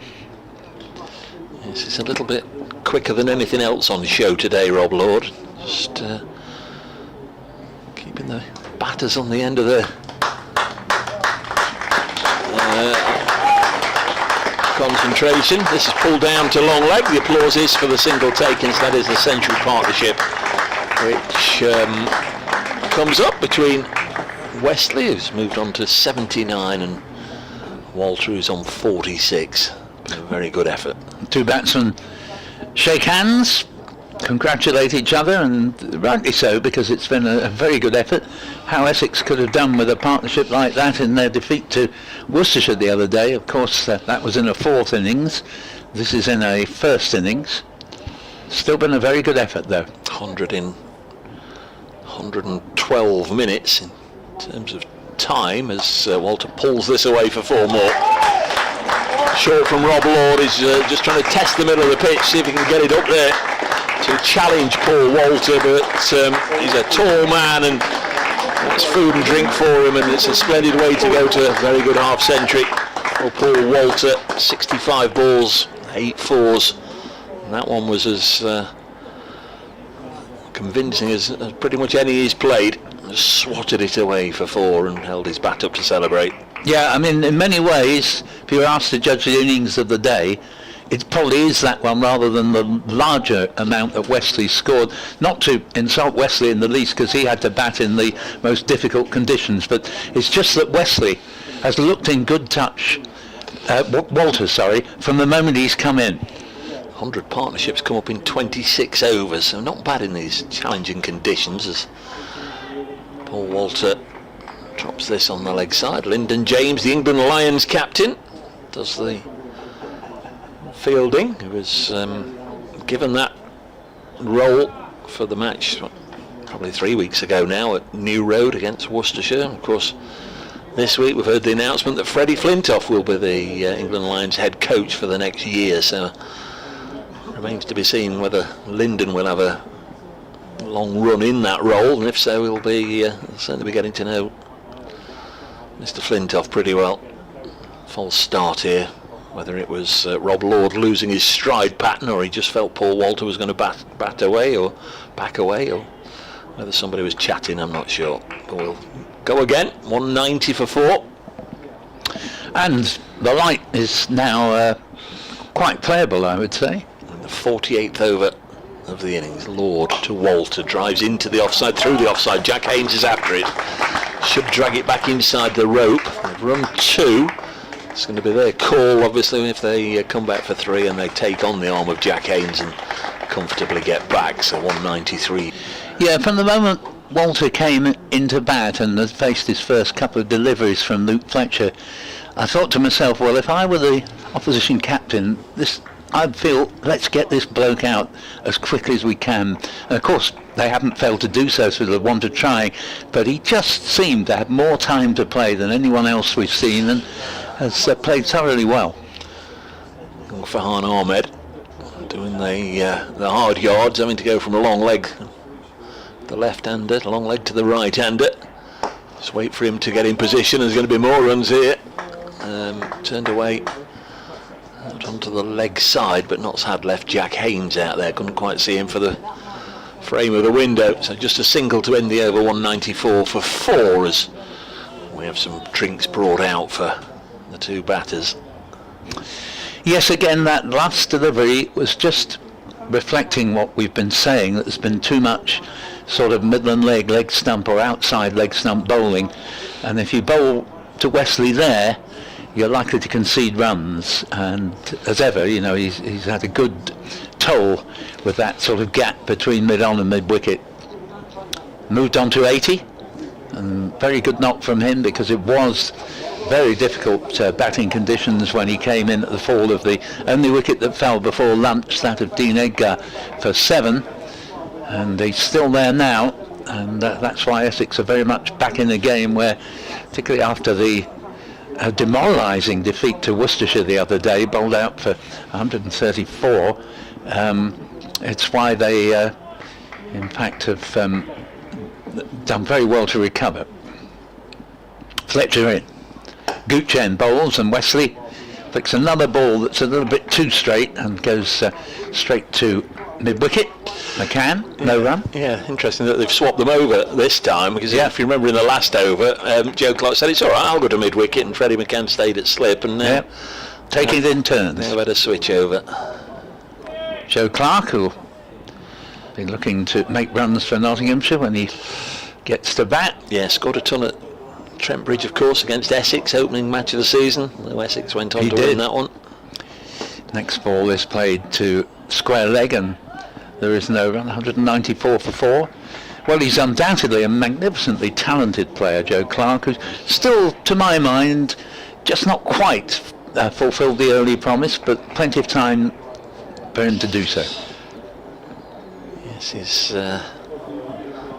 just not quite hit the heady heights in the second half of the season that he did in the first. Got a century in the first match, century in the second match, double 100 in the third match. I mean, that's extraordinary. As Fletcher's into bowl to Wesley. Wesley tries to pull this one. It goes second bounce to Varane. Missed it. 194 for 4.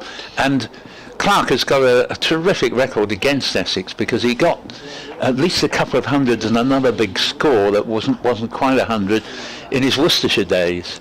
And then he moved to Nottinghamshire, and as you say, he got 100 against Essex again in the first match of the season. Then to get another one, I didn't realise he'd got another in the second and a double 100 in the third, but he can be absolutely outstanding. Good enough to play for England on that form, as Fletcher's in. Bowls, and it's played back to the bowler, and mind you, without being unduly unkind, you could say that many people are good enough to play for England on the basis of the very poor batting of England in this most recent Test match. Yeah, Joe Clark against Essex, 10 matches before this one, 2 centuries, averaging 39 with the bat. Here at Chelmsford, though, is due. His top score in 4 previous visits, only 74. He's got 807 runs this season at 57, with 400s now and 350s. Wesley drops the next ball into square on the offside, and there is no run there as Lyndon James nips sprightly forward to field it. And all the time this area of brighter weather is getting closer and closer to us, and I think we could get quite a decent number of overs in actually before we finish today. Best conditions of the day right now, definitely. The floodlights are on, and I would imagine they'll leave them on, but probably be playing without them. My prediction of the brightest weather of the day at 5 o'clock is not looking a bad one, as this is a nice drive from Wesley to Hamid at mid-off, but going far too quickly to the fieldsman to even allow a thought of a single. So the over ends. 49 have now been completed, put into bat. Essex recovering from 86 for 4, 194 for 4, with 80 to Wesley and 53 to Walter. And Farhan Ahmed is going to come back into the attack earlier.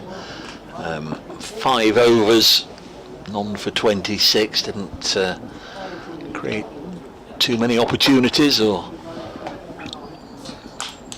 any signs that either Wesley or Walter were just getting put under any sort of pressure. It's a wicket that, as the match goes on, obviously Paul would know better than I, but generally here at Chelmsford it does tend to offer a little bit of turn as the contests go on. We've obviously all seen and are aware of Harmer's terrific record over the years. Not easy for a spinner, a young spinner bowling in these conditions. Let's see what he can do now, bowling to Paul Walter. First ball is clipped to the Notts captain Hamid at that sort of straightish mid-wicket position. He's almost trying to do 2 rolls there, trying to stop anything pushed through mid-on and stop anything clipped to mid-wicket, and on this occasion he can't stop the one hit down the ground. Lyndon James will field. And we might even get an ironic cheer in a moment or two, because we are just about, it's up there. We're seeing the first glimpse of sun all day, and for a long time it hasn't looked as if we'd see any. It's almost blinding now, the light out there. Yeah, there are shadows all around the players, but for the first time they're not from the floodlights. Not a bad move, I think, to give Ahmed another turn, because there might be a careless mistake that could break this partnership. Wesley's on 80, he'll be eyeing up 3-figure score this evening, that's for sure. Goes very deep into his crease, works it onto the leg side. Good sprawling stop from Liam Patterson-White. Flicked it back for his skipper Hamid, and there's no run. In the end, the ball caught him on the boot, and he's just slightly limping as he moves away from there. Ahmed again stands with his legs about a metre apart. Steadies himself, comes in and bowls, and dropped by Wesley at the feet of his opposing captain, Nasib Hamid. There's good consistency to his line and length, and for one so young. 16 years of age, remember. Comes in again and bowls, turned onto the leg side. There's no run. Was given his Nottinghamshire cap last week by Bilal Shafayat, who has played some club cricket with him in Nottingham in his, in his younger days, his formative years, his junior days. Still very much somebody who can be playing junior cricket. Member of the England under-19 side this year at, again, just 16. This has turned to Hamid. End of the over. Come back over for Farhan Ahmed, who's now got through 6 overs, none for 27, and Essex 195 for 4. The umpires are getting together for another chat. Maybe it's too light now. They have to bring them off for good light. Yeah. Can he bat at all? He's at number 11 at the moment, right, but yeah. I feel there's scope for an advancement up the order in the years to come. Well, he's certainly a thrilling prospect, and it looks as if we're going to go back to spin at both ends. Yeah, Liam Patterson-White only bowled 1 over, and that was a maiden in the middle of the afternoon. A little surprised they left it as long as they did before bringing him on. Yeah, and I mean, now the sun's out. Admittedly, there's another bank of cloud behind this much brighter weather, but it's lovely to see the sun, that's for sure. Not least because it'll warm things up a little bit, even at this late part of the day.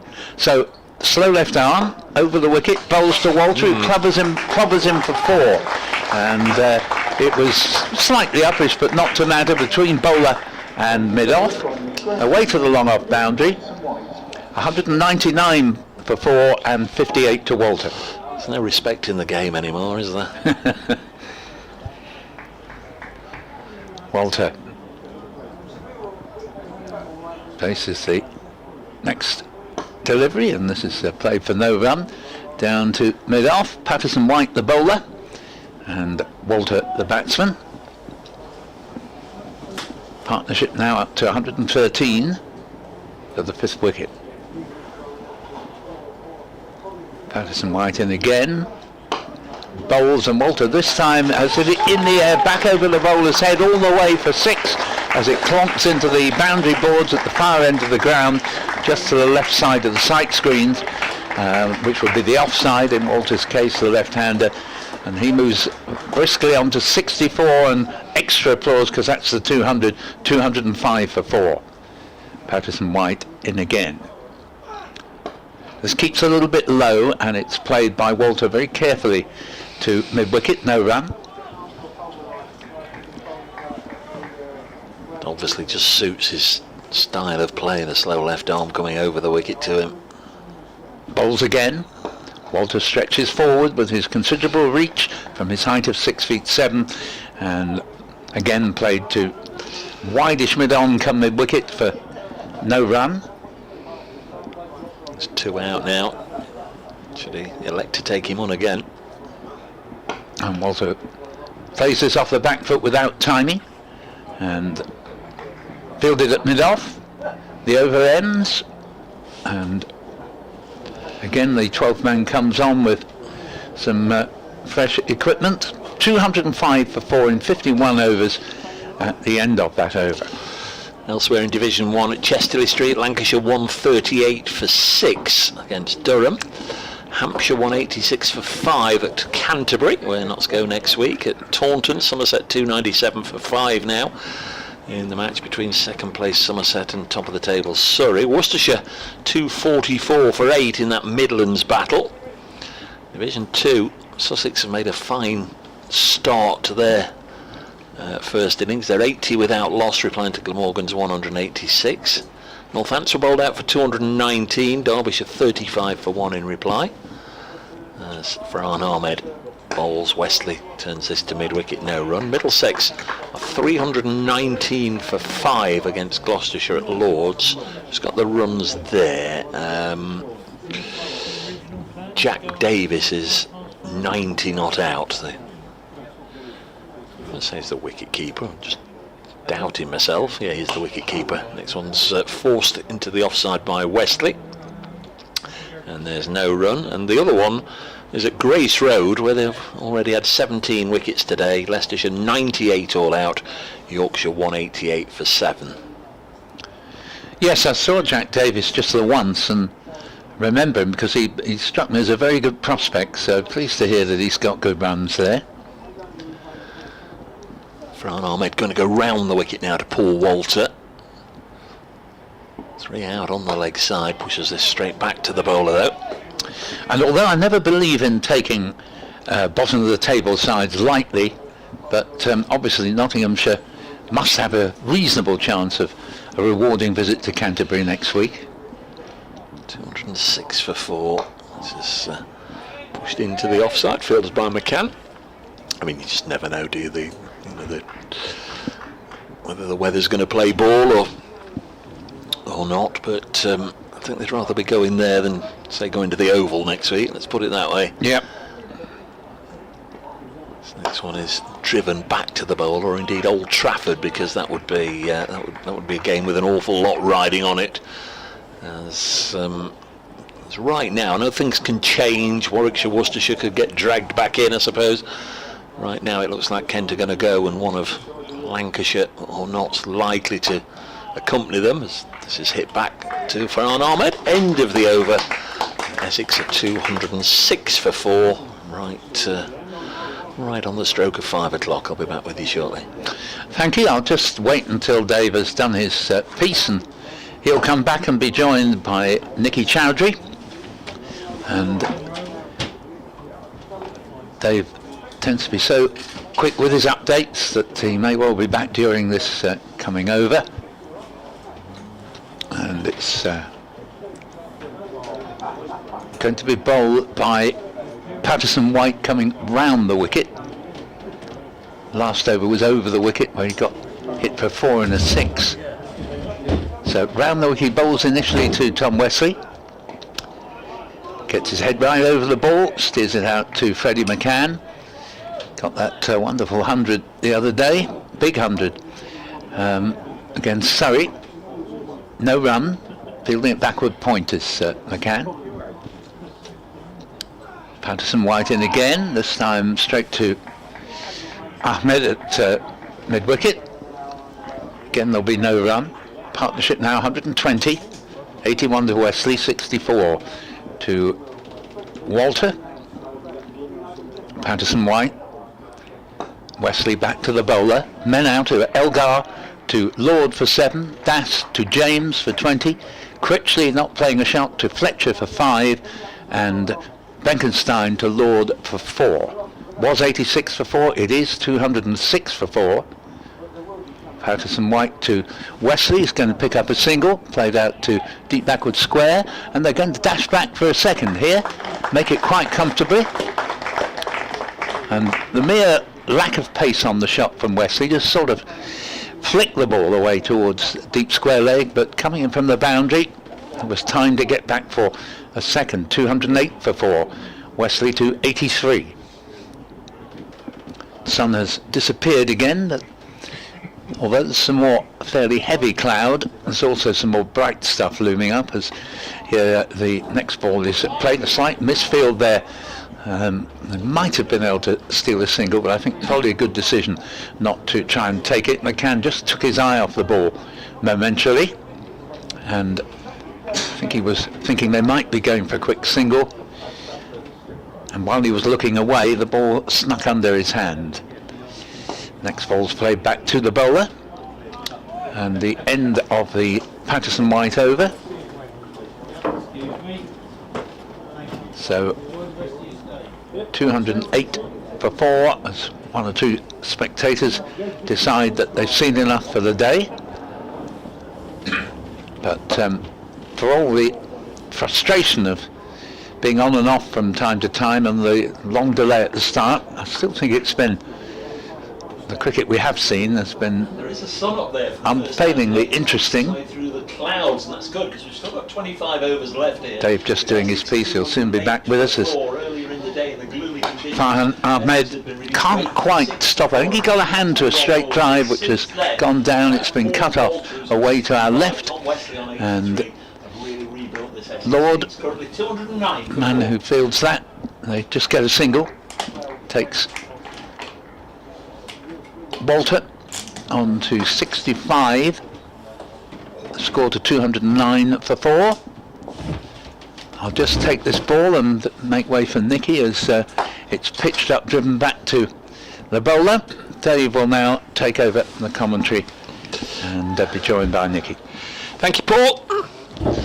Paul Newton, the host broadcaster this week, very much in charge. He wants to keep us strictly adhering to his roster here. With lots of cricket left in the day if the weather holds. This one's turned onto the leg side. LPW doing the fielding for Nottinghamshire. The square leg. When will the breakthrough come for Notts? If indeed they can get a wicket to end this partnership, stubborn partnership. Next ball turned by Wesley, and again it's Hamid who has got up, and his flannels, I can only say this politely and kindly, Captain, your trousers are filthy. But that's a mark of the man. He throws himself to his left, to his right, anywhere. If he can stop the ball, he's in close at shortish mid-wicket, does the fielding and again goes to ground. That's another scuff of his knees on the grass. The Notts captain is got his sunglasses on top of his cap. Don't think he's actually worn the sunglasses all day. Keeps having to pick his cap up every time he chases the ball. Farhan Ahmed bowls. And nice wristy action for the third ball in a row. It's whipped to Hamid at mid-wicket. Tidy stuff from Farhan Ahmed. 8 overs, none for 29 now. Essex 209 for 4 here on BBC Essex, BBC Radio Nottingham. The live stream brought to you by Essex County Cricket Club, and of course you can find us now on your smart speaker. Just need to ask BBC Sounds to play Essex versus Notts Day 1, and so on as the match goes on. Joined once again by Nicky Chowdhury, who's been watching from the back of the box, and I guess like me wondering, A, how much cricket we're going to get this evening, and B, can Notts get a wicket? See what you can do here with LPW. LPW in, and this one's a full delivery which is defended by Walter into the offside, no run, and it's nice to see it a lot brighter. There was some blue sky as well. You don't look too impressed, Dave. No, I am. I'm very happy. I was like, bright sunshine, finally! As this one is tossed up by LPW and driven off the front foot by Walter straight to Hamid at extra cover. Little party in front of us have just left. Clearly they'd set their stall out. We'll go about 5ish, so they've just headed off. Here goes to sweep this one, does Walter, and he doesn't get any bat on it. That's gone straight through to the gloves of Verena. LPW making his way back to the top of his mark, which is only, maybe 6 or 7 steps away from the crease line, as he's in again, up and over his front foot, and it's defended by Walter straight to Ahmed at short mid-wicket.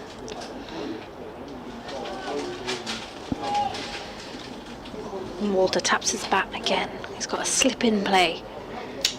He's on 65. This one's tossed up and he's forward and drives down towards long off. Will take the single, which is, I think, probably like 12 steps for him actually, because of how tall he is. 6'7".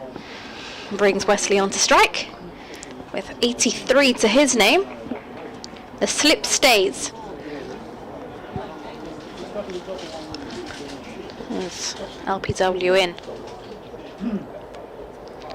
And this one defended straight to short mid-wicket off the front foot, and that will conclude the end of the 55th over. 210 for 4. It's the first time Notts have visited Chelmsford in 3 years. The last visit was 2021. A damp squib of a game, if I remember rightly. I don't think there was any play on the last day. I think everyone was all too happy to shake hands. One thing that surprised me this week, just doing a few notes on the game, it's only the 18th time ever that Notts have come here in the county championship. Played a lot of games in the early days at Colchester and Ilford and Southend and Leighton. I didn't play here all that often over the years as Farhan Ahmed bowls a full toss, which Paul Walter's eyes would have bulged out of his head as he plunders it out onto the leg side, fielded by Slater. There's only a single. Notts have only won twice here as well.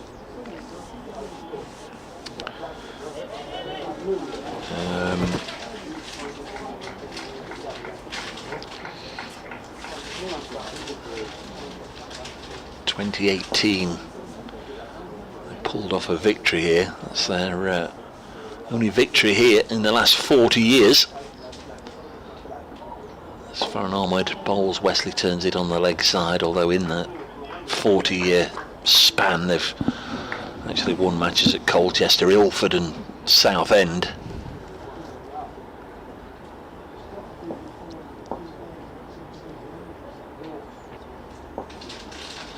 Ahmed wears 97 bowls, and this has just been deflected down the leg side. Have to just wait for the umpire's verdict. Yeah, some bat involved, so a couple more to Tom Wesley. Score moves on to 213 for 4.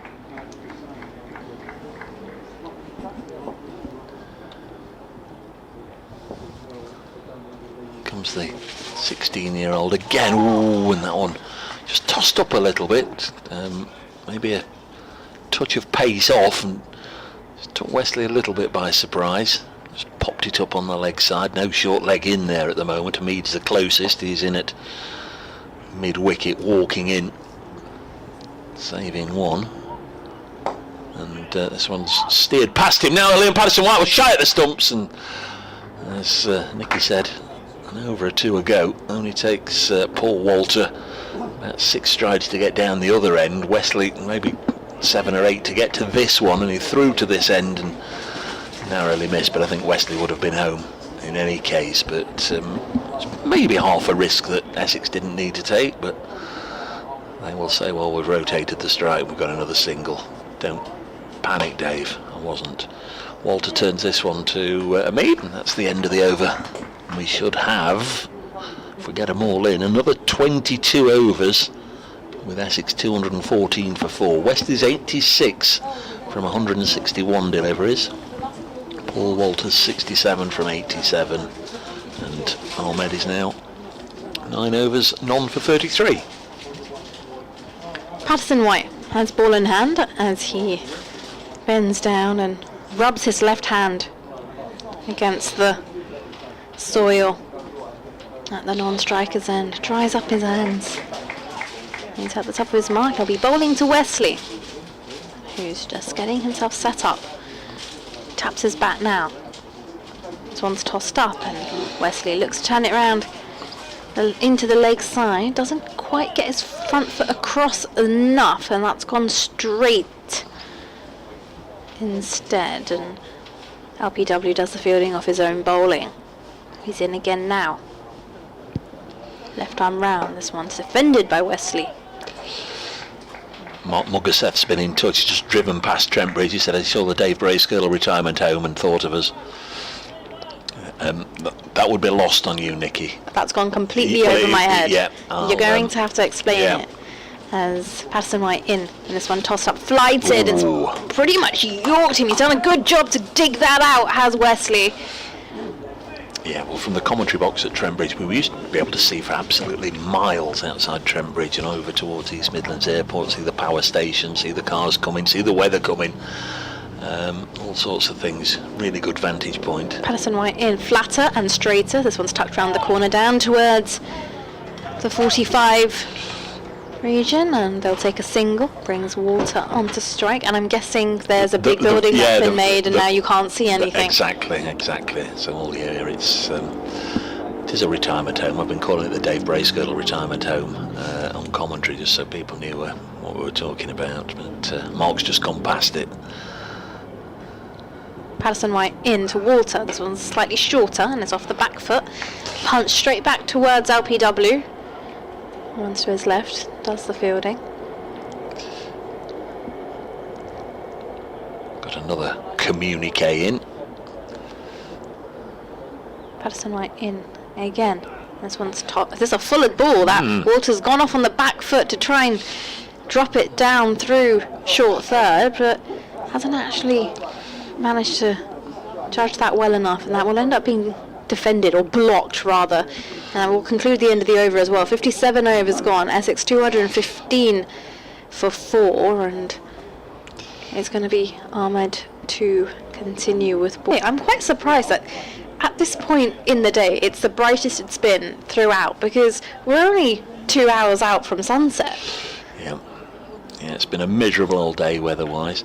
Just a 52-year-old has been in touch. He used to be called just a 51-year-old. Before that, he used to be called just a 50-year-old. Good to hear you on the Essex feed today, Dave. Feels like Notts have let this slip a bit. Not many teams, though, could cope with losing the bowling attack of Dylan Pennington, Ollie Stone, Brett Hutton, Calvin Harrison and Dane Patterson, which is a good point. Well made. Thank you, sir. As Farhan Ahmed bowls to the right-handed Wesley, will be sniffing out that century. He's on 87. Pushes this into the offside, and there's no run. And just like that, the sun has disappeared and it's got a little gloomy again, and that coincides with the floodlights having gone off. So they might have to pop them on again, because it's looking a little dark over Bill's Mothers. Next ball's worked away onto the leg side. There's no run. You're familiar with that one, are you, Bill's Mothers? No. Black over Bill's I'm just going Mothers. to nod and act like I understood what you meant. Where it's an East Midlands term, where the weather's coming from. Over there, over Bill's Mothers. You've heard the Peter Kay sketches and all those, haven't you? Over there. Got a Tenerife, over there. This one's dropped on the leg side, fielded by Asiba Mead. It's an East Midlands term. He was tempted to sweep that one, actually, was Wesley, and he was getting into a position to sweep, and then last minute decides he was going to bail himself out and doesn't get down on his knees and defends it. Not been a lot of sweeping today. This is cut nicely by Wesley. He'll go to 88. No, there's not been any conventional sweeping, let alone any reverse sweeping. It's not been that sort of day.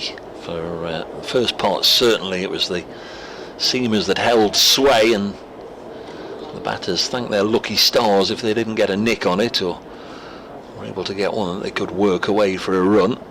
But from the middle of the afternoon onwards, things have quietened down, and this pair have just continued to plunder the runs. This is drilled back at Farhan Ahmed, who took a good caught and bowled last week against Surrey, and that one was certainly in the air for part of its journey back to him. It's bowling round the wicket, past umpire Hartley's right shoulder, bowls to the left-hander, and there's an example. It was hit into the ground but went very quickly, and it was a good stop again by the bowler. And once more, that's an over concluded in about 80 seconds flat.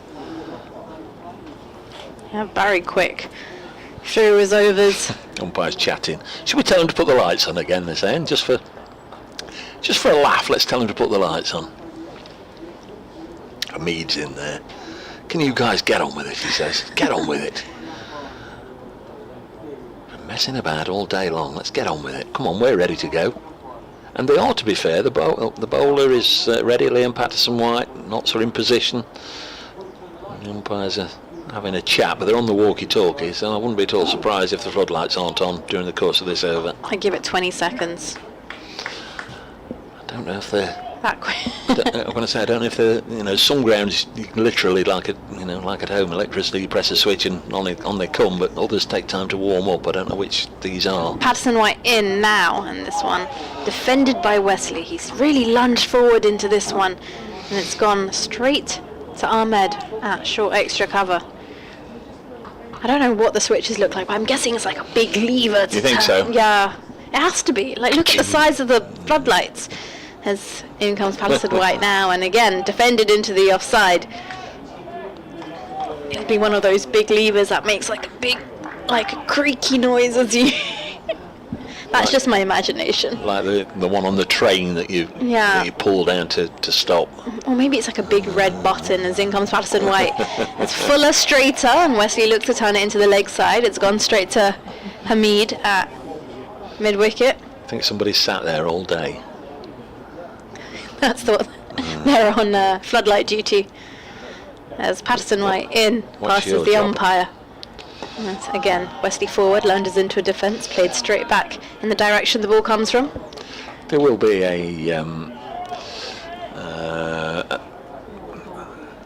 ground operator's office. There will be a match office. We've got the match referee here, Dean Kosker. I don't know if he would have such a thing, I doubt it. Patterson-White in again, and Wesley, full face of the bat, drives back towards Patterson-White, who takes the ball and gives it a rub against his left thigh at the top of his mark, turns around, blows some warm air into his hands, and skips in through to Wesley once again. This one slightly back of a length, and Wesley off the back foot defends, straight back to LPW, and that will conclude the end of the over. 59 overs gone, Essex 216 for 4, and the floodlights are on again. A little longer than 20 seconds, but I'm assuming the lever took a while to pull down. We did say they'd go on there, didn't we? We did.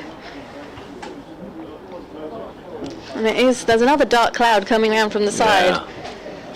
Yeah, that's the naughty side to our right as we look from the Sir Alistair Cook end. All day it's been bubbling up and appearing and blowing over from behind the pavilion. And a little bit like at Trent Bridge, where sometimes the weather comes and then just skirts round the ground. Sometimes they say it follows the line of the river. Here I think it maybe does the same as well. For an Ahmed bowls to Paul Walter, just helps this out to Lyndon James, who's in there at a fairly shortish extra cover position. 216 for 4, Essex put into bat by Asib Hamid. Seems, it was. I was going to say it seems hours and hours and hours ago, but it was 10 o'clock this morning when the toss took place. Walter goes big. Not that big though. It lands just in front of Freddie McCann, who was just down on the rope to our left.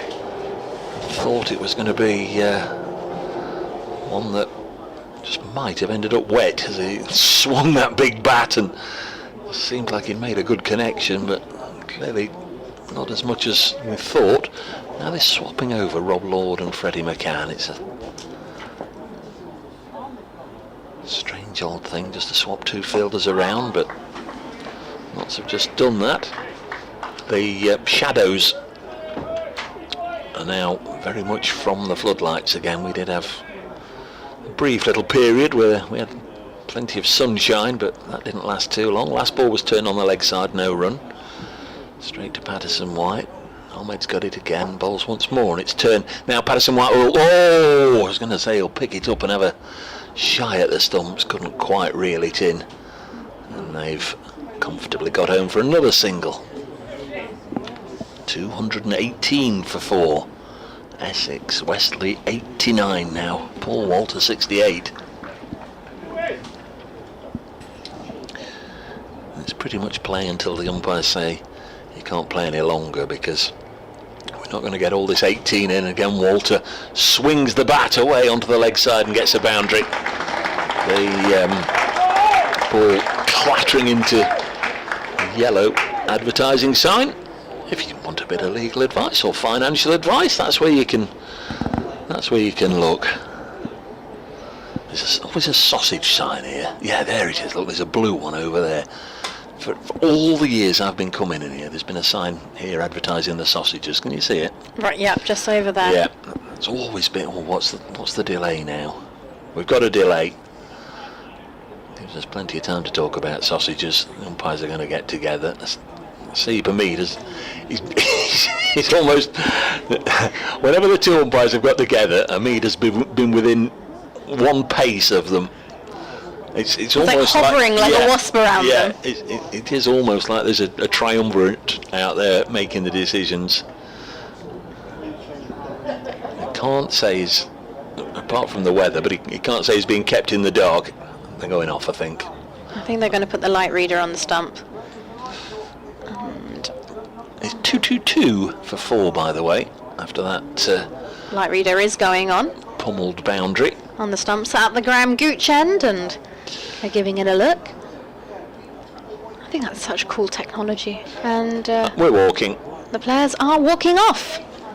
Dark clouds have appeared again over the county ground here in Chelmsford, and well, it is too dark to continue playing. And at 222 for 4, Essex are going to be walking off towards Pavilion. We're going to stop play for bad light. Wesley on 89, Walter on 72, and well, Nottinghamshire really do need to break this partnership.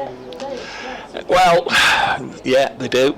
There's no doubt about that, but I think they'll equally be just as keen to say it's been a complete and utter waste of a day in many senses, and if that's it, that's it. I'm not going to call it as yet, because as we've seen several times, the dark clouds have parted, and the umpires have at least shown willingness to get them back on as quickly as they can. Done an excellent job today, Peter Hartley and Rob White. Let's hope there is a chance of getting them back out there. We should still have another 18 overs. If you've not been with us, Dean Elgar was out in the very brief 11 over morning session, caught Hamid bowled Lord for 7. It was 40 for 1 at lunch. After lunch, Robin Das caught McCann, really sharp catch at second slip for Eddie McCann, clutching onto one that was fizzing towards his jaw, his neck, his ear area. Went very quickly off the bowling of Lyndon James. Das out for 20. Matt Critchley made 5 and then decided not to play at one from Luke Fletcher that nipped back and demolished the stumps. So he'd gone. Benkenstein on debut, Luke Benkenstein, son of the Lancashire head coach Dale Benkenstein. He made 4 on his first class debut, and like in the 50 over game at Trent Bridge last month, he fell to Rob Lord, tried to take him on the short ball and either gloved it or edged it through to Verena. At that stage Essex were 86 for 4, And then this partnership, at the moment, an unbroken partnership of 136 between Tom Wesley, who's on 89 not out, and Paul Walter, who's on 72 not out, has taken Essex to 2-2-2 for 4. We've had 59.5 overs. Stumps are still in. The covers aren't on, obviously, so the ground staff certainly not in fear of a shower in the next few minutes, so we're just going to play the waiting game. If the players return to the middle, so will the commentary. If they don't come back today, then reminder, should again be a 10:30 start tomorrow morning, and maybe, or they may try and squeeze in a lot of overs tomorrow, of course, with plenty to make up from today. It would be a 98 over day, although the forecast is varying between and absolutely atrocious, so we'll have to see tomorrow. But the floodlights have been turned off, and that just gives a further clue as to how dark it is out there. But if the weather improves over the next half an hour, 45 minutes, or however long it is before the decision is made to call it off, and the players get back out there, we'll get back out there. Until then, from the commentary team of Paul Newton, Nicky Chowdhury, Dave Bracegirdle, we'll say goodbye for now.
Well, hello everybody. Welcome back. Gave it the so long farewell, auf Wiedersehen, good night 10 minutes or so ago, but the umpires, to their credit, stayed out in the middle and regularly checked their light meters and called the players back on. So we are going to get a little more cricket. Remains to be seen once the board has done some tinkering and tampering, and they've done the Rachel Rileys regards to the maths as to how many overs we should have, and we'll sort all that out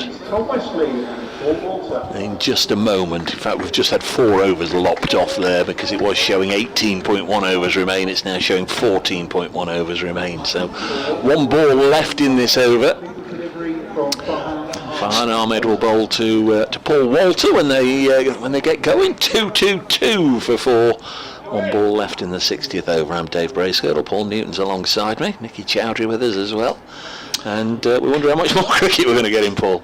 Yeah, I mean, if we did get the full 14 in, that's again going to be quite a late finish. I'll just finish this over that I started about 20 minutes ago. It's Farhan Ahmed into Paul Walter, works it onto the leg side, and well, it's a dot ball, so we waited 10 or 15 minutes for that. End of the over, 2-2-2 for 4. Yes, the last ball of the last session was hit for 4 by Walter. Excuse me. So he's moved to 72 and he's catching his captain. Don't know just how many Wesley had when Walter came in. Wouldn't have been all that many, but I think 30 odd roughly. And Walter in this partnership of what's now 136, has got 72 of them.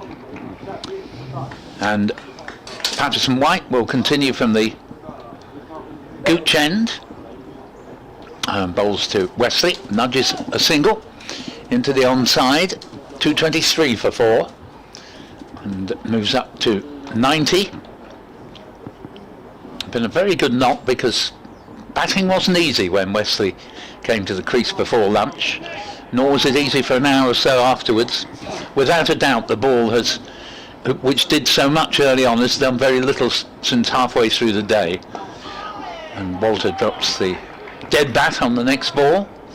Looks to me as if there's only play taking place because the slow bowlers are on. That might change because it's certainly getting brighter.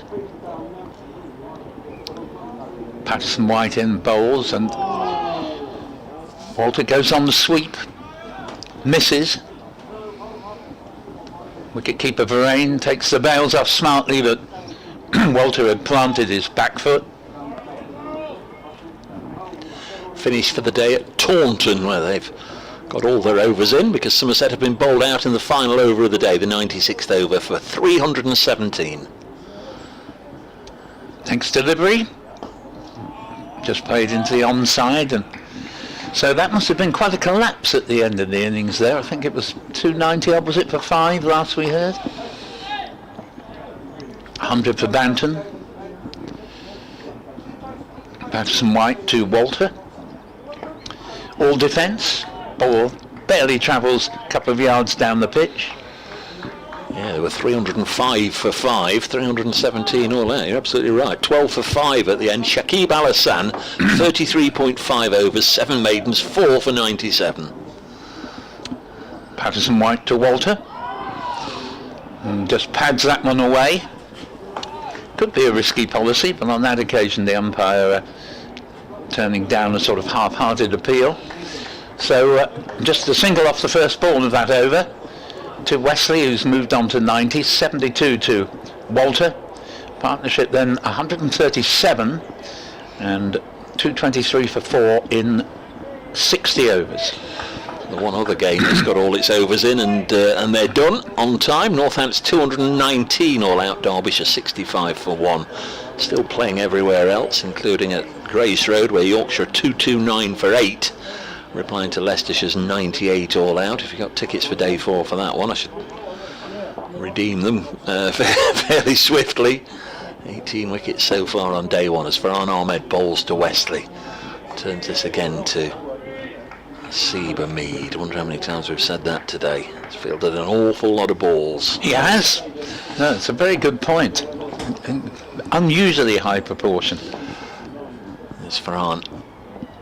And again, tosses it up. Elegant drive into the offside, and Rob Lord, sprawling stop from him, who I'm sure he's also feeling a little stiff, been out there as the rest of them have, but he's also got through a good chunk of overs, Rob Lord.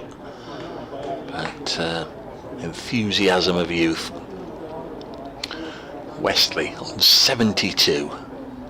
Farhan bowls to him and fields off his own bowling as Paul Wesley looked to bump the ball down the ground through a wideish mid-off, but Farhan got across there, made the stop.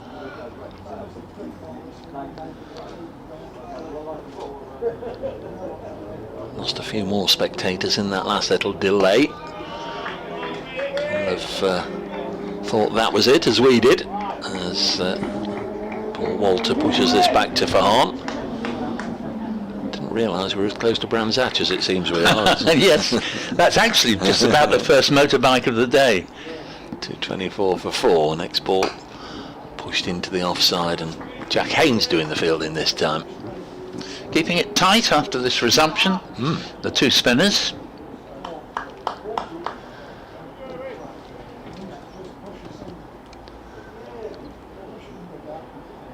There's some words of encouragement out there from Fletcher.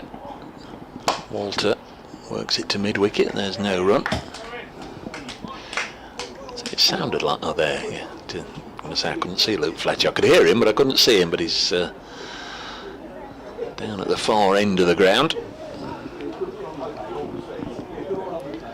Patterson White to continue.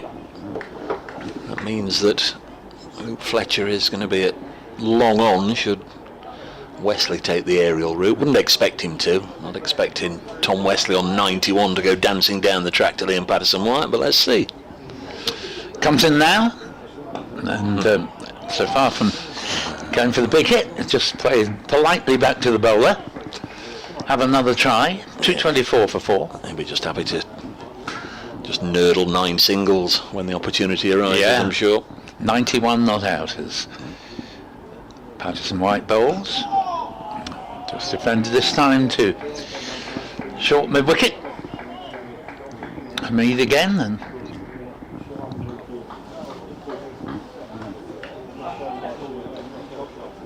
Patterson White with Joe Clark at slip. Wesley plays the ball out to Farhan Ahmed in the covers. Yes, you were mentioning bowlers getting a bit stiff, and it's a time of year when your bones and muscles do stiffen up when it gets rather damp and autumnal. Wesley this time straight to Hamid, mid-wicket. Two spinners keeping good line and length, not giving the batsman too much to have a go at. Patterson White round the wicket at the moment, slow left arm. Bowls, and again Hamid has the fielding to do. At mid-wicket. Or it's sort of cross between mid-on and mid-wicket. It's a wide mid-arm. Patterson White gives us plenty of air, hit firmly back to the bowler, and the bowler got a hand to that, but can only deflect it down to Fletcher at long arm, which facilitates the single, which enables Wesley to keep the strike. He's moved on to 92, scored a 225 for 4, 63 overs have been completed, and we still have potentially 11 that could be bowled if the light holds up reasonably. Yeah, I was just looking at the over rate as well. Pretty much throughout the day, Notts have been -2 on their over rate. I would see this as an opportunity for Farhan Ahmed and Liam Patterson White just to rattle through these overs and at least sort that over rate out for this innings at least, as this is pushed back to him by Wesley. Of course, this innings might go on a lot longer yet, but Notts could do themselves a power of good with a wicket or two tonight. Might be that in the gloom Essex, were they to lose a wicket, send out a night watchman, This is driven nicely. Lord's gone to ground with a dive, partially stops it. There'll be a couple of runs anyway. 227 for 4. It'll take Wesley on to 94, so potentially is one big hit away. Let's see. I'm more than happy to hand over to Paul, but I just don't get the impression he's going to dance down the track and smash him for 6, Paul. But if you want to have the honour of seeing your captain over the line, please take over. I think we'll keep it just as it is, actually, don't worry, but very kind of you to offer, but I think it could take a while yet, actually. I think it could get them in singles. He's played this square of the wicket on the offside to get his 95th run. I was bringing two things into play there. One, the prospect of you having to commentate on your own for the next 15 minutes, and the other one trying to jinx the wicket, saying, we'll let Paul see him through to a definite 100.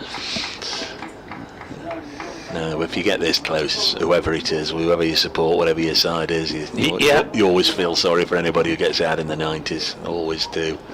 As Paul Walter, slight touch of a leading edge. Plays it back to the bowler, who dived forward. I think the ball had already bounced twice before it reached Farhan, but just for a split second he just wondered if the caught and bowled was going to come into play. Walter's on 72 still.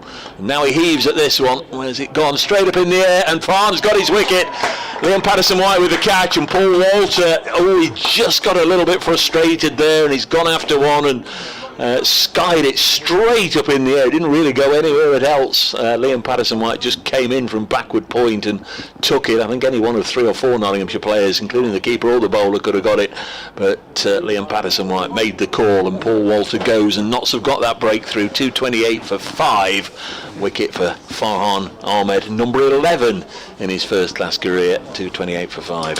Yeah, went for the big hit over mid-wicket, and as Dave says, leading edge, long way up in the air, ends up on totally the other side of the wicket, about 180 degrees away from where he was aiming the shot.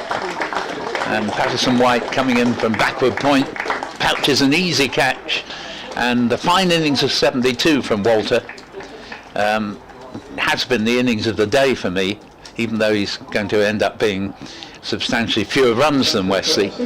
But it ends a bit anticlimactically, got a bit bogged down, got a bit frustrated, and took one too many chances against Farhan Ahmed, who has maintained a splendid line and length throughout, given very little away, and hence reaps the reward of Wesley's wicket. And Walter's wicket, yeah. So who have we got out there now? It's not a night watchman, it's Michael Pepper, the wicket keeper. Wicket keeper batter. Patterson-White in bowls to him, and straight off the mark plays this to deep backward point. There's no run. Pepper, who is a very, very fine T20 player and got 200s in this year's blast, and then added a third 100, his first championship 100, and therefore a career best for Essex in the previous game to this against Worcestershire. So he's smartly away with a single. 229 for 5. That partnership, the Walter-Wesley partnership, realised 142 and rescued Essex from potentially a difficult situation as Pepper plays this a few yards into the offside. I'm afraid I got my batsman mixed up there. It was Wesley with that latest single, so he's now a boundary away from 100 potentially, 96, and it's Pepper now waiting to get off the mark. Plays the next delivery out into the offside. No run. Yeah, in a sense there'll be a lot of regrets, I'm sure. Paul Walter will be sat there still with his pads on, shaking his head and wondering why he'd had a go at that one. Patterson-White bowls. This keeps low. Dug out by Pepper to McCann at backward point. would have thought that Farhan Ahmed was tailor-made for the big hit, the big heave-o over cow corner for a big 6, but mistimed it. Just a little bit of drift and bounce and turn, and it skewed up straight off the outside edge, straight up in the air. Patterson White, Pepper defensively into the covers. If he'd been in T20 mood, or rather mode, he would have, here we go again, mowed that one over extra cover, but here plays it very defensively. And here's the next ball. I wish I hadn't started that. It's played into the offside, and this time, folks, it is for real. Pepper is off the mark. Gets a single as McCann has to chase the ball from backward point to square on the offside. And end of the over, 230 for 5 with 96 to Wesley, and Pepper has won. It's only moved it over cow corner and mowed it over cow corner. And with the sun's just about beginning to peep through the cloud again. Well, that means the rain can't be too far away. Seems to be the pattern. 9 overs remain. Let's keep our fingers crossed that we get them all in. Might be that Essex have managed to snare a batting bonus point if we can. They're 20 runs away, 230 for 5. Notts now 1 wicket away from a second bowling point, which will be greeted by the sight of bunting in the away dressing room, no doubt. No, it won't. What's young Farn asking for? He's asking for, I don't know if he's fallen out with Lyndon James. He was asking for Lyndon James to go sort of 100 yards away from him at deep backward square. Out you go, keep going, he said. Lyndon James a mile away as Farhan bowls to the new arrival. He's obviously cooking up some sort of plot or plan, because he's only just seen Pepper come to the crease, and he's decided that Lyndon James needs to be on the deep square leg boundary, which is an absolute mile away. Pepper pushes this back to the bowler.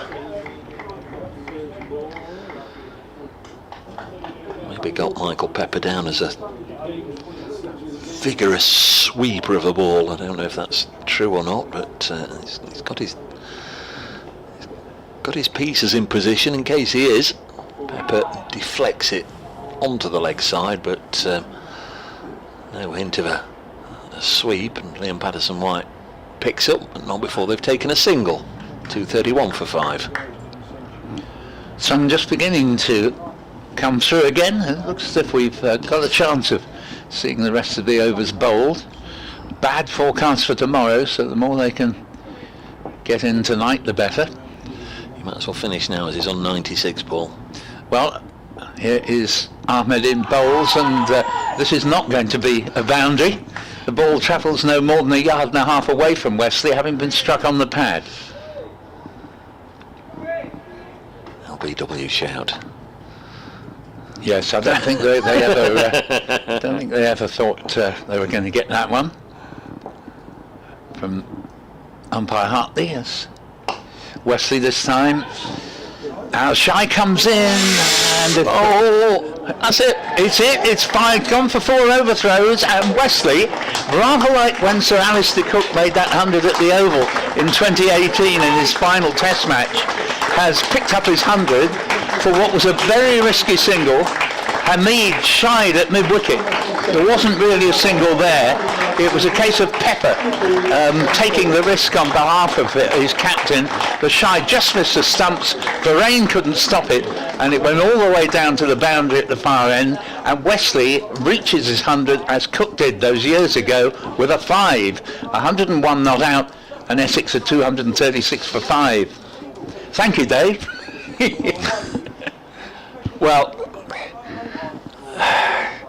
Tom Wesley's breathing a sigh of relief, not for getting to 3 figures there, but for the fact that he hasn't got a lot of apologies to do to Michael Pepper when he eventually gets back to the dressing room, because he gave him the proverbial hospital pass there. Yes, he nudged it straight to Asib Hamid, called Pepper through, and Hamid shied it with all the force in the world. Couldn't have been that close because Verena couldn't gather it in. And no, that's true. Pepper is a big man, and he doesn't take many strides to get from end to end, and he's decidedly quick. But even so, there was never a run there. If it hits, or even if it's safely into Verena's gloves, he's out for all money. But Wesley, naughty boy really, but he's still there because the single would have only taken him to 97. It wasn't to reach his 100. And Ahmed bowls. I was going to leave that to Dave, he's busy typing. So they get a single out to deep extra cover this time, a single for no alarms. But people do daft things when they're getting in range of a century that they never normally do at any other point in their innings. However, Wesley's got away with it with a 5 from what shouldn't even really have been a single. So he's 101 not out, but a damn fine effort from the Essex captain nevertheless, because he's been there nearly all day and batting was distinctly difficult when he first came in. 237 for 5. Yes, well played, Tom Wesley.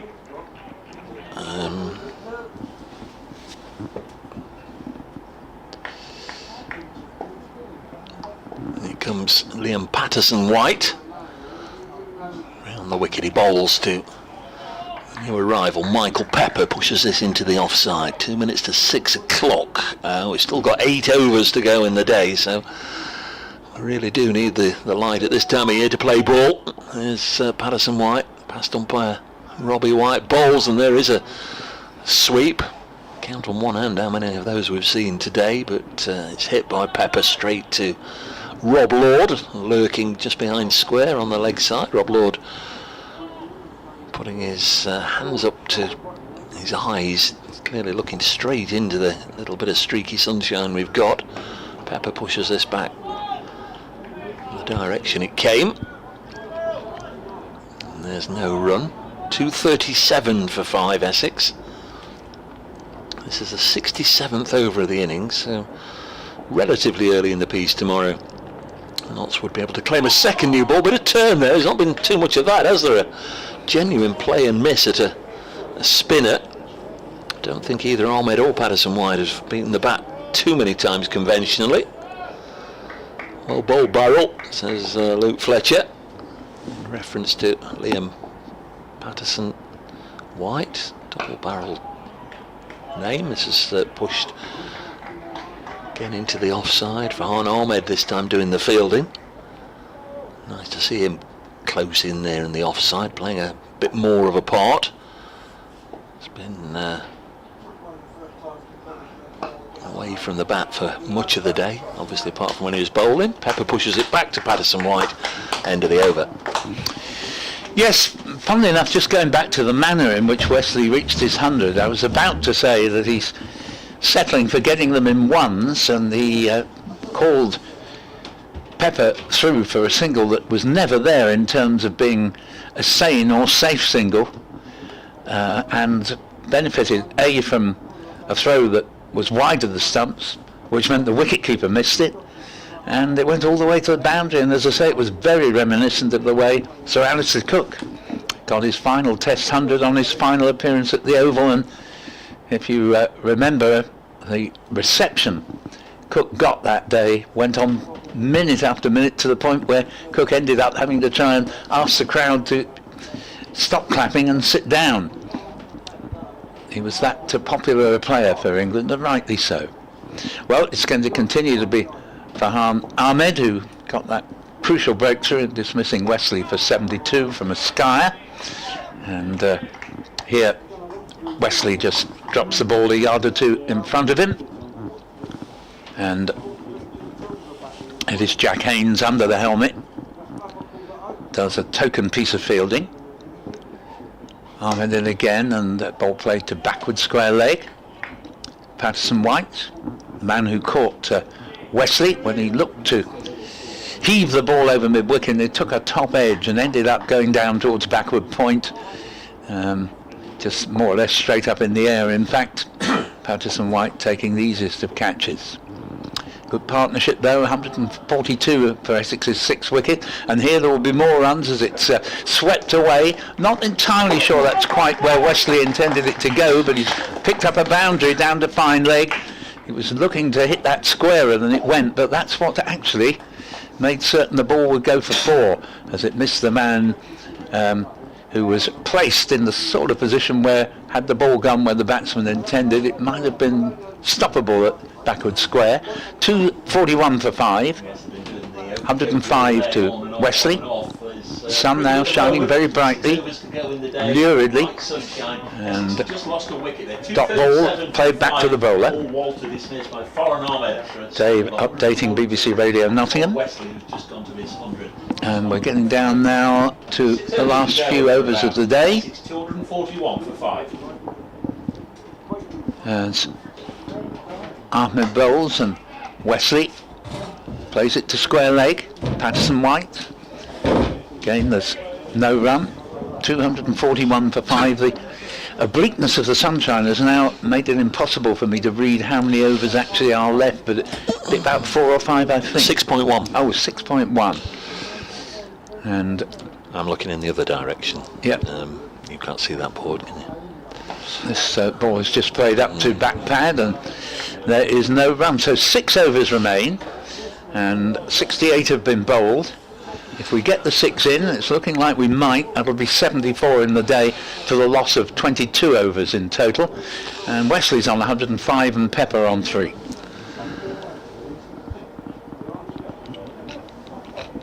Still going to be Patterson White to bowl, and still, as he should, I see Bamid just consulting his bowler. They work together. He works together with all the bowlers, just making sure they've got the exact field they want. He's never content to let things go idle. I see Bamid. There's another. Well, there's Verena claiming a stumping, running away celebrating. Verena is absolutely 100% convinced that he's got Pepper stumped here, and umpire Hartley's not giving it. You can tell the way he's just run and run and run. He is indignant. Yeah, he's absolutely 100% convinced. It's almost the point of saying, haven't you got 2 eyes in your head there, umpire? Where you looking, ump? Yeah, Peter Hartley not to be moved. We'll never know. I think Carl Verena certainly thinks he'd got Pepper stumped. It was a rash shot from Pepper.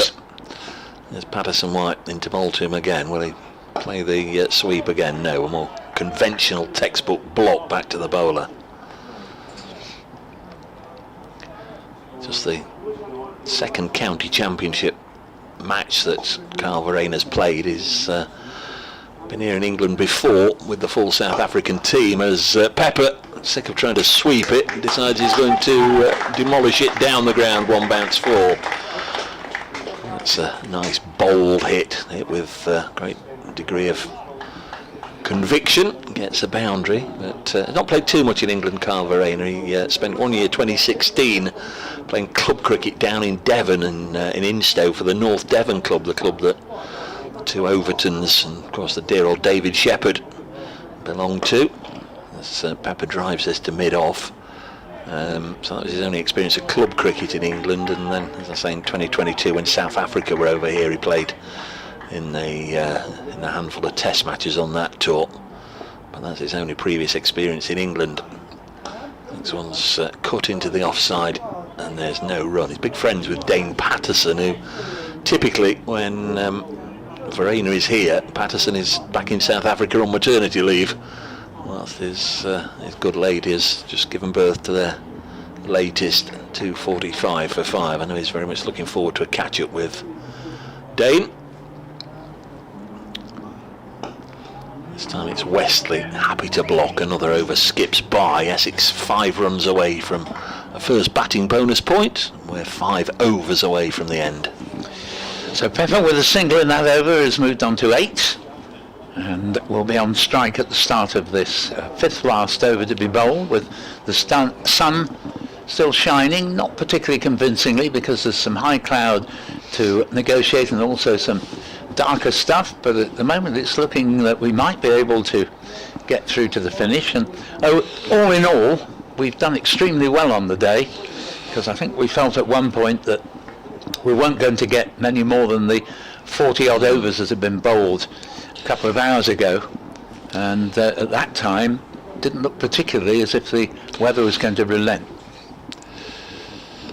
Farhan Ahmed to bowl the next over from the Cook end, formerly the River end, and to some the City end, because Chelmsford is now a place with city status.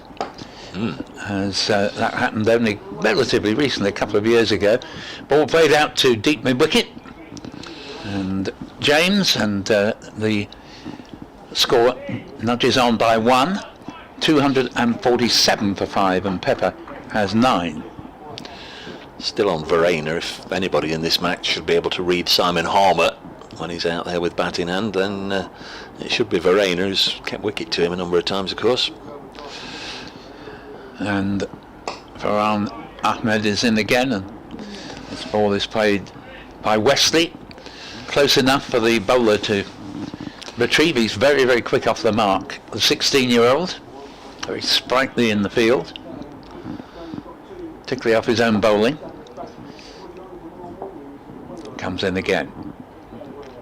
Bowls to Wesley. Turns the ball to the inevitable Hamid at mid-wicket. No run. 247 for 5. Good recovery from 86 for 4 at Essex's low point. First batting bonus point beckoning. Next delivery, Wesley has whipped the ball off the hit, but straight to Hamid again, and we've been saying Hamid has done an extraordinary amount of fielding out there today. You get the impression he relishes it as well. Yeah. Took a very fine catch to get rid of Elgar for the first wicket before lunch. And again, here he is. It's the familiar Ahmed to Wesley to Hamid at mid-wicket, and no change to the score. Put, as I say, put a few relatively simple catches down in the Metro Bank 50 over competition. You just wonder, I think he's got so many things going through his mind. And Wesley drives, but doesn't get a run again, down to mid-off. 247 for 5, and that's a maiden over to the Essex skipper, who has 105, reaching his 100 with a 5 from a very, very dodgy single in which he very nearly ran out Michael Pepper, and the shy at the stumps from Hamid missed and went right the way through for 4 overthrows, thus enabling Wesley to move from 96 to 101. Pepper has 9, 247 for 5 in 69 overs. Yes, I'm not sure, we can't tell from our angle, and our monitors, which were promised earlier in the day would be fixed, haven't been fixed. I'm not sure how close the throw was, or whether it would have been an option to fire it into the gloves of Verena, whether it was the right thing to throw for the stumps, but either way it didn't work out well for Notts, as Pepper again goes on the sweep, and he's just paddled this round the corner for a couple. But certainly from the pick-up from Hamid, I didn't give Pepper much of a chance, but he got home, and Wesley, who was running to the safe end, ended up getting the 5 that took him to a century. Quite a remarkable moment. Patterson White in again, and Yeah, that goes to backward point. yeah, just looped up off the shoulder of the bat. Don't know where that came from. A little tickly cough. So the first tickly cough of the winter. And we text the other day, you can book your flu jab any time you want now, Dave. Well, thank you very much. This one's pushed into the offside. It's a sure sign that winter's just around the corner.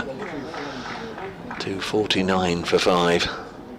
You get the invitations for all the potions and jabs that they think you might need. Nicely played by Pepper, and this will be the 250 up. So in terms of bonus points today, complete not a waste of time. It's Essex 1, Notts 1. Notts have a bowling point, Essex have a batting point. 250 for 5, 3 overs to go after this one. In reasonable light, there's Liam Patterson-White looking for his first wicket of the day bowls. And Asiba Mead not for the first time today fields. Yes, although we've got spin at both ends, I wouldn't think it's because Nottinghamshire are obliged to have only slow bowlers on. No. After all, we've had some sunshine. This ball is turned away by Wesley. That'll be his 106th run.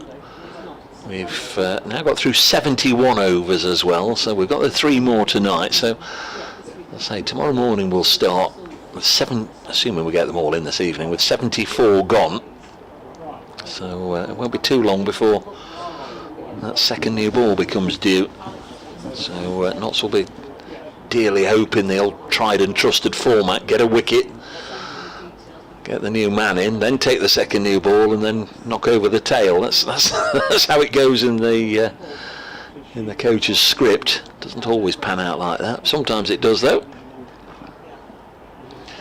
Yes, Essex on the other hand will be looking to try and get this score to around about 350 if they can.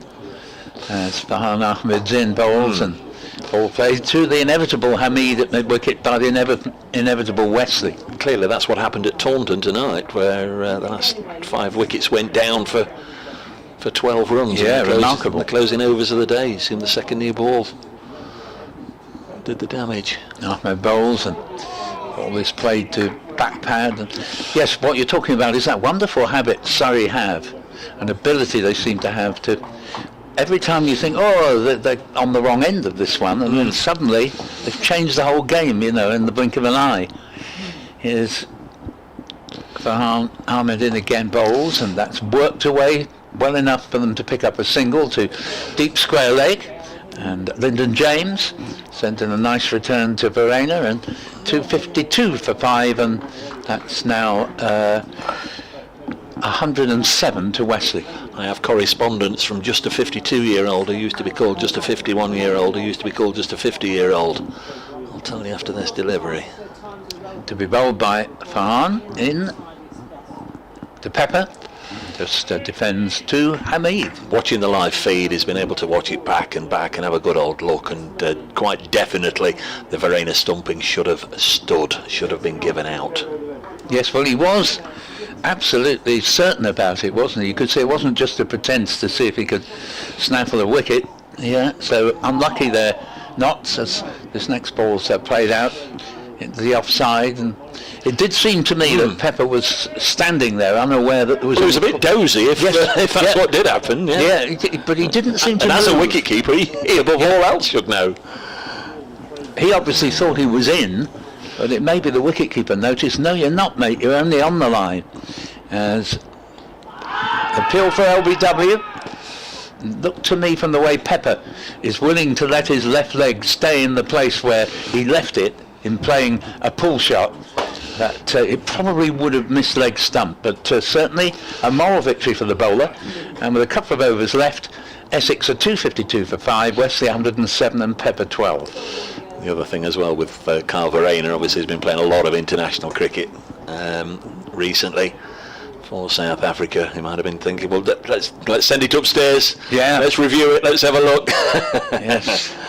I'm sure he's been told that we haven't got a review system in the county championship yet, but he certainly gave every impression that it wasn't just an optimistic appeal. He was sort of pointing. He was there, he was out of his crease, he was out. There's Patterson White bowling to Tom Wesley, number 21. But I can understand why Verena would be very disappointed, because it's one of those moments of triumph if you get a stumping like that. And it's a little bit of sharp practice, because as Wesley defends, it wasn't a case of Pepper lunging forward, the keeper taking it and whipped off the bails. He had it in his hand, I believe, and then clearly, sort of almost as an afterthought or whatever, saw that Pepper had raised his foot. Oh, there's a turn, and it's gone past Verena and between the keeper and Joe Clark, and they take something, and I just hesitate to say take something, because, well, there must have been some bat involved. I just wondered, because it was very, very close to that helmet as well, which would have been, of course, 5 penalty runs and would have precluded everything else, but it's been given as a run. Scuttled past Verena and didn't reach Clark, but very nearly struck the helmet. yeah, Essex won't be too dismayed at seeing that one turn. Now that they've got some decent runs on the board. Patterson White in again to Pepper, who was the proverbial mile down the track. Strikes him on the pad. Patterson White bellows out a roar, and Robbie White, the umpire, says not out. It's a single anywhere on the leg side. That's what they're offering and trying to entice Pepper, and now he takes it. It's working this away for an easy single, 254 for 5. And the day ends with a rather fascinating cloud sequence above us. It's sort of arranged around a very mottled sky overall. It's quite a fascinating sight. Going to be a lovely night. Going to chuck it down tomorrow. Yes. 7 balls left in the day, or a maximum of 7 legal deliveries, as Liam Patterson-White bowls to Tom Wesley, and he may or may not be done for the day. Tom Wesley, Liam Patterson-White's done for the day. Tom Wesley may be as well, because he's going to be at the non-strikers end. LPW, Liam Patterson-White. P. White, as it says on the board. 13 overs, 3 maidens, none for 29. He's very much kept the brakes on. When I say there, none for 29, of course 10 came in a couple of blows from Walter, didn't it, after Yes. So after tea, I can't remember. It was, yes, yeah. very much It's so. a 6 and a 4 straight down the other end. Yeah, that was quite well into the evening, actually. That's when they came back on, approaching 5 o'clock, yeah. So, Last over is this? Yes. Yeah. So, just give you the story of the day while we run through the last over, 254 for 5. Remember, if a wicket were to fall, they'd all depart for the pavilion straight away. And it went to the first ball, played back to the bowler. So, putting to bat, Essex lost Elgar to Lord for 7, 17 for 1. Das to James for 20. Brilliant catch by McCann at second slip. That was 56 for 2, and we're now after lunch. 254 for 5 is the current score. Farhan Ahmed last over the day bowls and played back to the bowler. Critchley played no shot to the excellent spell from Luke Fletcher and was out for 5. That was 73 for 3, and almost immediately Benkenstein holed out to Lord for 4, and that was 86 for 4. And at that stage Notts were well on top, but then enter Walter to join Wesley. They put on 142 for the 5th wicket.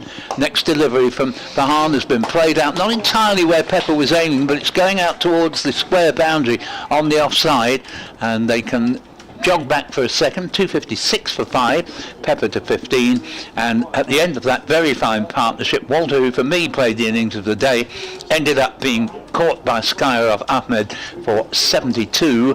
That's to take nothing away from the merit of Wesley's innings.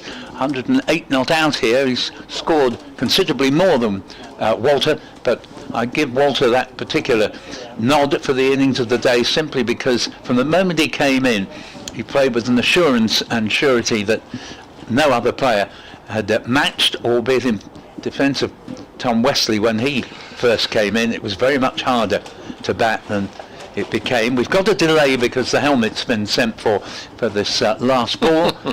So these two now have taken the score along from 228 for 5 to 256 for 5, and we've got both forward short leg and backward short leg now dehelmeted, and therefore we can see what's either the last or penultimate ball of the day. And Farhan Ahmed will bowl it to Michael Pepper, and Pepper's gone for the big hit here. That's 6 for anybody's money, and about the second 6 of the day, I think. 262 for 5, and Pepper taking us back to what we see generally from in T20 mode, moves to 21. 200s in T20, had a really good campaign, and roughly about 118 not out in the previous game against Worcestershire. Might have been 112 not out, but it was a fine knock, unavailingly as it was to turn out, with Essex ending up losing a game they should have won. Here is Farhan Ahmed in, bowls, and the ball played back to the bowler, and still there's another delivery remaining. Got a slip, backward short leg, forward short leg, and in fact the backward short leg technically I think is more of a leg slip, as in comes Ahmed to bowl to Pepper. Defensively, back to the bowler. That is it. Time, gentlemen, please. Essex close on 262 for 5 in 74 overs. The skipper, Tom Wesley, a very fine 108 not out, and Pepper playing well in his little cameo towards the end on 21 not out. absolutely staggered. We've got 74 overs in. Well done to the players, to the umpires, and indeed to the crowd that's been here in the county ground in Chelmsford for sticking that out. It's not been all that pleasant today for watching or playing cricket. Really miserable for the vast majority of the day. There's a lot of moisture in the air, and pretty much everybody will have a little bit of a chill. It's been a pretty grotty old day weather-wise, but things perked up later on. Certainly perked up for Tom Wesley. Splendid century from the Essex captain. I think that's at least his third I can recall against Nottinghamshire. Very fine player, and he led his side out of a period of a little bit of a tricky predicament at 86 for 4. They'll be very happy. They'll be, I'm sure, the happier of the two sides. 262 for 5, and it did seem as if late on, according to one correspondent, that Notts should have had another wicket very late on in the day, but not to be. They'll have to come back in the morning, 6 overs to bowl, and then a second new ball will be come due. They'll hope to break this stand and then run through the lower order as quickly as they can. A different day, maybe a different outcome, maybe more from Wesley, and certainly maybe more from Michael Pepper from what we saw in the last over. It was a bold blow in the final over to advance towards Farhan Ahmed and strike him straight down the ground for a big 6. Might be a little bit more of that tomorrow morning. Let's hope the weather behaves. Many thanks to everybody for being with us today. Thanks to all our correspondents. Thanks to Nicky Chowdhury, and thanks to you, Paul, for looking after us. Yep, thank you very much indeed. And just to point out, Notts, well, I think feel correctly a little bit aggrieved that having won the toss and put the opposition in, play was not possible for 70 minutes, and it wouldn't have been at all easy batting had Essex had to bat in those conditions. But they have had the better of the day, without a doubt. 262 for 5. Hopefully we'll have some cricket to describe for you in the morning.